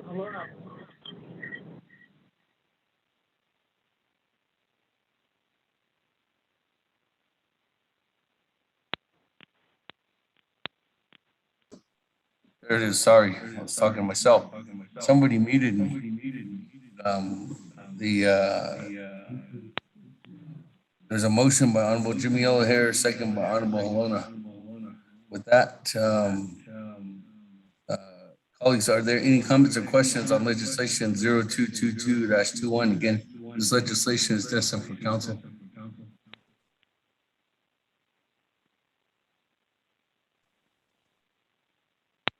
As I hear nothing. Went twice. Speaker Damon, this is Delegate Crotty. I do have a question. Thank you. Okay. That, Madam Chair, McCarty, let me go back to Honorable Wanika. Honorable Wanika, floor is yours. You have 20 minutes on the board to present your legislation. I can turn the floor over to you at this time, at Honorable Wanika. Okay, thank you, Chairman and members of the Naabik'íyáti Committee.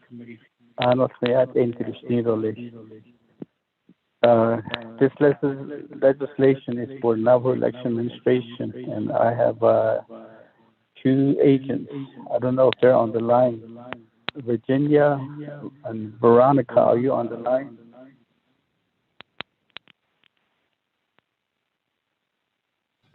Yes, we are. Okay, thank you. This legislation is really a simple legislation. It's really to help the voters, not to violate anybody's right to vote, especially specific to absentee voting.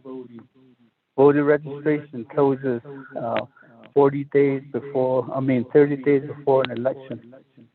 And then absentee voting starts on the same day.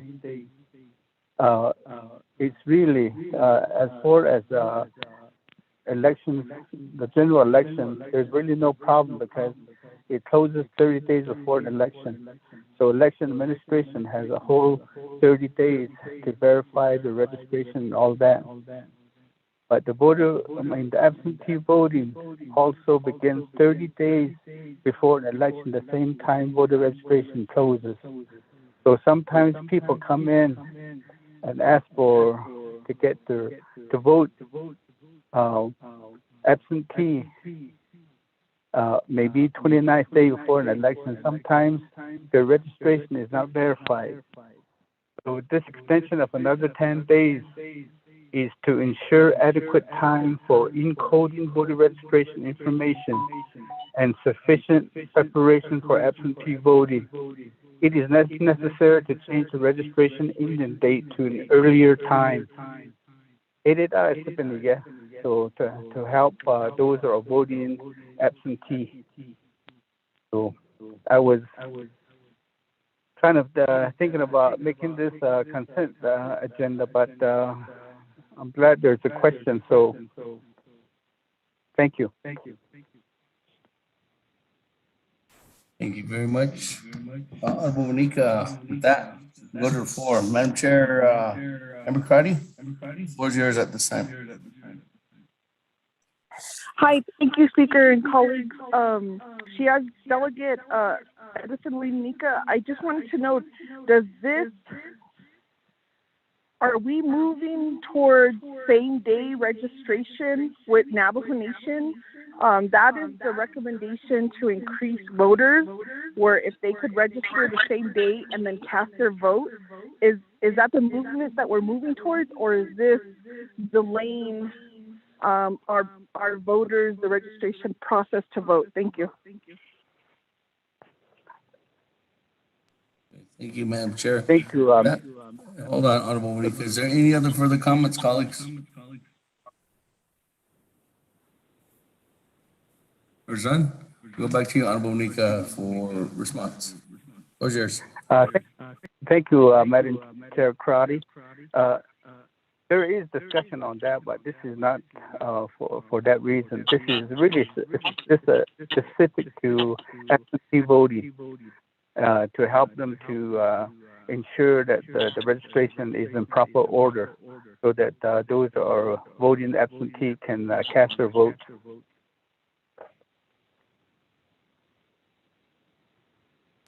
Okay, thank you very much for your response, Honorable Monica. Now, let me turn back to the floor. Are there any other further comments or questions at this time?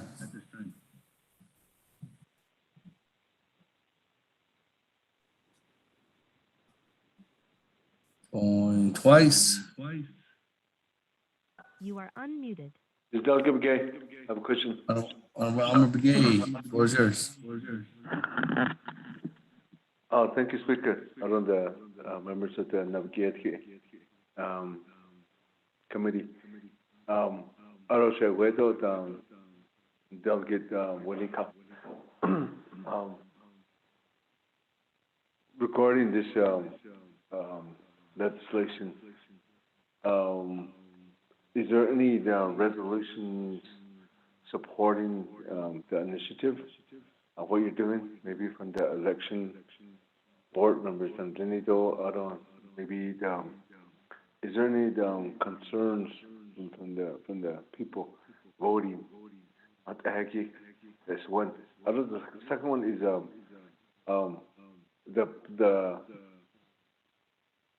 if we change this, what's the improvement that we're going to have for people that are voting?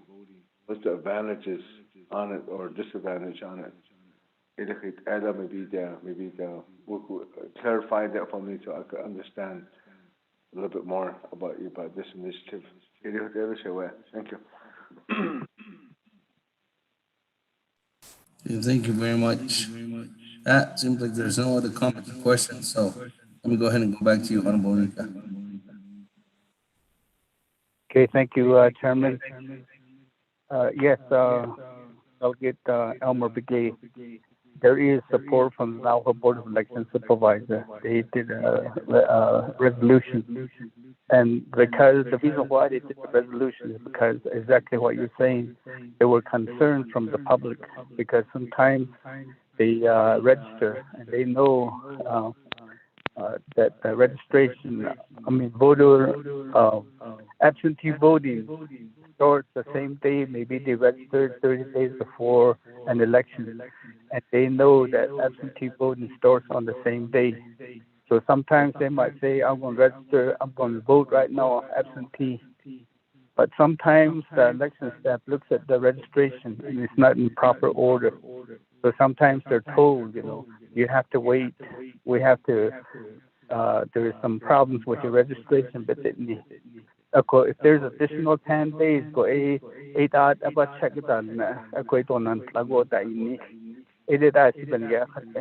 there is support from the Board of Election Supervisor and also from the public. because of their concerns. Okay,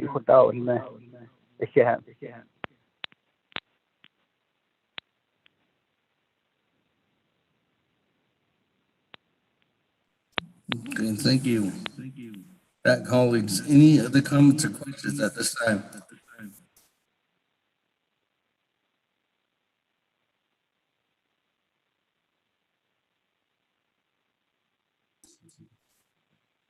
McGee, did you send a text? You are unmuted.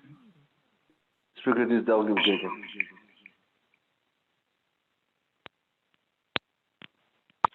McGee. McGee. Speaker, I didn't send any text. I'm ready to vote. Okay. That, move on back down then. McGee, floor is yours. Yeah, Nana, thanks for the response, Shaway. I think over here the chapters now on they're the one that's they're usually registering people called are they going to be trained to do that or how's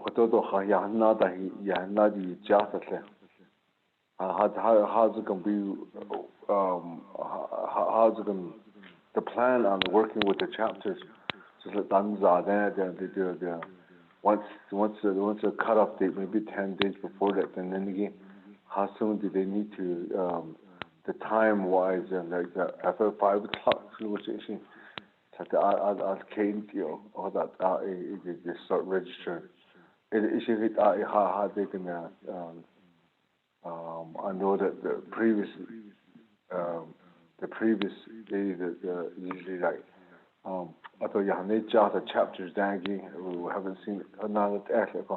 Is it how you can be start working with the chapters, people that are registered out there again? That's my question. Okay, thank you very much. Our brigade. Any other further comments, colleagues?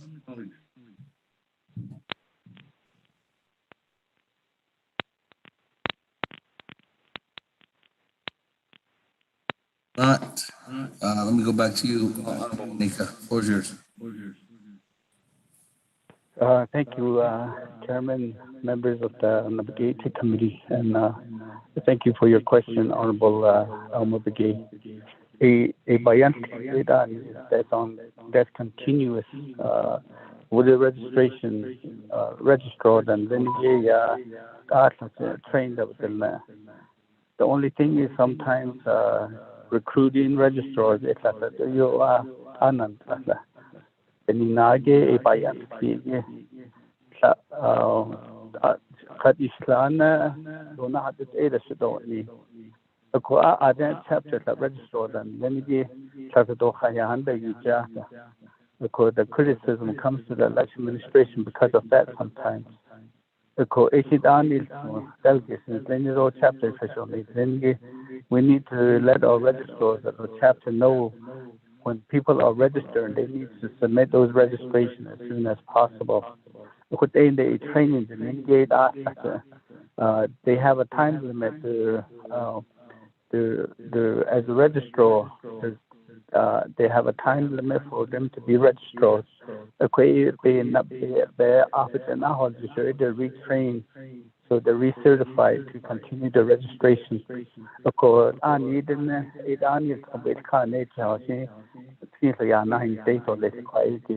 From the election administration, they send out letters and they let the registrars know that they need to submit those registrations as soon as possible. Yeah, delegate brigade.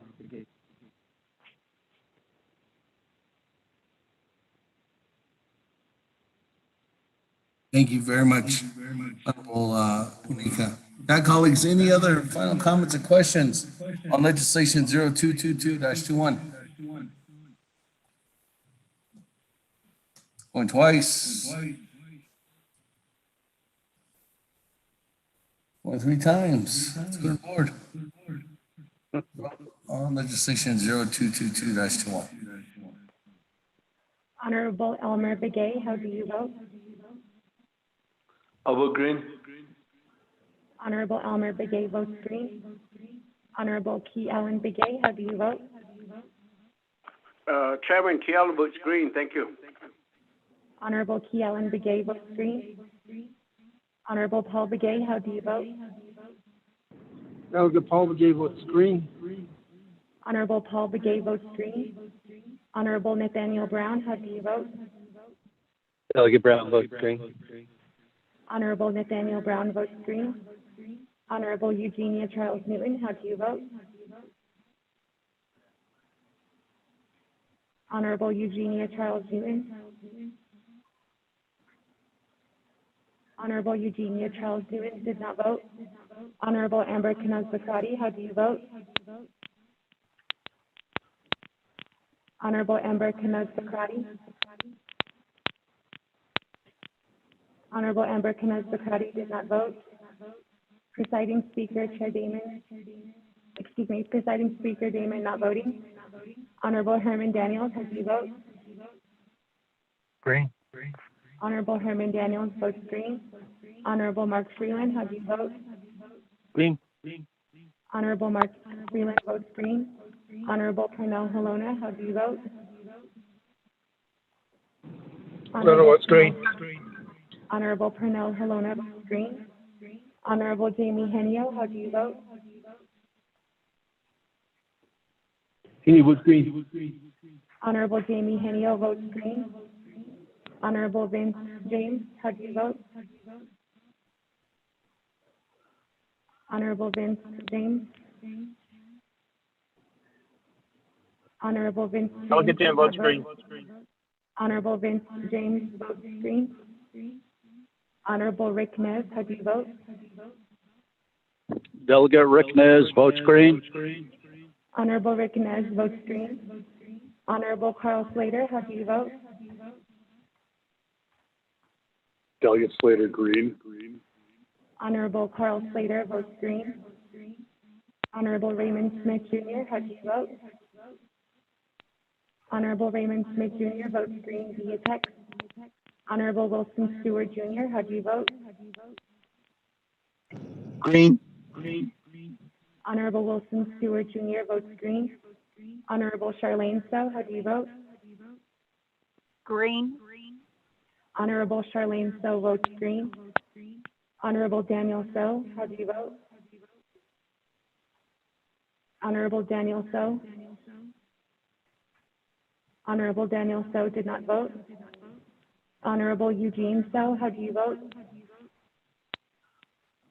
Honorable Eugene Stowe. Honorable Eugene Stowe did not vote. Honorable Odo Stowe. Honorable Eugene Stowe. Honorable Eugene Stowe and Honorable Odo Stowe both vote green. Honorable Thomas Walker Jr., how do you vote? I vote green.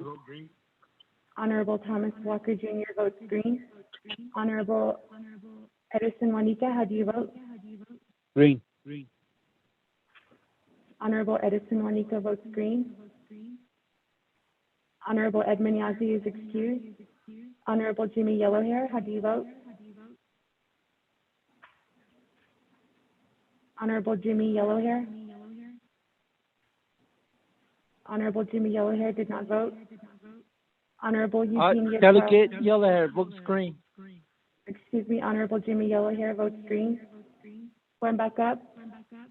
Honorable Eugenia Charles Newton, how do you vote? Charles Newton votes green.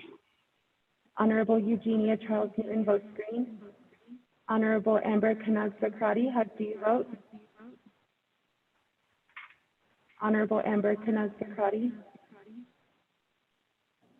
Honorable Amber Knaz-Bakrati did not vote. Honorable Daniel Stowe. Honorable Daniel Stowe. Honorable Daniel Stowe did not vote.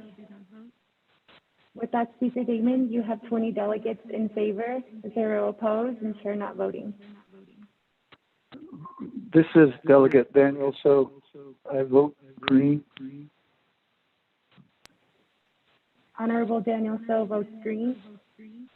With that, Speaker Damon, that changes the vote to 21 delegates in favor, 0 opposed, and chair not voting.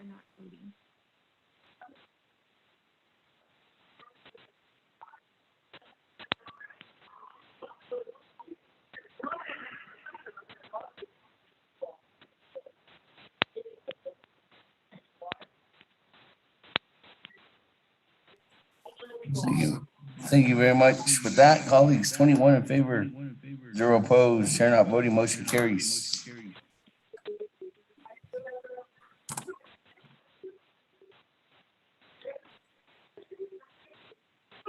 Now let's continue on down. Item number E. Legislation 0208-21, sponsored by Honorable Chairman Norquez, co-sponsored by Honorable Stewart. That, Mr. Rico, if you could read into the record, this legislation goes on to council. Thank you, speakers and members of the Naabik'íyáti Committee. Tracking number 0208-21, an action relating to the Resource and Development, Budget and Finance, and Naabik'íyáti Committees and the Navajo Nation Council, approving a limited waiver of sovereign immunity of the Navajo Nation to authorize the Navajo Nation to register and sell offset credits for carbon sequestration under the California Cap and Trade Program administered by the California Air Resources Board, and to provide the courts of the state of California subject matter and equitable jurisdiction over the Navajo Nation for the sole purpose of enforcing the Navajo Nation's obligations with respect to its participation in the California Cap and Trade Program, approving the Carbon Development and Marketing Agreement, and authorizing the Navajo Nation President to sign the same. Legislation is sponsored by Honorable Chairman Ricky Nez, co-sponsored by Honorable Wilson C. Stewart Jr. There are 2 committee reports. There's a committee report from the Resources and Development Committee that recommended do pass with no amendment. There is a committee report from the Budget and Finance Committee that recommended do pass with no amendment. This legislation is destined for the Navajo Nation Council. Mr. Speaker. Motion, Vice Chair Smith.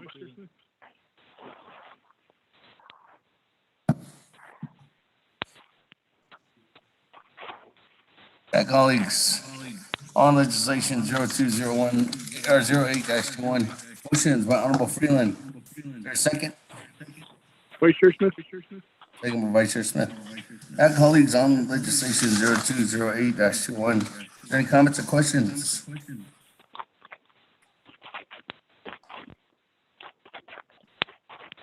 And twice. Legislation goes to council, colleagues. 2 times. My board. Vote. Honorable Elmer Begay, how do you vote?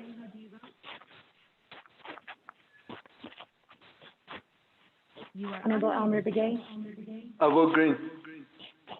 Honorable Elmer Begay votes green.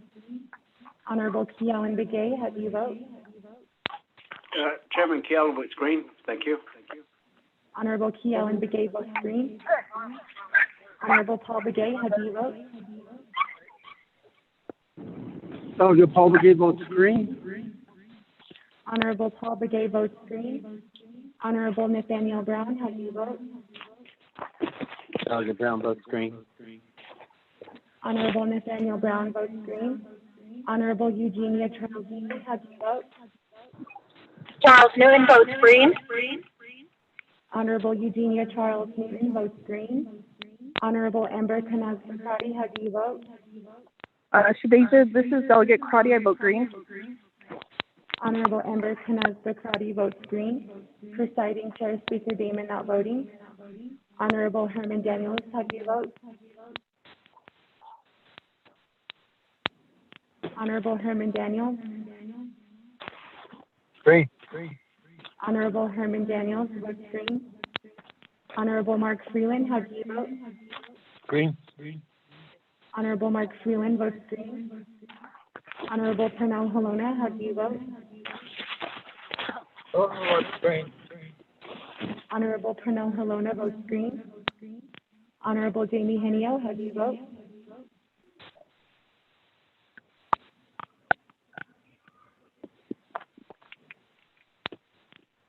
Honorable Jamie Henio. Honorable Jamie Henio did not vote. Honorable Vince James, how do you vote? Delegate James votes green.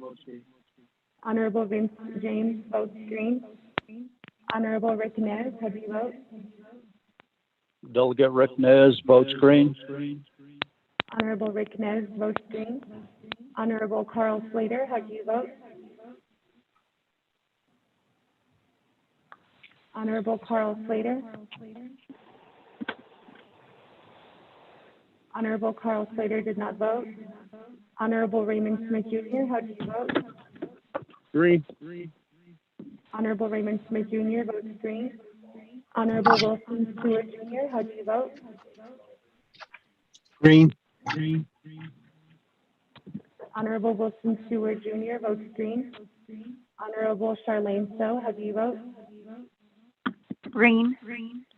Honorable Charlene Stowe votes green. Honorable Daniel Stowe, how do you vote?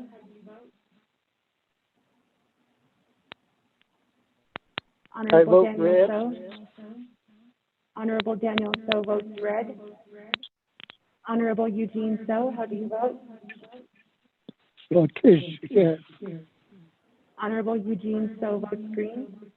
Honorable Odo Stowe, how do you vote? I vote green. Honorable Odo Stowe votes green. Honorable Thomas Walker Jr., how do you vote? Thomas Walker votes green. Thank you. Honorable Thomas Walker Jr. votes green. Honorable Edison Juanita, how do you vote?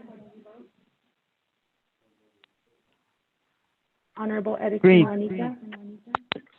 Honorable Edison Juanita votes green. Honorable Carl Slater and Honorable Edmund Yazzie are excused. Honorable Jimmy Yellowhair, how do you vote? I vote green. Honorable Jimmy Yellowhair votes green. Going back up.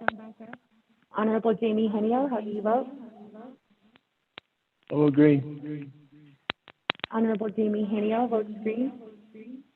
With that, Speaker Damon, you have 20 delegates in favor, 1 opposed, or not voting.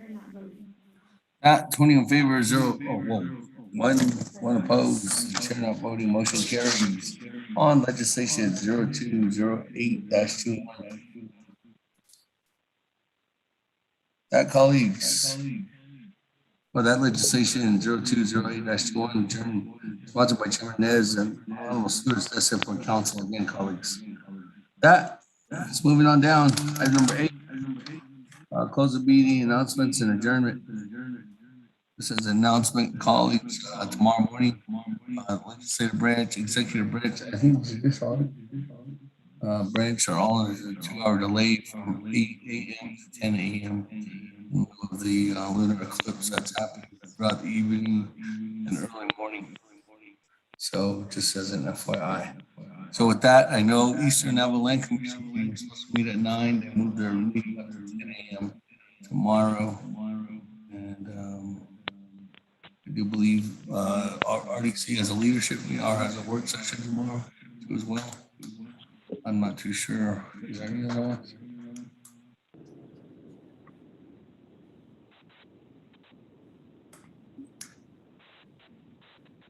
No, I know that gaming committee meeting, there was supposed to be one this Saturday.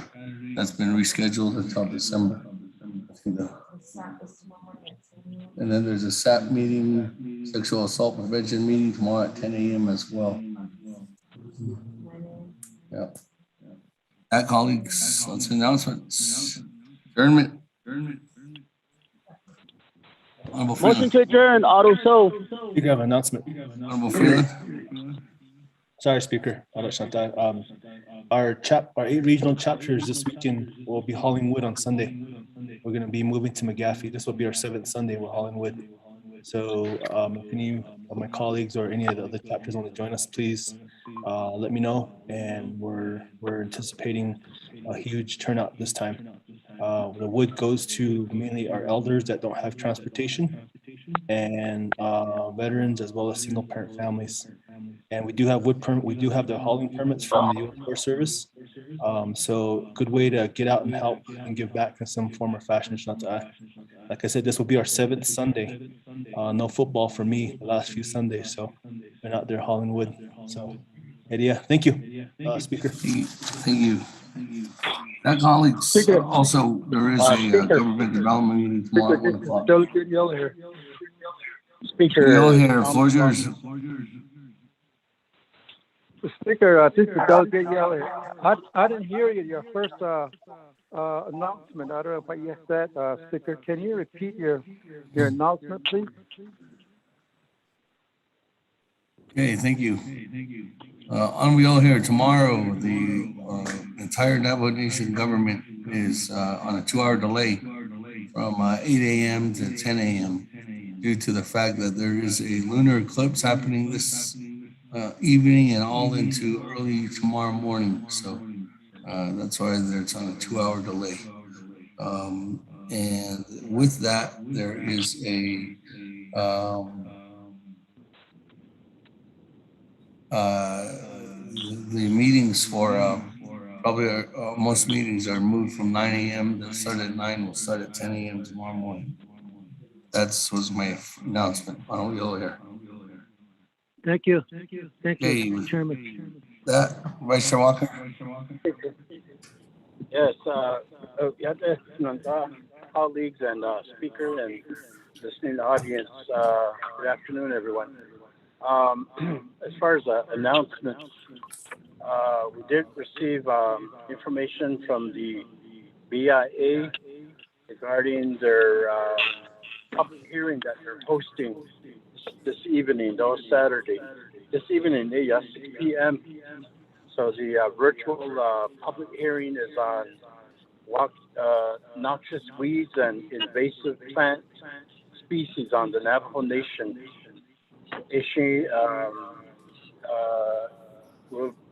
Public will be receiving information on such matters, and everyone's invited. The public hearing information, the Zoom links and the phone numbers are posted on the BIA website as well as other social media platforms. But I believe colleagues received same information via text. Yeah, just wanted to let that be known. It's important that we participate in these public hearings where things affecting our people are presented. That we get a chance to speak also, comments, questions, and we encourage the public to participate as much as possible. Speaker, that's my announcement. Thank you. Speaker Delegate Naabik'íyáti. Thank you very much. With that, colleagues, moving on down. What about Elmer Brigay on announcements? Thank you, Speaker. I just wanted to make an announcement to all the Naabik'íyáti committee and people that are on the line. This Sunday, November the 21st, we're going to have the Naabik'íyáti Association meeting here again at Dalcon chapter. We'll be starting at 10 o'clock. So there's a lot of issues that they're talking about regarding the ARPA fundings. They need help on it. So how can we be part of this funding? So right now, they said they've been very busy after this COVID, and then through this, that we don't even have a chance to go places. And then so if there's any sanitizer or any things you guys still have, he can deliver it to us. We can't go places to where we can pick them up. So just wanted to let you know this Sunday, the Naabik'íyáti Association meeting here, 10 o'clock, the Dalcon chapter. Speaker, thank you. Thank you very much. With that, let's go ahead and continue on down. Colleagues, there is also one more announcement. There's Fort Defiance Veterans Agency meeting tomorrow starting at 9 a.m. at Coyote Canyon chapter in person. That? There's no other announcements. I do have a motion to adjourn by Honorable Otto So. Is there a second? Madam Chair Charles Newman. Thank you, Speaker. Just a reminder to my colleagues that we continue to have our Wednesday Title 17 meeting from 8:30 to 10:30. I just want to say thank you to my colleagues who have been participating. It is not an easy task to be talking about Title 17 and the amendments that need to be made to the criminal code. So I just want to invite everyone again, Title 17 meeting every week to 10:30 in the morning. Thank you, Speaker. Thank you. That, colleagues. Speaker, Delegate Nez, request to speak, sir. Yes, Chairman Nez, floor is yours. Thank you, Speaker Damon, Auto staff, for that turkey that was given to us. And just want to say happy Thanksgiving to all of you and to your families. Thank you very much. Thank you. That, colleagues, continuing on down. If there's no other announcements. Speaker, this is Vice Chair Smith. Mr. Smith, floor is yours. Thank you for the turkey too. Also, there's turkey season going on. Just FYI, be safe out there when you're hauling wood. Hunters out there too, and other folks out in the woodlands. Just wanted to announce that. Thank you. Thank you, Vice Chair. That, colleagues, no more announcements? More? Not? There's a motion by Honorable Otto So to adjourn. Time now is 3:11 p.m. Is there a second? Second, Delegate Begay, Paul Begay. By Honorable Paul Begay. That, colleagues, let's go to the board. Honorable Elmer Begay, how do you vote? I vote green. Honorable Elmer Begay votes green. Honorable Kealan Begay, how do you vote? Chairman Kealan was green. Thank you. Honorable Kealan Begay votes green. Honorable Paul Begay, how do you vote? Delegate Paul Begay votes green. Happy Thanksgiving. Honorable Paul Begay votes green. Honorable Nathaniel Brown, how do you vote? Delegate Brown votes green. Honorable Nathaniel Brown votes green. Honorable Eugenia Charles Newton, how do you vote? Charles Newton votes green. Happy Turkey Day, everybody. Honorable Eugenia Charles Newton votes green. Honorable Amber Canaz-Crotty, how do you vote? Deja, this is Delegate Crotty. I vote green. Thank you. Honorable Amber Canaz-Crotty votes green. Presiding Chair Speaker Damon not voting. Honorable Herman Daniels, how do you vote? Vote green. Honorable Herman Daniels votes green. Honorable Mark Freeland, how do you vote? Green. Honorable Mark Freeland votes green. Honorable Pernell Helona, how do you vote? Everyone votes green. Honorable Pernell Helona votes green. Honorable Jamie Henio, how do you vote? Vote green. Honorable Jamie Henio votes green. Honorable Vince James, how do you vote? Delegate James votes green. Honorable Vince James votes green. Honorable Rick Nez, how do you vote? Delegate Rick Nez votes green. Honorable Rick Nez votes green. Honorable Carl Slater is excused. Honorable Raymond Smith Jr., how do you vote? Green. Honorable Raymond Smith Jr. votes green. Honorable Wilson Stewart Jr., how do you vote? Green. Honorable Wilson Stewart Jr. votes green. Honorable Charlene So, how do you vote?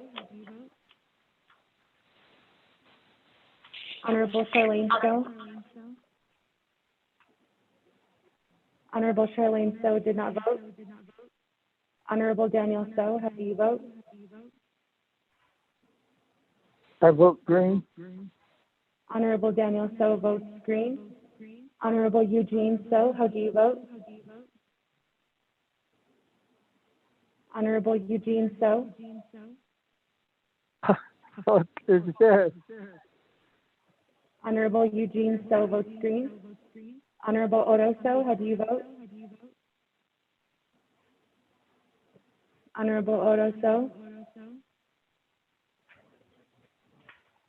Honorable Odo So did not vote. Honorable Odo So votes green via text. Honorable Thomas Walker Jr., how do you vote? Thomas Walker votes green. Thank you. Honorable Thomas Walker Jr. votes green. Honorable Edison Juanita, how do you vote? Green. Honorable Edison Juanita votes green. Honorable Edmund Yazzie is excused. Honorable Jimmy Yellowhair, how do you vote? I'll vote green. Thank you. Happy Thanksgiving, everybody.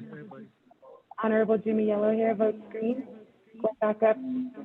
Honorable Charlene So, how do you vote? Honorable Charlene So votes green via text. With that, Speaker Damon, you have 21 delegates in favor and 0 opposed. Chair not voting.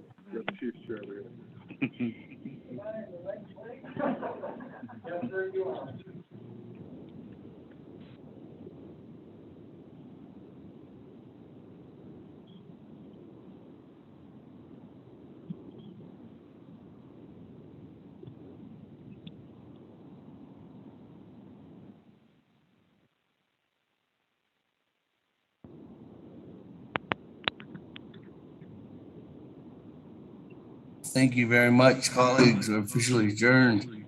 That with 21 in favor, 0 opposed, and chair not voting. That, colleagues, have a good day, have a good weekend, and if we don't see you before Thanksgiving, happy Thanksgiving to you and your families, to the staff, everyone. Have safe travels if you're traveling, and we'll see you back here at the end of the month.